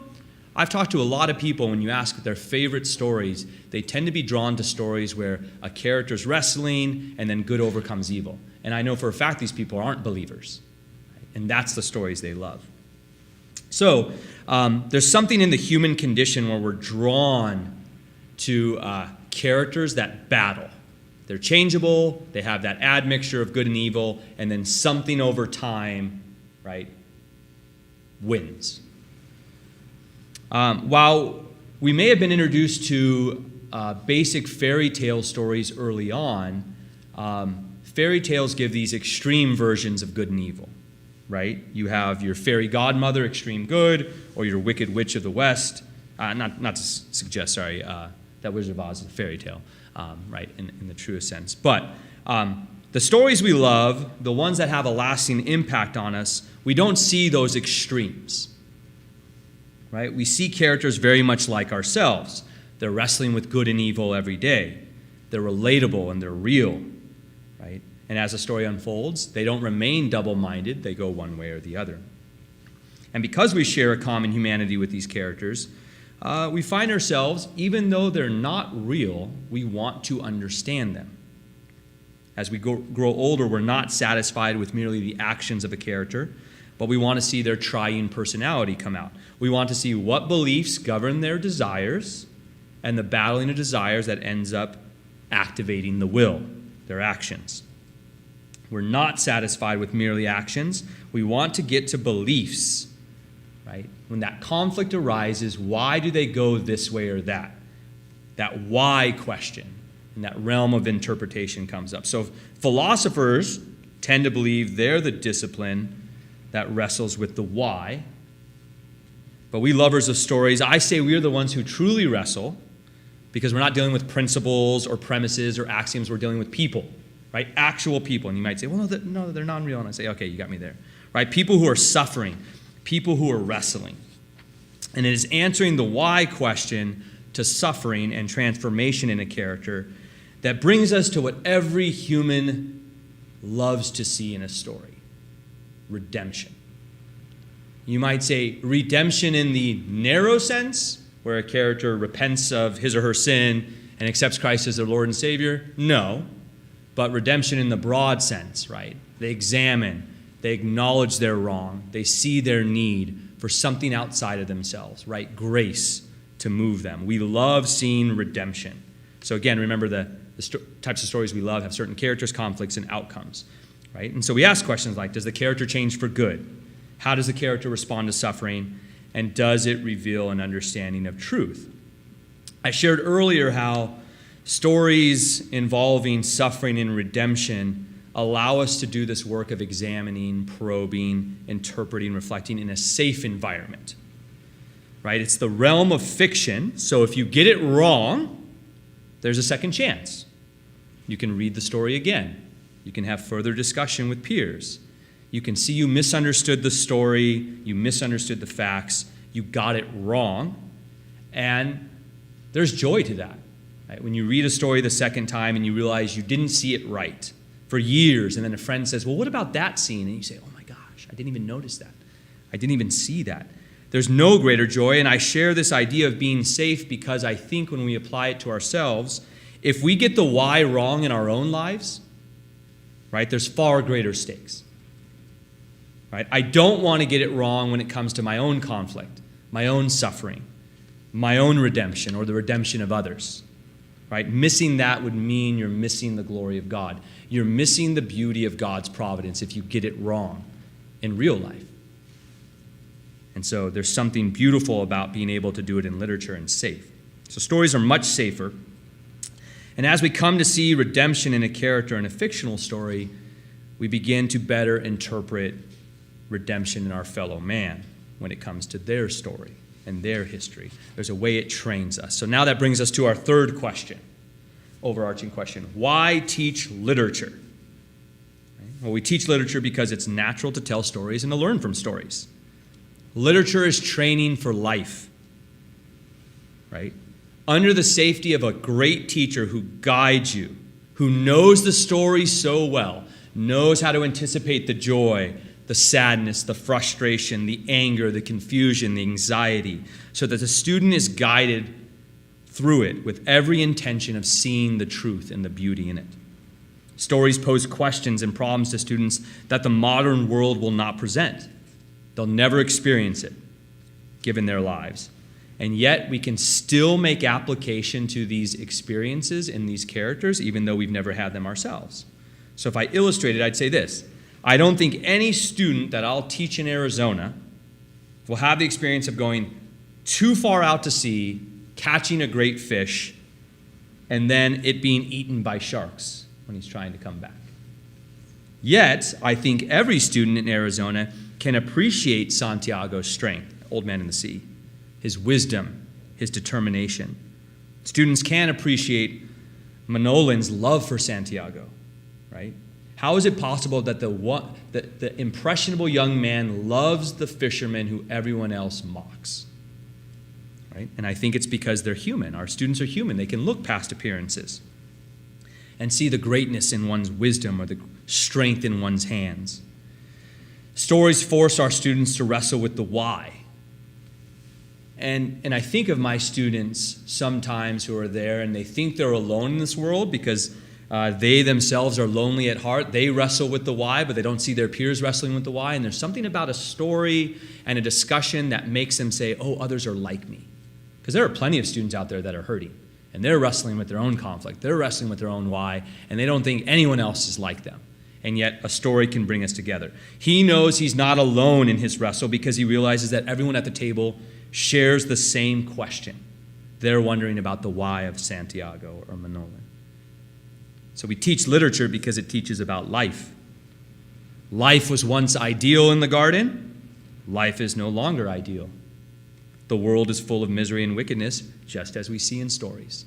Not ideal, right? We see in stories characters whose lives appear ideal. We tend to, in our real life, think of people who have the ideal life, right? They work for like an electric car company, right? Can take off time whenever they want, right? Right? But there's a beauty when students read about a Stella in Great Expectations and they think she has the best life ever, and yet she's miserable and is left unhappy at the end. You see Jay Gatsby and you think, oh, he has it all, and then you realize everything he's doing is for one particular reason, and he's empty and he just reaches across the cove for that green light, right? These characters wrestle with life, and it helps us to do the same, even though we're not in that situation. So given this reason for teaching literature, it teaches about life, we need to make sure we're considering the how to teach literature, right? I'm not going to say it's a matter of life and death if you don't teach literature correctly. I'm not going to say that, right? Especially for some impressionable teacher that you throw in there, right? I've ruined the kids' lives. No. But I would suggest how you teach literature is to one's benefit or to one's harm. Whether we unpack good and evil and redemption in a story can have implications beyond that story. So let's consider our final question. How should we teach literature?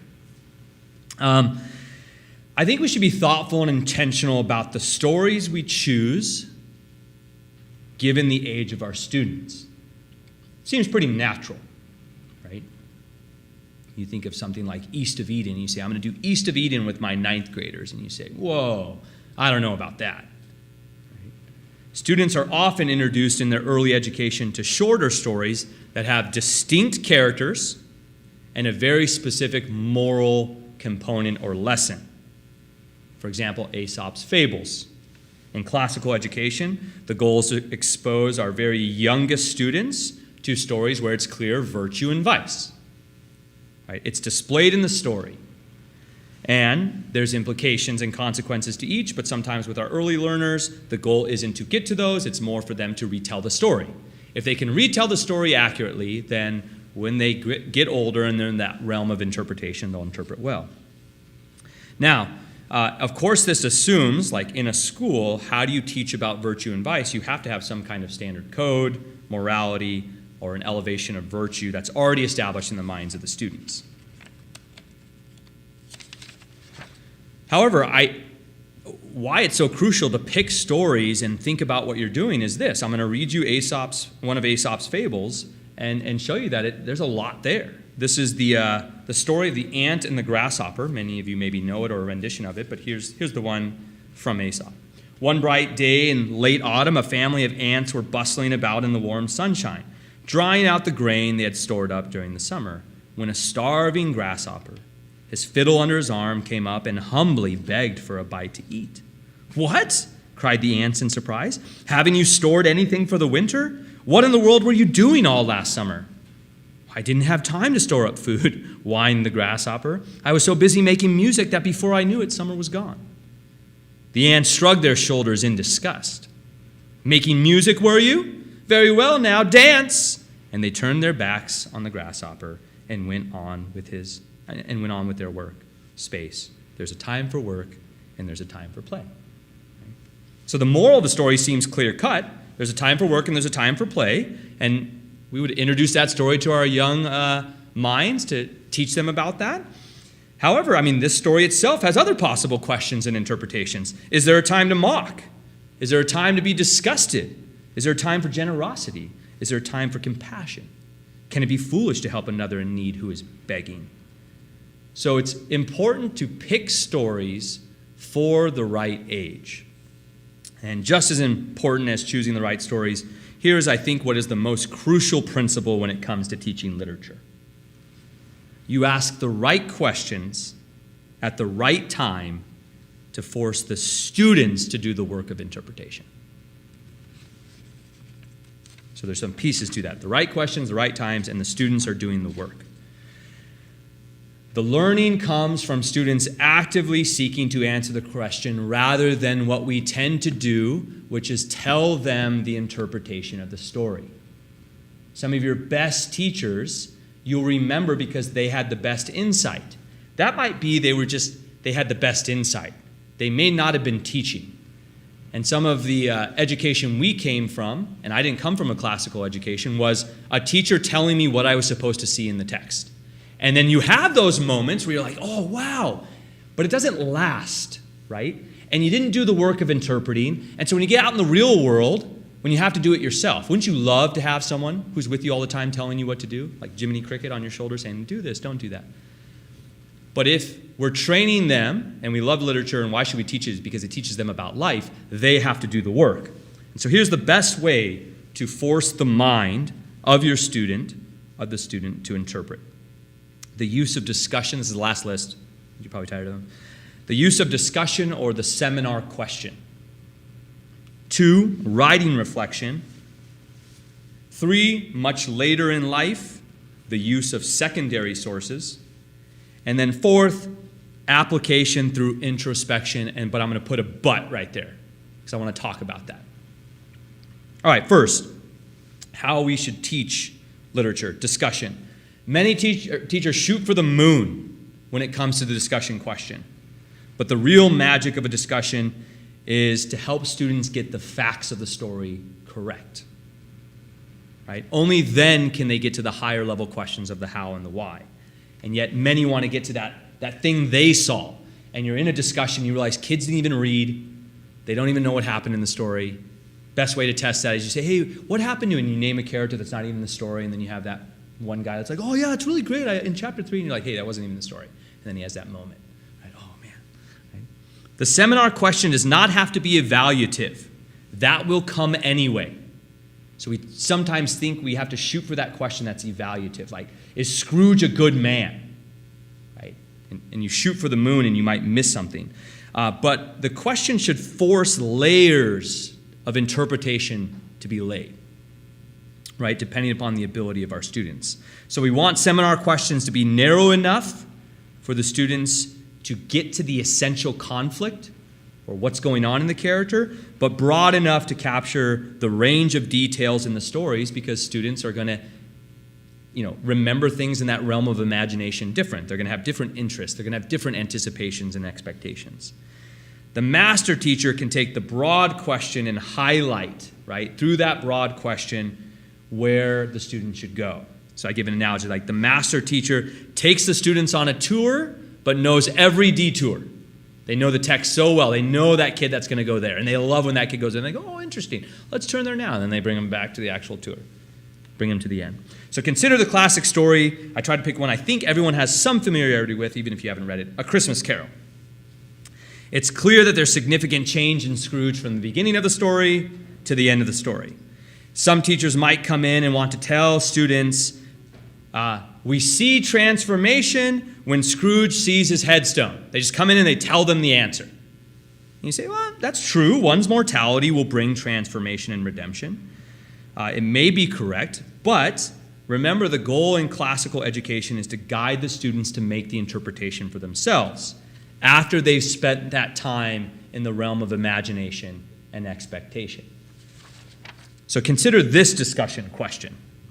What change do we see in Scrooge with the visiting of the 3 ghosts?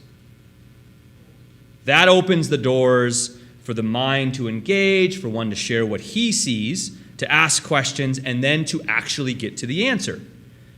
Right? Of course I want my students to see when Scrooge sees his mortality, it has an effect on him, but that comes after so many other layers.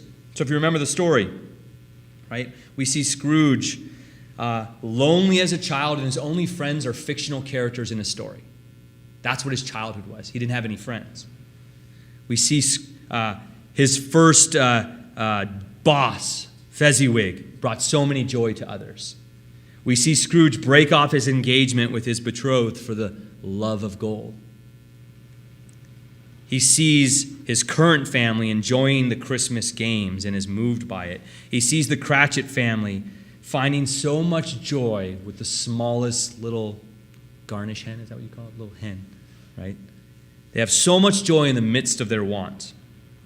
He sees the empty chair and the crutch of Tiny Tim. He witnesses no one mourning for his death, but trying to make profit off of his bed sheets. Right? And after all, this is all after the first scene, which people skip over because you want to get to the ghost, right? He's visited by Marley, his one and only friend, who was indeed as dead as a doornail. Right, so it starts with death and it ends with death. The master teacher asks the essential questions but leaves it broad enough so that the whole picture can be considered. Think of when you interpret fellow humans. It's so good to just sum someone up by one aspect of their life rather than taking their whole life into consideration. We teach literature because it teaches about life. Is every discussion or seminar magical? No, right? Teachers often have to remind themselves that this is the first read for students. The goal is they know the story. The goal is as they went through those realms, they'll want to reread it again. The story becomes part of their personal library. They want to tell it to their children. They might start a great book series and read it again and discuss it. So that's our hope, is that students will revisit the classics years later. Again, the goal in going through this process is that they're able to be primed to interpret life. Right? Stories become only more meaningful when we're able to interpret them better, read them over and over again, and make application to our lives. So I was thinking of stories, right, before I was married, and then I read those stories after I was married, and it's more insightful. The same with parenting. Right? Now remember, the goal isn't you have to have this life experience in order to appreciate a story. Part of a General Revelation conference is, right, there's a common humanity we share, and we should be able to relate, even though we haven't had those experiences. All right, moving quickly. The second way we teach literature is through writing. How much time do we have? I know we started a little early. What's that? Well, it depends. You got like 20 minutes left when you started, but Okay. 35 minutes left when you should. All right. The second way we teach literature is by asking students to write about the stories themselves. So it's similar to a seminar or a discussion, and usually the questions are very similar, but it's different in that each student has to wrestle with the question. They have to contend with what's going on. There's too many dynamics in a classroom discussion to prevent every student from participating to the same degree. Right? There's never enough time for that quiet but insightful student to muster that courage. And, right, there's never enough time to get that less thoughtful, active student who's always sharing to just stop talking. Right? There's a way writing equals the playing field. And that's probably some of my greatest joys in teaching, is when I have that student who never discusses, and then I read their writing. It's like, oh my goodness, there's so much there. And then you pull them aside and you say, hey, I always ask, did you write this? Right? Yeah, okay. I'm not accusing you of, but this is just really good. Why don't you ever talk? Well, I don't know. I never can get in. And usually they're very virtuous. The idea of interrupting someone or talking over someone is so overwhelming for them, they just can't do it.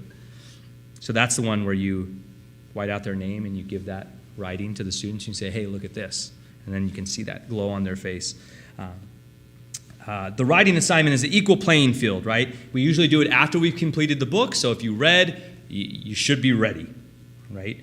And I always remind my students, because they think they're writing for me, because they tend to think only about the grade, and I have to remind them, no, this is about life. And they think like, yeah, you're kind of crazy. And then a few of them get it.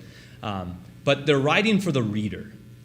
This is your contribution. This is your word you're bringing. And that paper may fly off my desk, right? Float, go miles, and then someone picks it up and they're going to see your thoughts. What do you want them to see? The third way we can teach literature is with secondary sources. Now, like Mr. Withers said, we teach at the secondary level as far as middle school and high school. And part of the classical tradition is in middle school and high school, we never read secondary sources. The thing that unites us is the primary source, the book in front of us. And that's not to say that secondary sources aren't good. There are people who are much better interpreters of me and much better interpreters of you. So there could be some value in introducing students to read what someone said, right, or has written about that work. But we believe that that would be for later, probably in college. Unfortunately, sometimes college goes to the other extreme and you only read secondary sources and you don't read the actual work itself. But I said, suppose someone wrote a philosophical commentary on the story of Job. Like, how many of you would want to read that, right? Rather than just reading Job? I would, right? So that's the third way we teach literature. And lastly, the fourth way, the way I have not figured out yet. And I think it's because I'm still young in education when you think people teach till they're 60, 70. Introspection and personal application. I spent a decade in Christian education and a decade in public charter education. And I haven't figured out how to do this, so I'm just going to share what I've witnessed or observed.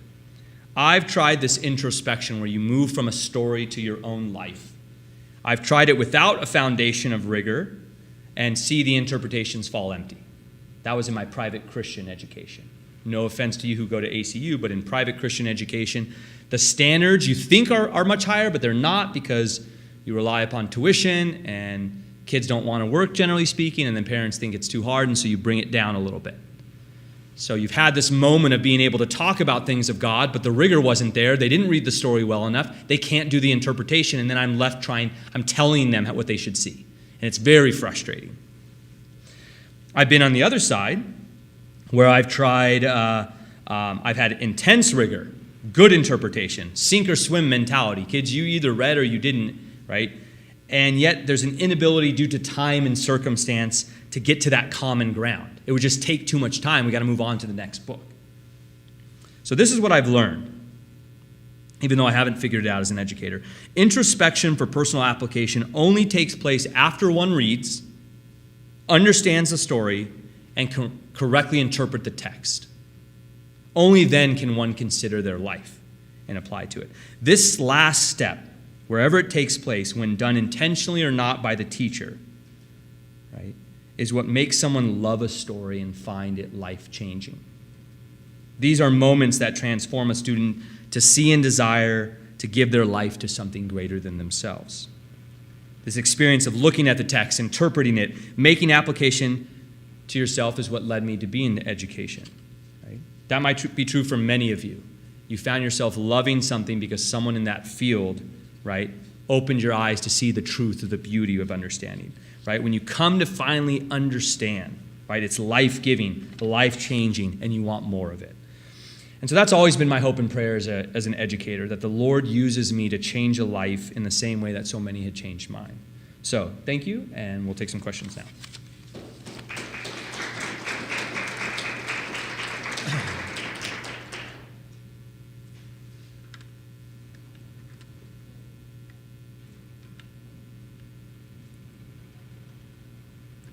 Yes, ma'am. How have you kind of dealt with the challenge in today's day and age when the discipline that it takes to actually sit down and read a book and get the story that means takes so long, and so many kids have no desire to do it in light of so much technology and video games and such? How do you really get them excited about reading a book? So the question was, how do you, in this day and age, when students, well, sometimes these novels are, just difficult reads. There's the competing goods of technology. How do you get students to love to read, to actually do it, right? I think we can't be naive. There are some students who they're in seminar, and they're talking in such a way, and then we have break, and then I pull them aside and say, hey, you didn't read, did you? And they're like, no. Was it that obvious? And I said, no, it was pretty good. But it's just a lack of integrity when you're coming in here having that discussion and you didn't read. I think kids actually rise to every standard. I think the problem is we lower the bar. So if you have high stakes, which is a reading quiz every time, that's going to get 20% of those kids who don't read, right? When you tell a student, hey, I'm going to call on you first, right? But I think it's this.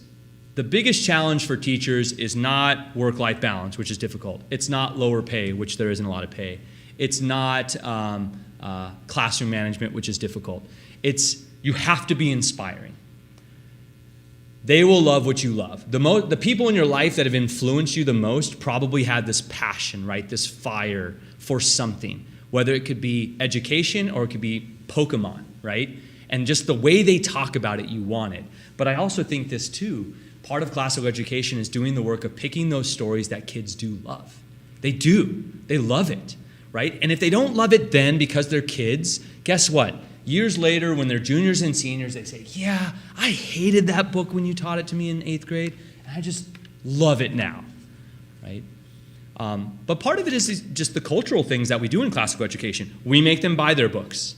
It's called a classic to keep. It's going to become part of your personal library. You do annotation checks, right? When a kid at the end of the year, they throw out all their lockers, you have a bin that says, don't throw away books. And you see those kids that throw their books in there, and you come to them and say, hey, keep this book. Imagine one day you get to sit down with your kid and say, look what I wrote when I was 14. All right, but so much of it happens in the class. But I think part of this conference is getting to it, that if it can't connect with who they are as humans, it's just going to feel like labor. And not connect with them practically. That's what poor educators do. Let me tell you how you're going to use this in your life, or let me tell you how this is going to get you a job. We start there when we should start with, let me tell you why this is beautiful and why it speaks about who we are as humans. So I think that is something we're always going to face. And I think the best teachers don't get discouraged by it. They know students are going to have days. I mean, we have days as teachers where you're just like, I don't know if I want to do this. And guess what? It's that student who does care that gets you out of your funk, right, as a teacher. But it is difficult. And it's more difficult because sometimes parents don't care about that either. They're sending students to my school because they know they'll get into a good college. And so a lot of what I have to do is remind parents, do you love what we love? Right? We're not a school, we're a community, and you're partnering with me and sending your student here because you actually love this for the same reasons I love it. And any conflict I've ever had with parents is because what we think is best for their child, they don't think what's best, and that's just when it happens. So I don't think I gave you like specific concrete as much as principles, but always dignify your students. They aren't kids who just want to play on video games all day. If you give them that, they'll do it. But they care about meaningful things because they're humans created in the image of God and they desire to know. They do. And you remind them of that, not in a lecture way, but you do it in very subtle ways where you build relationships with them. Other questions? Yes? What a wonderful talk. Oh, thanks. I'm trying to make the connection very clear between general revelation and fictional literature. Yeah. And so what I've come up with, you can tell me if I'm on track, is that good fiction helps us to see and identify what is common in human nature, the common things that we all go through, and the conflicts and how we wrestle with it. And so, because when I think of general revelation, I'm thinking of nature, and but we're talking about creative works of literature. So is that... So think about it as, and when I say nature, think about human nature. So if I give an analogy of movies, there are movies that are entertaining, and there are movies that are good. I had someone try to tell me once that the Transformer movies were good. I'd say they're not good, they're entertaining. There's explosions, right? There's sensations are coming. But the story, right, isn't relatable, right? The wrestling, you're like, no, it could be. I'm not talking about because it's involving, robots from outer space. The stories that stand the test of time get human nature correct. And I'm inclined to tell you, too, that the author just does it. They're given a gift. They're not sitting there writing a story and saying, how can I get human nature correct? The person who gets it correct, which is why our students read one every year, is Shakespeare. He just gets it right? Think of every one of his dynamics, every one of his characters, right? Young love. Romeo's sad. He thinks there's no life worth living because Rosaline doesn't like him. His friends come up and tell him what all of our friends say, well, just go look for a prettier girl, right? He goes to a party and thinks he's in love again. And he has this view of, if I can't have this one, life's not worth living. That is a very human thing. Right? If you told me right now my wife passed away, I could tell you in principle, I trust in the Lord and know all things work for good, but I'd be laying in my bed at night wondering why, right? And you'd be battling that. What do I do now? Right? So the best stories capture human nature the best way. Now you might say, well, how do you know that? I'd say, well, that's where the discussion comes in. Because there are people at my work that hate Dickens, and I really love Dickens. I know why they hate Dickens, but some people hate Dickens because he always talks about redemption, and that's why I love Dickens, right? You see this battle between good and evil. Withers, you love Dickens or not really? Yeah, you do. Oh, I'm sorry. Yeah, no. Do you like Dickens? Sorry? Yeah, I can ask you now. Yeah, do you like Dickens? I love Dickens because I see human nature. I recognize, Yeah. I am manipulative like that. Or I'm greedy like that. He sees me. And some say something like, Scrooge, no one would transform like that overnight. And I'd say, well, look at the layers. You're right. No one would transform if you just showed him a headstone. Scrooge knows he's going to die, But how did all those things line up so that that moment of seeing his death was that much more meaningful? Do you know you're going to die someday? Yes, I do too. How often are we thinking about it? We tend to not until something comes in our lives and reminds us of death. And stories just find ways to capture that. It's tough to explain because I think a lot of it is intuitive. You're like, yes, yes. And they say, well, how do you know that connects with human nature? And then that's the difficult work. But I at least can say this in principle because I'm not an expert. The best stories get it right about who we are as humans. And those are the classics. Those are the classics, but also the classics you choose because there's a limited amount of time with what you're having with students is, what in this story are we okay exposing to these students at this time? And that's a very hot topic, right? Like, what do you expose students to, right? And what stories? And I don't think anyone's having that conversation about human nature. They're having the conversation about which groups of people are underrepresented. That's an important thing to discuss, but that's not the first principle when it comes to discussing a story. Yeah. Yes, sir. You talked about guiding the students to the correct interpretation, and what your thoughts on what some trends in education have done. Kind of what you just mentioned, that you have persons looking at underrepresented groups in the text and using that as a primary source, but they really take a different philosophy of human nature and then guide the students to see that in the text, sort of like critical readings of the text that Derrida, Foucault, So the interesting question is, how do you guide students through the text when there's a paradigm right now of the thing we're always getting them to see is maybe some narrow, underrepresented person? I think you have to stick to the plot, right? So I think you were telling me about this years ago, Owen, and I found it fascinating of someone writing a story of Lord of the Rings from the orc perspective. And I thought to myself, that'd be actually pretty interesting. I just don't know if they get the story right. Right? What is that story about? It's about a group of people who are considered evil and do evil and people don't like them. And I just thought, I don't know if that's a story, right? That's an aspect of a story. So when you're looking at people wanting to focus on certain aspects of a story, I'd say, is it within the context of what's going on, or is it just stripped of it? And then I'd say, well, then you're doing literary criticism, you're doing secondary source work, there's a place for that, but it's certainly not in the education of children with the first read.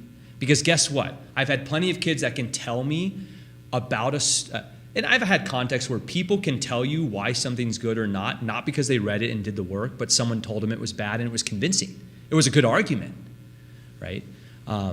So I don't know if that answered your question, but I do think this.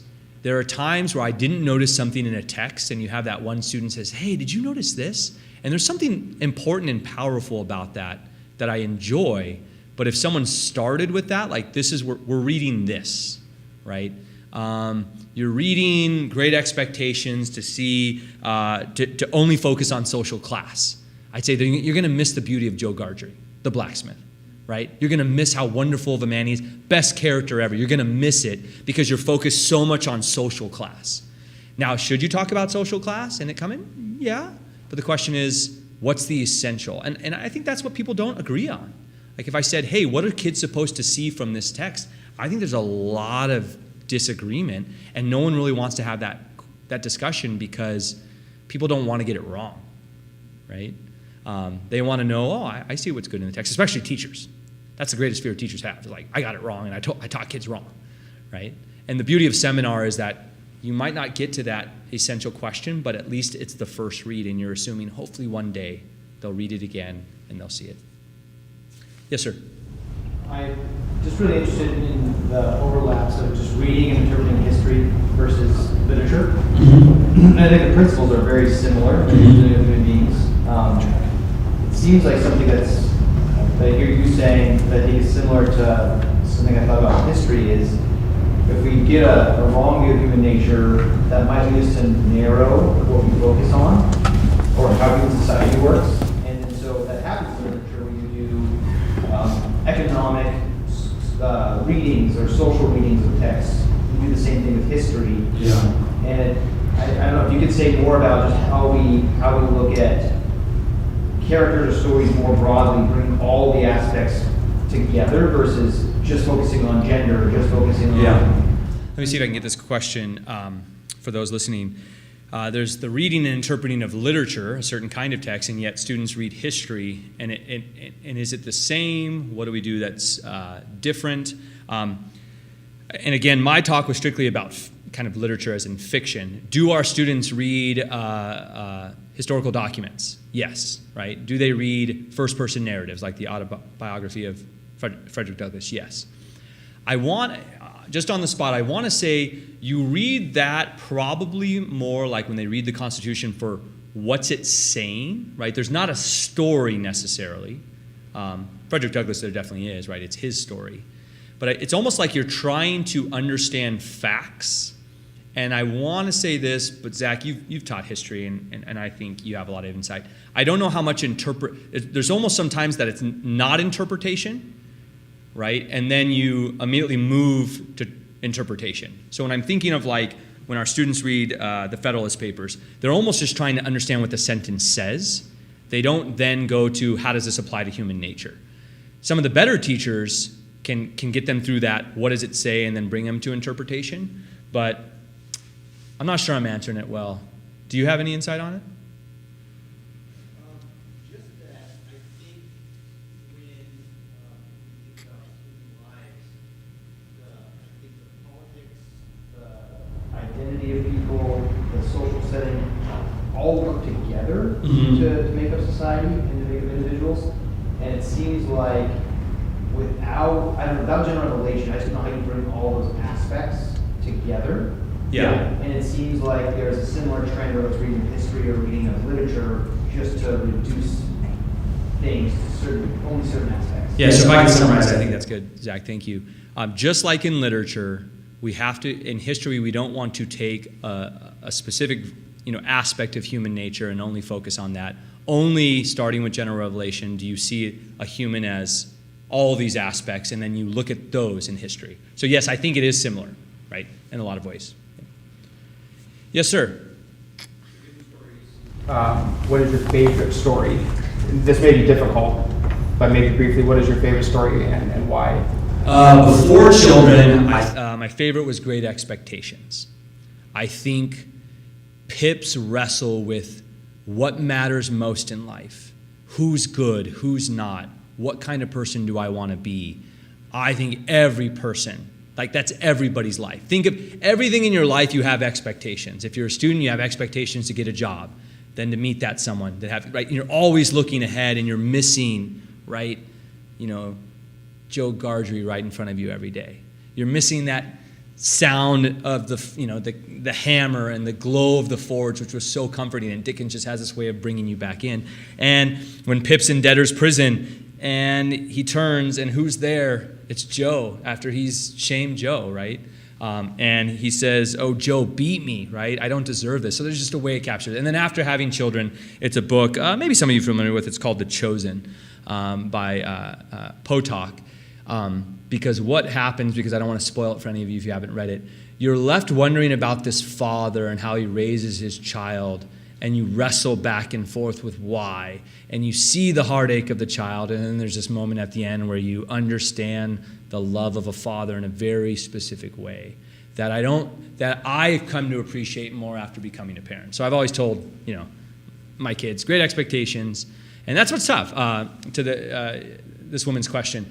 Kids hate that book because it's so long and so hard to understand, but if you get the right teacher who can guide them, they love Great Expectations, but it's a bear.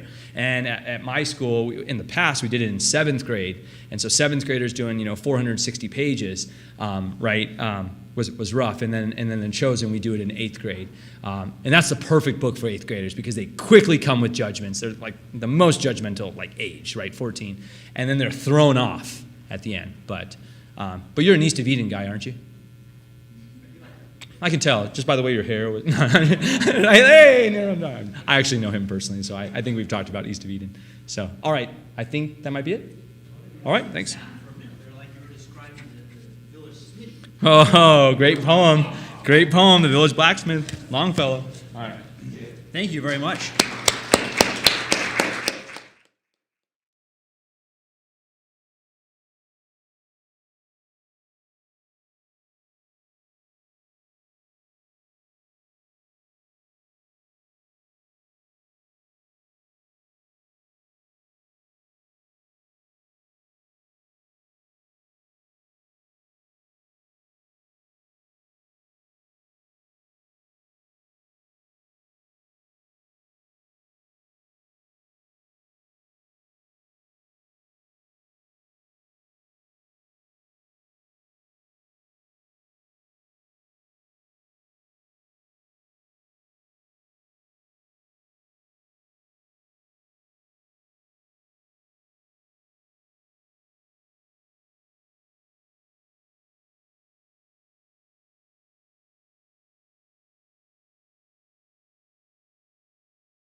Welcome. If you're joining us, please, out front there's a sign-in sheet and a bag with information in it. So if you haven't done that yet, please do that. This is the General Revelation Conference, and our final night, our keynote speaker. We are going to be continuing this afternoon. We've been learning about what is classical education and how does it relate to general revelation. And so we heard a talk on classical education and history, and then classical education and literature. Now, if you know about something about classical education, you'd know about Plato's Republic. And Plato is sort of the first university president, and the Republic is his main work.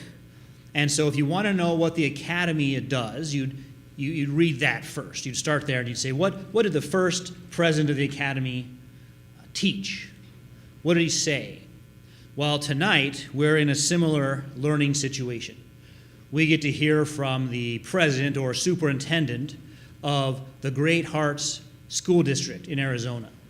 And we're going to get a presentation, much like the Republic, on the nature of education and why we need general revelation. I'm very excited to present him to you and to hear what he has to say. And this is Brandon Crow.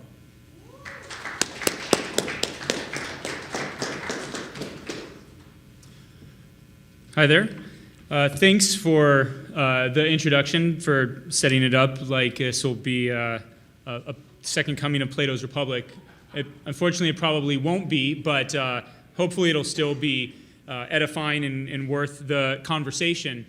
So I am really grateful to Dr. Anderson to be here and to be able to share a little bit. And like some of our friends witnessed, we'll do our very best to make sure that the slideshow doesn't fall apart on us and have to turn back and read.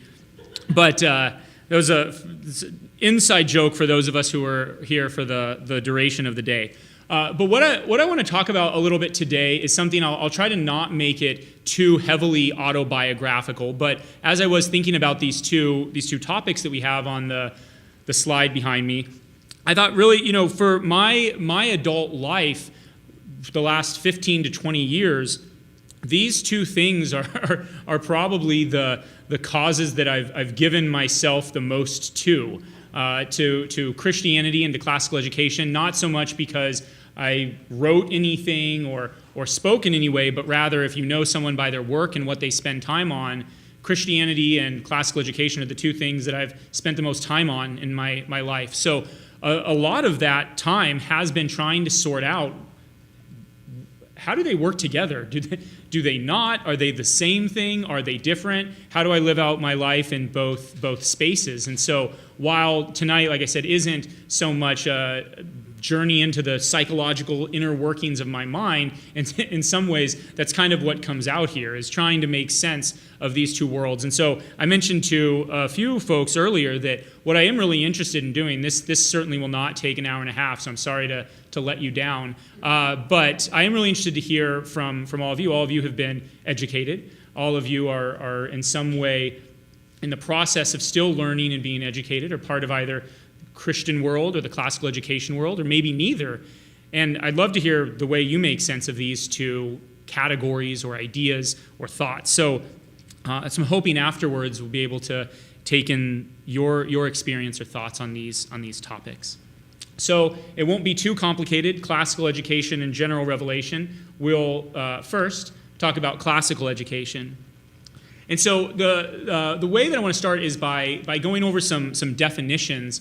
And the effort here is not so much to get to a normative definition to say this is what classical education is. It's rather to kind of engage it descriptively. When you hear this term, when you read it or see it or hear people talk about it, what exactly do people mean by classical education? And so I think I have 6 or 7 here, just different ways that the phrase is used. And you'll see that many of these are overlapping. Some of these you may have encountered, others you might have been a part of or a real advocate, and others you might despise. But in any case, again, it's kind of a broad tent movement. When people talk about, I was classically educated or I am, they often mean different things. So this in terms of definitions. One kind of definition or school of thought here in classical education is really just relying on the great books, a great books education, right? That's where students study and read and write about some of the best or most revered works in philosophy, history, literature, etc., that have been produced in the last, 6,000 years, right? That's one way in which people often refer to classical education. I mean, in that way, kind of a great books education. You can think of the Great Books Foundation as a good example of this, where their effort is to get these great books, these classics, out into really the hands of as many people as they can. So that's one. A second way that you might often hear about classical education is an education in the virtues. And I think Kyle Navarrete spoke about this a little bit earlier, either directly or almost directly, but where the education is focused on training students up in classical virtue. And you do that by presenting to them texts or examples of these virtues, and then you point them toward that, and hopefully, if it all works out really well, you have models of virtue, right? You have upstanding teachers who are people of high character and of high intellect, and they're leading students along in studying these things, and the idea is that you're cultivating virtue in this way. So oftentimes, this is what people mean. Now, like I was pointing out, and I won't do this for everyone, you could see how the great books and the education and the virtues, you could say, oh yeah, I actually think both of those in classical education, right? So they're not mutually exclusive. It's just sometimes they cover different areas. A third way that classical education is often kind of described or thought of is teaching about the ancient Greek and Roman worlds. And you'll see that in studies of history, like we said, literature, art, philosophy, science, even mathematics, right? You'll have students off doing Euclidean geometry without numbers, and doing kind of what the Greeks did. And so this is another way when people say, hey, I'm doing a classical education. Really what they mean is, studying the ancient Greek and Roman stuff. Again, not mutually exclusive with the other pieces, just these are different angles sometimes, or different areas of emphasis. Even deeper still, there's sometimes a focus, this might be a fourth one, where you're actually studying those aforementioned materials, right? The artifacts from the Greek and Roman world, but actually studying them in the original languages. And so there's varying degrees of this kind of study, right? But in some areas it would say, no, you've got to read Cicero in the original. And so you're spending a lot of years to really get that Latin down so that you can do that. It's not worth reading Virgil if you're not reading the original. Well, you can imagine studying Virgil in the original, right? Reading the whole of the Aeneid, that's going to take a lot of time and effort, right? So this is a lot of the study. And so in terms of classical education, in some cases it means studying these great works of ancient Greece and Rome in the original languages. A fifth way that sometimes classical education is used or described is with just an emphasis on the Western tradition. And so you might say, well, how's this different than the others that you were mentioning? And I guess what I would say here is it spans a little bit more recently than just ancient Greece and Rome. So you might get into the Middle Ages in some studies. You might even get into early modern Europe and look at the age of exploration. Often in this case, with the focus on the West, you might engage other kind of world civilizations, but it's always through the West, right? So when you get to the age of exploration, you might run into, indigenous peoples in the Americas, but it's through looking at the way that Europe goes out, so to speak. And with this emphasis on the West, that can even come as recent as, and especially, if you're a student in the United States, you often are taking United States history. So again, it's a real focus on that. So it could come as recent as, looking at even 21st century history, but looking primarily at the history and tradition of the West. Another way that this is sometimes described, and this is less, I went to look up the varying definitions in the dictionary and more just through my own experience, is sometimes just homeschooling or unschooling is sometimes thought of as classical education. Let me try to describe it. Again, this isn't to criticize or venerate any position, but if you have a situation where, especially in maybe a public district school that might be in a certain area of the country, where the education seems so kind of politicized and progressive and not what maybe parents experienced when they were young, and they pull their children out of school. A lot of times you'll hear a conversation, and this is especially prevalent, I would say, in the last 2 years with the pandemic, and I can say more about this in a second. But sometimes you'll hear people say, hey, look, I'm just going back to the way education used to be, kind of classical education, where my students aren't having to sit in a chair for 6 hours a day. They're just kind of learning. Now, like, what exactly is the content? It might not matter, but this is a kind of view. Like, we're kind of going back, and that's often what people mean.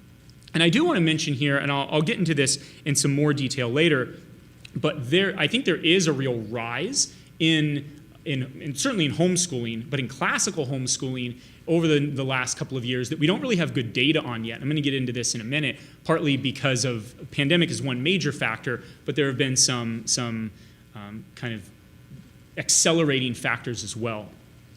And then the last bit that I'll mention, and I'm not going to I don't want this to be too controversial, but what has happened, I think, somewhat recently is that sometimes you'll hear people describe classical education in a certain way, and here's often what they mean. They mean classical education is kind of the politically conservative parents' approach to education. And again, I'm not saying this is the way to go or a bad way to go, but often what you'll have is when you see something that people are responding to, you might have, for example, there's one situation that occurred fairly recently. In Tennessee, the Republican governor of Tennessee announced a partnership with Hillsdale College to launch a bunch of charter schools in Tennessee, right? Well, if you're part of, left Twitter, what do you think you're going to say about that? Yep, here we go again. Christian conservatives doing their view of education, right? So then what ends up happening is classical education becomes kind of Christian conservative education because it's a response to what might be going on in kind of district public schools. And so what has happened more recently is there's a kind of trifecta. There was an ACU student here earlier today. We were talking about this a little bit. But over the last couple of years in education, you've had three things that have entered the classroom, so to speak, often in public schools and even private schools that have complicated schooling or how to school. And that trifecta is public health, right? Up until about 2 years ago, the implications of public health seemed to not be quite so in your face. If you're a student or parents were having to make usually large-scale decisions, it might be something like, hey, I'm pretty sure I got a notice that someone in my kid's class had head lice, and that was usually like the extent of it. Or you can't send your kid to school if you have a fever, right? But now the implications of public health. Can you be there? When can you be there? What do you have to wear on your face? How close can you be to people? All of those things have brought about really strong opinions, and many of those have been politicized in schools. A second are issues of race and racism. And this talk is not meant to go into that, but questions about what are the implications of one's view on race and hiring and student demographics and the way we engage these topics. That, again, is something that has been really pushed to the forefront, where in the past, perhaps in some schools, you didn't have that engaged. That's now a topic that, if not engaged, there's a question about that. If you're not engaging it, why not? It's a second. And then the third are issues of sex and gender. And again, I won't really go into that, but all I will say is that these three issues, this trifecta of issues that have been really pushed hard into schools, and people have to make a stand, so to speak, has had an effect to really push a lot of people out of schools more recently to try to find something new. And some of this intersects with what we might call classical education. Now again, if you look at the first kind of 6 definitions, so to speak, like where exactly are they going? We don't quite know, but they're looking for something different. And I would say at minimum, you have a lot of people looking to get out of an educational environment where those 3 things are such hot topics in a parent or a student or a teacher's face all the time, right? So in terms of classical education, those are some ways that it's often used or described or engaged. One other thing I want to mention here, still on the definitions topic, is there's often a kind of overlap with what's described as kind of liberal arts education. Usually, and I won't get into too much background here, but the thinking here on liberal arts education is rather than an approach where you as a sophomore decide to take engineering and computer science, a liberal arts approach would say, no, we want you to have and when we say liberal arts, we don't mean in political sense. It's the freeing arts. We don't want you to be educated for merely a kind of craft or a trade. We want you to be educated to engage anything that you want. The way we often speak of it is we want students in classical education, and liberal arts education, to be educated in all areas such that when they go into the world, they won't miss out on any of the good things the world has to offer them. They don't pigeonhole themselves as engineers or as scientists or as artists merely, but rather they're given to broad exposure where they're taking courses in theater and music and art and physics and biology, right, and calculus. And so oftentimes you have this overlap or blending of what we might call liberal arts education and classical education, and those go hand in hand often. So that's the kind of first part, just kind of laying the groundwork. Like, what exactly are we talking about? It's not, again, the effort is not to try to say this is what classical education is or should be. It's to say a lot of people use this phrase differently. So it's kind of a big tent, perhaps, or they debate and dispute with one another. So in terms of in America, right, what does classical education look like in America? This isn't really a history, but it's mostly to say, where does this live? Where does classical education happen in America? It happens in a lot of different places. It happens in private schools, and it has for quite some time. Right? I'd say for hundreds of years, you'd have the most expensive education that could be purchased, right? If a family had wealth, would be a classical education in one of these definitions that we've given, where it's intense, it's rigorous, you're studying the very best that has come from before, and so it's often in private education. That was especially the case more in the past. It's now often in what I'll call private kind of sectarian or private religious education, where people are setting up Christian classical schools. And so they're, of course, bringing together, or depending on how they might describe it, schools that are very classical and very Christian at the same time. And so that's a second area. A third, and I've already mentioned it, is homeschooling. Right? In co-ops, in learning pods, there's tons of homeschooling curriculum, tons of classical homeschooling curriculum. It gets really detailed. There's Catholic classical homeschooling curriculum. There's Protestant homeschooling classical curriculum. Reformed Protestant, right? Like it gets as kind of niche theologically as you want to go, especially in the homeschooling market. There's a lot there. So that's another place that it happens. More recently, but a little bit rarer, this has started to pop up in public schools.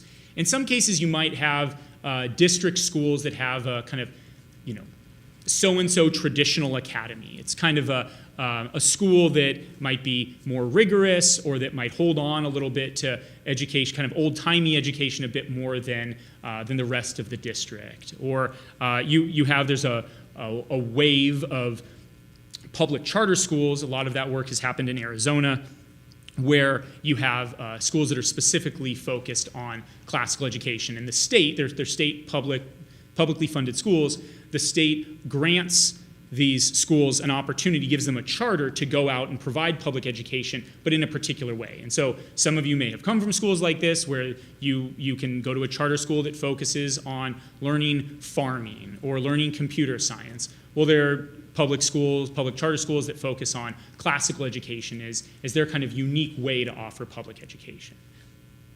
And then lastly, and this is kind of a new modality that we'll talk about as well, but online education. I don't know if any of you ever, back in the day, took an online or a distance learning class. Maybe depending on how old you are, they would have to mail you a packet. You'd take a test and mail it back. Well, as online education has ramped up, so too has online classical education. And again, the pandemic school closures have only skyrocketed this modality of learning. Learning online, but learning online in a classical school.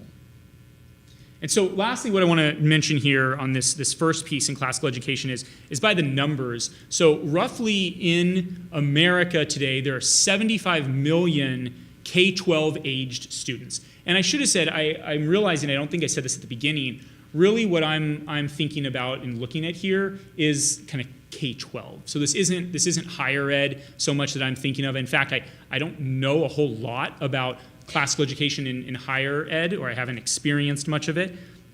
So I'm really focusing on the K-12, age 5 to 18 or so.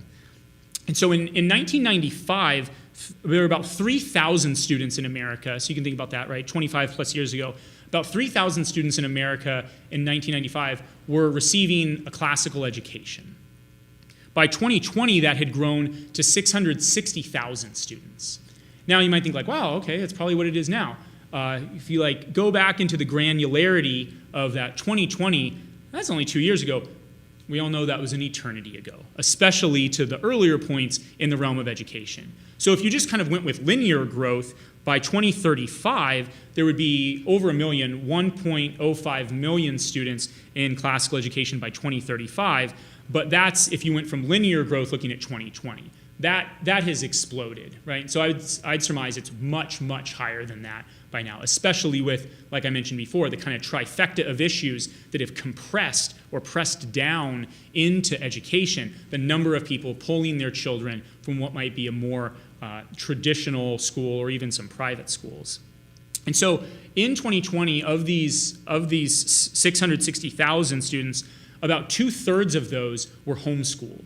So again, I know I mentioned earlier, but about 2/3 of that 660,000 were homeschooled, and then about 20% were in charter schools. So you can see then about 15% are in private schools, private religious classical schools, so on and so forth. But that's really the breakdown. And like I said, part of where I come from is really a wave.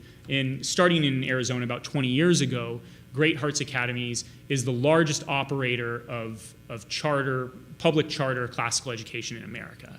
Right? So that's something that only started 20 years ago. So before that, you would see, wow, 95? Some people in this room were actually alive in 95. There are only 3,000 students compared to what I surmise is probably just under about 1 million right now. So that's kind of the breakdown of classical education in terms of what it is we're talking about. So now, and again, I know some people have been to several talks on this topic of general revelation here over the last several days. And so I won't go into a lot of deep detail. There's certainly more to explore and to study, but I'll try to kind of summarize some things. In terms of just a quick definition from yesterday's talks, we'd say that general revelation is what all people at all times should see as clear to reason. So the idea here is that there are things that all people, throughout history, throughout time, can see, can come to understand if they just use their reason. Outside of anything that anyone told them or any kind of text, they're things that people could come to see. So you'd say, well, what exactly could I come to see? This talk isn't so much focused on that. We can certainly engage on that. What we should say, though, in terms of general revelation is some pieces of it are more foundational than others. Right? So for example, right, one piece that's often used is reason as the laws of thought. Reason as the laws of thought, one thing that's really great about that is that word is often used, that transcendental, that to doubt or to question that reason are the laws of thought is to use reason to do that, right? To question or to doubt whether or not reason is the laws of thoughts is to use reason, right? Which helps to kind of demonstrate it further. So that's an aspect of general revelation someone could come to see and should see. And that's really foundational, right? You can see maybe very important, but a little less foundational or builds on that. You could see something, right, like that the sun is not eternal, right? That it's giving off heat, it's going to burn out, so the sun has not existed from eternity. And then kind of as you go and sort out the different ethical implications of various metaphysical positions, right, you could see that something like totalitarianism is not a right structure of ruling people, right? Where one sphere of life rules over all others, right? Like where the church rules over all other spheres absolutely and coerces and forces people, nor where the government rules over, let's say, the church or education. So we could get into detail there, but just to give you a sense of what we're talking about here, it's some things that people could, or it's what all people throughout history, throughout time, should be able to see as clear to reason. And so the content of this, again, this has been discussed ad nauseum at this conference, but and I don't mean in a bad way, to nausea, but I mean very extensively, and hopefully we can have more talk on that. But the content is what we said before, that it's what we understand through reason, and it's defined as the laws of thought. And so yesterday, if you spent any time here, right, in terms of understanding about the real world, what exactly is real, what has existed, You can walk through an understanding that something must be eternal, and that something must be eternal. It's certainly not the case that everything is eternal.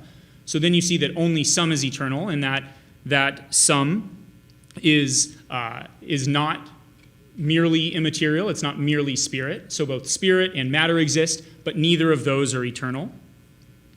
And so what is eternal is unchangeable, and it's infinite, right? You start to see that this is God, and this God has properties, wisdom, power, holiness, etc. Right? I'm not exactly attempting to walk through an argument here, but these are things that could be derived through the use of reason outside of someone telling you or someone handing you a particular text or something like that. And so then, of course, there's a human nature that is created, and that our fulfillment as human beings is living according to that nature, living according to the law that is written on our hearts by a lawgiver, by our Creator. And so the question is kind of, as we've had some conversations, especially with education students over the last couple of days, it's been, okay, if that's true, what exactly is it to teach general revelation? What does that mean? And so simply put, I think you could say it's to teach people about the summum bonum. It's to teach people about the greatest good. That the greatest good is knowledge, right? It is knowledge of what is real, what is infinite, what is eternal. Right? That's ultimately what it is to teach people about that. And that general revelation is clear and that people should see it. They should be able to understand what is the greatest good, what is the chief end, the thing for which all other things aim, that they can have in their life. That's what it is to understand general revelation, if you put it kind of generally. And so this can look a number of ways, right? This can be direct instruction, and maybe some of you have had this. You've taken a philosophy course or a theology course where you get direct instruction that covers areas of epistemology, right? Where you're asking questions about how do people know? Questions about metaphysics in terms of, like we talked about before, what is real or what is eternal? And then questions about ethics. How am I supposed to live in light of that? So in some ways, the instruction can be direct, and it can seem like, I'm going to walk into a philosophy class, or I'm going to read a philosophy book that's going to talk about that. Right? Or you might say, hey, starting out, students, we're about to learn. Before we dive into this topic, we're going to lay some basic ground rules and go through some logic. And another way to think of it is it's a method. General revelation relies on a method of the use of reason to find meaning in order to understand our experiences, so that we don't just have something happen, we don't encounter something either in the world or in something we study. We know that has to be interpreted, that many people can interpret something the same way. They can have the same experience and interpret it different ways. And so it's to use reason to test those experiences for meaning. And so there are different ways to do this. If you were here earlier in the day, we had some talks on literature, on English literature, on history. And so you might say, well, this is the domain of history, right? What your worldview is going to affect how you tell history. Are you going to say, the gods came down and stopped this arrow from hitting this other person? Or are you going to say, actually, the wind blew that arrow out of the way? Or are you going to say, some people believe that the gods came down, whereas other people say that wind affected it, right? So in terms of looking at history, you could understand someone's worldview is going to drive or direct the way that they explain what has happened in the past or what is happening presently. This also happens in interpretation of art or of literature, and we could get into that a little bit. Also happens, though, in studying the natural sciences, right? You'd want to understand that the material world, it's critical to understand that. That's the manifestation, right, or the revelation of God's work, but the material world is not the cause of itself. So that would be an aspect of general revelation that you might see in an area of the sciences that you would maybe take for granted. If you just went, kind of walked in to a regular old physics class, what might be assumed in a regular old physics class is, hey, we've got the material world, and that the material world is the cause of itself. Right? Kind of what might be described as a materialism or a monism, that matter is all that exists. And so what's really nice about this general revelation, and what I think a lot of this conference has focused on, is that this can be found in any form of education. It's not reliant on, oh, well, if you don't read Homer, then you can't get this. Or if you don't have computer science class, then you're going to miss this. Or, hey, in my curriculum, I don't have a set philosophy class, so I guess I'm going to miss this. It doesn't have to be that way at all, right? It can be taught explicitly and directly. It can be taught indirectly by grounding our pursuit of knowledge and understanding what is clear. Right? Just that belief, that sounds kind of audacious, or maybe some of us take it for granted, that there are things that are clear and we ought to understand them. That we're compelled to do that by the way that we've been created, just starting there in terms of our pursuit of knowledge. And so the good news is that general revelation can and should be engaged, and really can and should be engaged first in the home. Right? You don't need to say, man, where am I going to get this? I better find a place where I can send my child because this sounds right. That's true.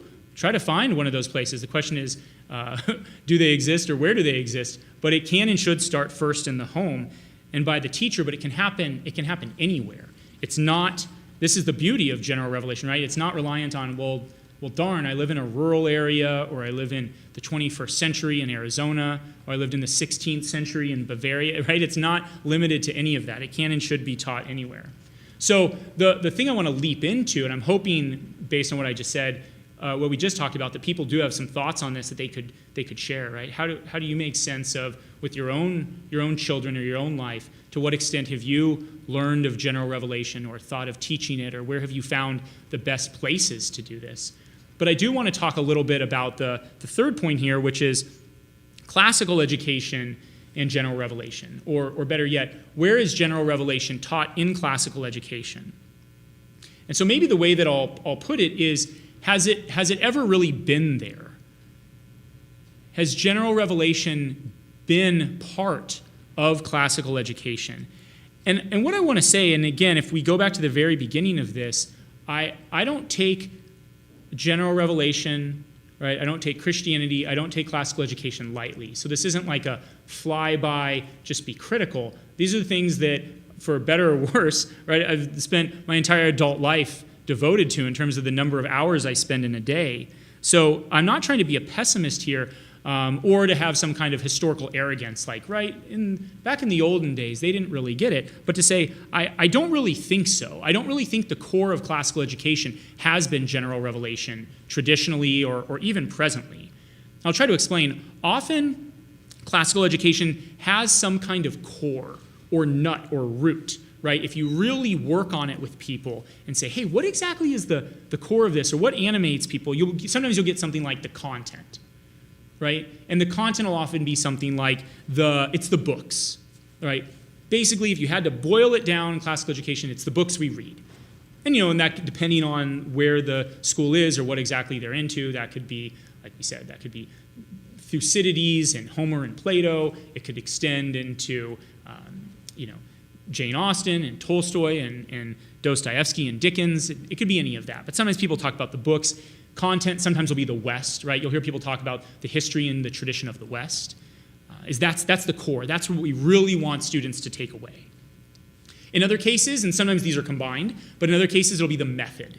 People talk about Socratic questioning, right? Just like we have in Plato's dialogues, Socrates draws out from people what they think, or the ideas that they hold, or contradictions or conclusions, to draw them out. Sometimes it's called shared inquiry, where you're circling up, you're trying to get people to share and talk about something that's common. So sometimes people would say that's the core. That's really what classical education is based around. In some cases, especially, well, I think this is true in classical Christian education, but I would say in Christian education in general, and remember, I'm talking about K-12, my experience and exposure has been that it's largely based on certain theological assumptions, which in many cases is why Christian parents send their children to Christian schools, because that's what they want. You want to turn your children over every day to people that hold more or less the same assumptions that you do. They're not going to be trying to undo what you've taught your children, and that seems to work. But that's not the same as general revelation usually. That's usually some kind of theological dogma, whether it's a Catholic school or kind of evangelical school or Orthodox school, however you want to slice it up. That's usually something where the instruction has to kind of coexist or jive with the theological assumptions that are already held. And that's usually no less true in Christian classical education than it is in, I don't know what we call it, non-classical Christian education. I'm a product of whatever that thing is called, non-classical Christian education. But so usually those are the same thing. It's just that in the classical Christian school, you're, reading Homer and studying Latin. And in the non-classical Christian school, you're not, right? And then perhaps at some point in the past, there was some deep instruction in logic where there are certain axioms on which everything else is based in terms of logic. But that I have some question about how deeply or pointedly that gets into general revelation. So I think the question next really is, what can classical education on its own offer to us? Another way to think of this is classical education without a focus on general revelation. And what I would say is it can offer a whole lot, and it does. Classical education is usually offering the best material, is offering a strong method, and usually under solid guidance. You don't usually pull someone kind of off the street and say, hey, go educate these students classically. No, it's kind of daunting, so they get trained up really well. If you're here for the prior talk, Kyle Navarrete was giving some deep detail and kind of pedagogical approaches to literature that are used in classical education. It was great, right? So this is wonderful. I mean, if you think about it this way, I guess the one way an analogy might be to sports, right? If you think like, I really want my child to be a really wonderful athlete, choose your sport, whatever it might be, right? If you could say, I'm going to send them to a place where they're focusing on the best instruction and training, it has the best facilities and the best coaches, that's exactly what you like. What more could you want? So classical education on its own offers wonderful things. Right? There is a question, though, of does it teach the truth? So I think there are cases where true things are presented, but what are they grounded in? And part of what people have to consider, and it's something that is celebrated, is the great conversation, as it's often put. If you kind of just read through, like go Google kind of Great Books Foundation and buy some of their books and then read through them, the great conversation itself is full of conflict and disagreement on the biggest, most important questions, on how human beings have knowledge. Can they have knowledge? Right? What is real? What actually exists? How am I to live? So it's full of that. So studying all of that is wonderful. And you should study. I wish we all should study it. I should study it a whole lot more. That's different than identifying the truth. And then there's a second question that often comes up. It goes back to this issue of virtue, is does this classical education make people good? So I'm remembering a couple of anecdotes. One time when I was working in a school, there were some students that were having a really difficult time, kind of rowdy, getting in trouble, and someone once said, well, the books will get to them. And I think the idea there, the sentiment, was that by exposing yourself or by taking in these wonderful things, right, wonderful stories, history, language, music, science, that will grow your mind, but in some process it will grow your heart as well. So that as a result, you'll leave here necessarily better. I think it's aspirational and good. We just seem to have a lot of examples where that's not true. I also remember a conversation, Dr. Anderson and I were talking about this the other night. Once someone was commenting on Nietzsche, and Nietzsche just didn't understand the classics well enough. He didn't understand Plato well enough. Kind of think, I'm pretty sure Nietzsche probably understood Plato better than most people who have ever lived, right? So it's not a question of if I just understand here, to Dr. Anderson's presentation last night, the end of the Republic, right, is all about the journey of the spirit after death and being reincarnated. Right? So there's a question about does it make people good? And sometimes, again, if classical education is done well, you're not just going to throw a student in a corner and give them some good books. You're going to have really great, smart, devoted, really caring teachers, and that's going to help. So I'm not criticizing that, but there's just a different question about, is that the same thing as general revelation? And so what we would say classical education needs is it needs what every form of education needs, is it needs a parent at home directing this. It needs general revelation to be taught first and foremost in the home. And so the conclusion of the thesis, it's not too sophisticated or too complicated. And I'll read you something that I'm working on here. But you should get general revelation. And you should get classical education if you can. But it's not the case that if you don't have access to or you're not interested in a classical education, then somehow you're missing the boat. You're missing something good, but you're not missing the most important thing. And so, like I said, there is a little piece that opinion piece that I'm working on. And so I want to just kind of conclude by reading it, and then I'm really excited to be able to hear from you all about how you've dealt with these different worlds, or if you even have. So to end, I'll read this. Classical education is wonderful. It is rich and excellent, and I'd hope that all students could learn in a classical school. But you can have classical education without general revelation. You can read the very best books and still miss the summum bonum. On the other hand, general revelation, what is clear through reason about God and about man, is not reliant on any particular pedagogy or any curricular model. It can fit wherever as the base on which all other learning and living should take place. The books one reads, the science one studies, the pedagogy of a math class can all be less than the very best. But if a parent is giving their children a detailed sense of the clarity of God's existence, there is nothing that can outlast or outvalue that. Some of us will soldier on with the classical education revolution because it is important that all American children have the opportunity to drink from the font of learning that has been the very best for thousands of years. But more important than this work is the labor others are taking on to make sure that every single person, be it adult or child, sees the clarity of general revelation as the most basic principle of life, and that for which we are all responsible. So classical ed, especially in the public sphere, has a long way to go. Its success will, I believe, dramatically improve the civility and thoughtfulness of our country, but it will be limited to repeating the follies and conflicts of the last several hundred years if it does not intersect with, or better yet, build itself upon this beautiful truth that we affectionately call clarity. So, that's it. What thoughts can you offer me to help refine my thinking about these worlds of classical education and general revelation?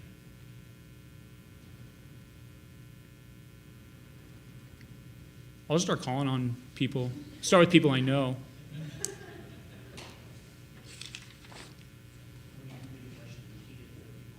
Got it.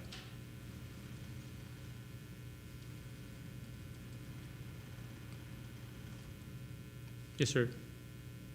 So, like, one way to put it might be, if you're like teaching your kids through classics, like you're saying Plato, maybe you're also analyzing what's happening to see if it's true, right?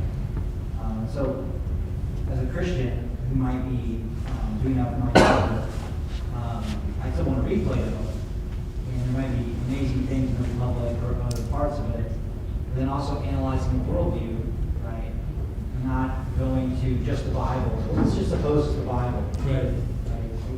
We also can know this is true without looking at the Bible, right? Also, that would be an example of it, right? Yeah. So I'm just repeating it for the sake of folks listening. So what James was mentioning is that in reading something like Plato, this is a really good thing to read to understand a worldview deeply, but to be able to look at and examine the worldview that's there, and to be able to do that from a perspective of general revelation, not to just say, well, this disagrees with the Bible. Certainly it does, but that's not and I don't want to put words in your mouth, but you can tell that it's not true at a basic level through general revelation, through the use of reason, examining the worldview and testing it for meaning, rather than just seeing that it doesn't match with what the Bible says.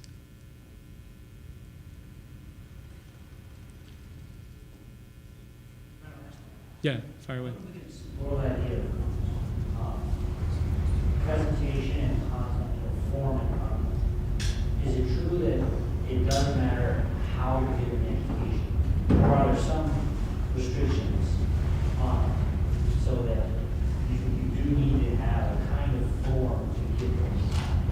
Yeah. If that makes sense. Yeah, so the question is it formless, right? Or do you have to have a form that helps to deliver this content or to receive it? Right. Yeah, I think that's right, and maybe that's some of the connection, that perhaps in an ideal world, a classical education is most set up to train the kind of mental habits. What you're examining is the most serious development of these worldviews and thoughts, ideas throughout history. So then when you're testing things with reason for reason, with meaning, you're looking at something that's the very best in a model that is thoughtfully laid out and careful, rather than kind of haphazard and scattered. I think that's right. What's your thought? Yeah. But I think your general point is true, that I suspect you probably could be a general relation, and you give the one that's mentioned. Right. And they often characterize each other falsely.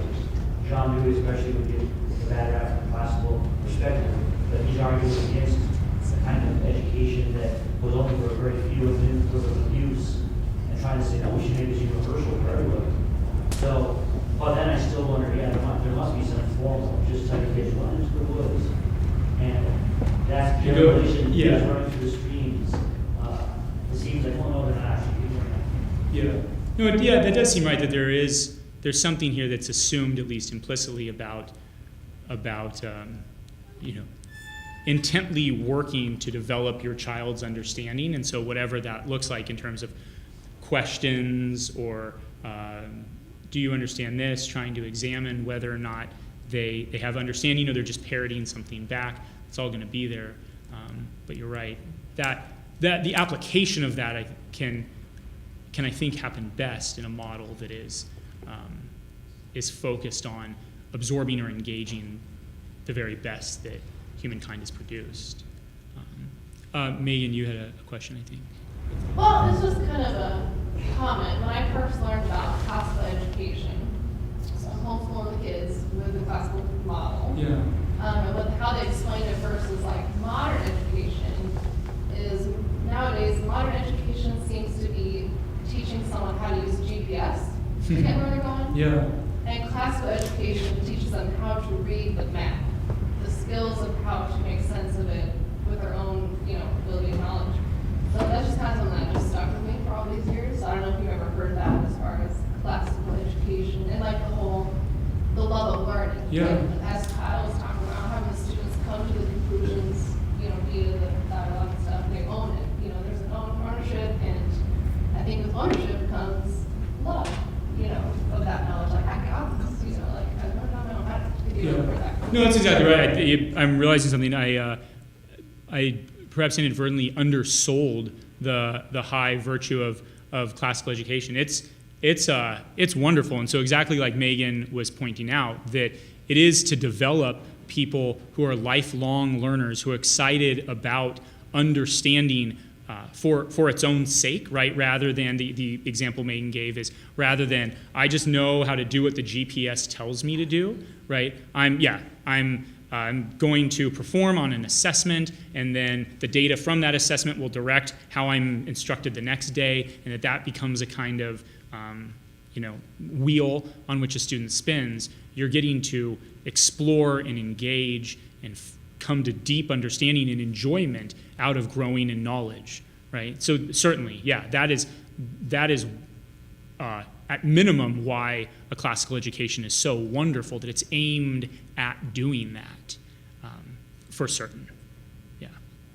And I will surmise that that's when done well, which I think at least in Arizona we have several examples, public, private, of that being done incredibly well with people who really love it and live it out.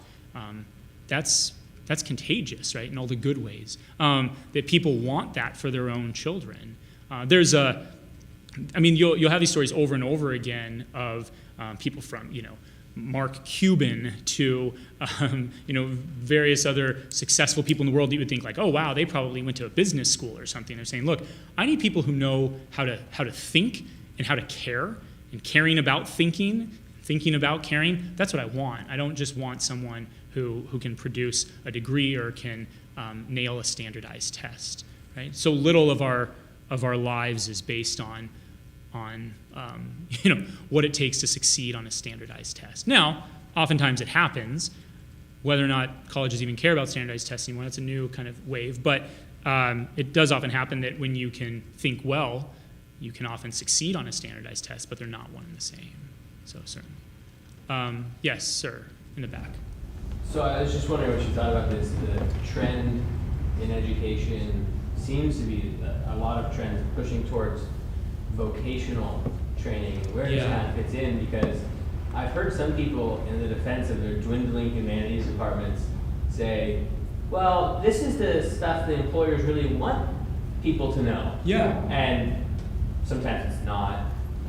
But also, even in higher education, we have a push towards vocations and students asking like, well, how is this going to affect my job? Yeah. I know Kyle had mentioned previously, like, that's a terrible thing to talk about in classical education. And so I'm just curious what your thoughts are in the push towards merely vocational training. This stuff is useless, and what you think about that. Yeah, it is funny. I think I don't know if it's a cycle, but if you go back, right, the idea is that classical education was for a certain sector, even in America, right? A certain segment or sector of the population, right? Those who would not be relegated to mere the servile arts, who wouldn't be forced into working with their hands in order to gain their sustenance because they couldn't do more, right? Where this was kind of classical education, the best education was kept behind locked doors that were only unlocked by vast amounts of wealth.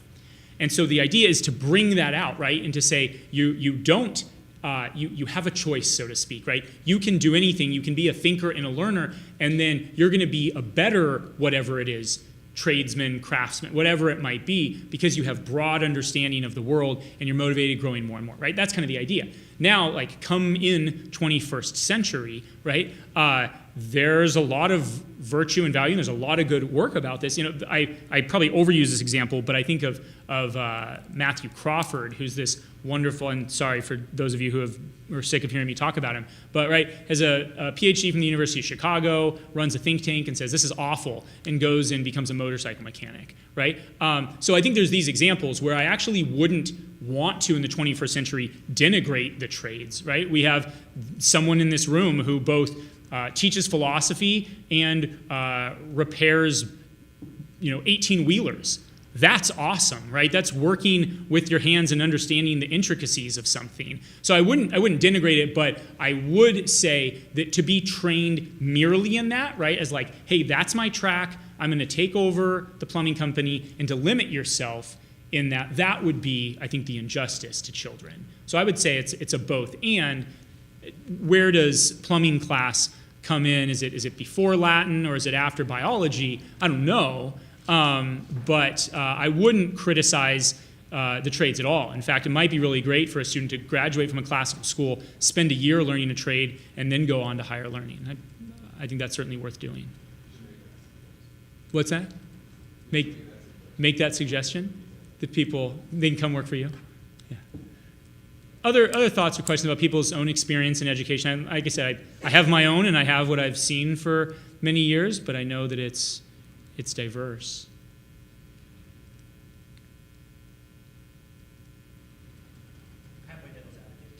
Yeah. So what you said, this kind of education will help you learn to think better.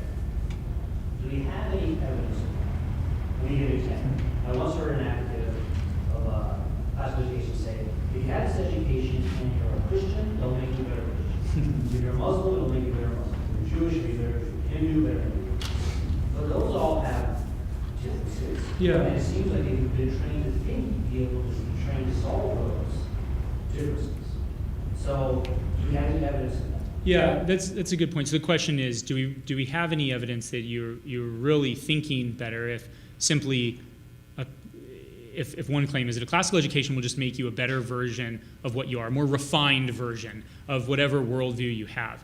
I guess what I'd hope for is this, that if that's the case, that the conditions are established such that working through those disagreements can happen more readily and can happen at the highest and best level. That I'm not relegated in my mind to some caricature of an alternative worldview or some intellectual habit or some communication pattern that is just kind of what I developed on my own, but rather I've been deeply, deeply habituated in how to have honest and caring, direct conversation with the person while still trying to seek the truth. I would say that would kind of be the aspiration if it's done well, not just to reaffirm our differences in our worldviews. Yeah, I think what I heard you say too was that if you did general revelation, you really would be able to solve that. Right. Yeah, I think that's the kind of lofty ideal of bringing the two together, classical education being based on it. Yeah. What about like learning general revelation outside of the classic thing? Like, is it possible that could make you dogmatic and not aware of all these different views in a way? Because I mean, if you're taught a method of analyzing, and even if you're right, it seems like the classical education is still be beneficial because it's giving you vast awareness and like this humility in the sense of like, wow. Yeah, that's a really good question. So the question is, could it go the other way, right? Could you get like the author of the book, so to speak, on general revelation trains you, but if that's all you have, are you going to miss something? And maybe it's kind of what I have here, which is get that first, but yeah, expose yourself to as much as you possibly can to be able to understand it more deeply. So I certainly think that's the case, right? I wouldn't want to have one without the other, but what often happens is, at least if I've experienced it, some kind of pitched battle between the two, or which one are you going to have? And I'd say, yeah, you wouldn't be able, just like any kind of learning, if you understand it only in a vacuum and you're not having to apply it to different circumstances or situations, it's going to be difficult. I'm just thinking to Josh Danaher's talk from earlier about how the greatest revelation, so to speak, of your understanding is going to be when you actually have to dialogue with people about this. Not just can you steamroll them in an argument, but what can you draw out of another human being, and how can you help lead them to something that they ought to see? And how can you be open to seeing if you missed something as well? Right?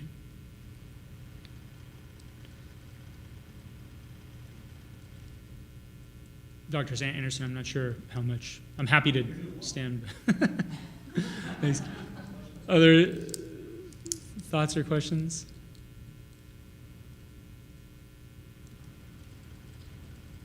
I really thank you for it.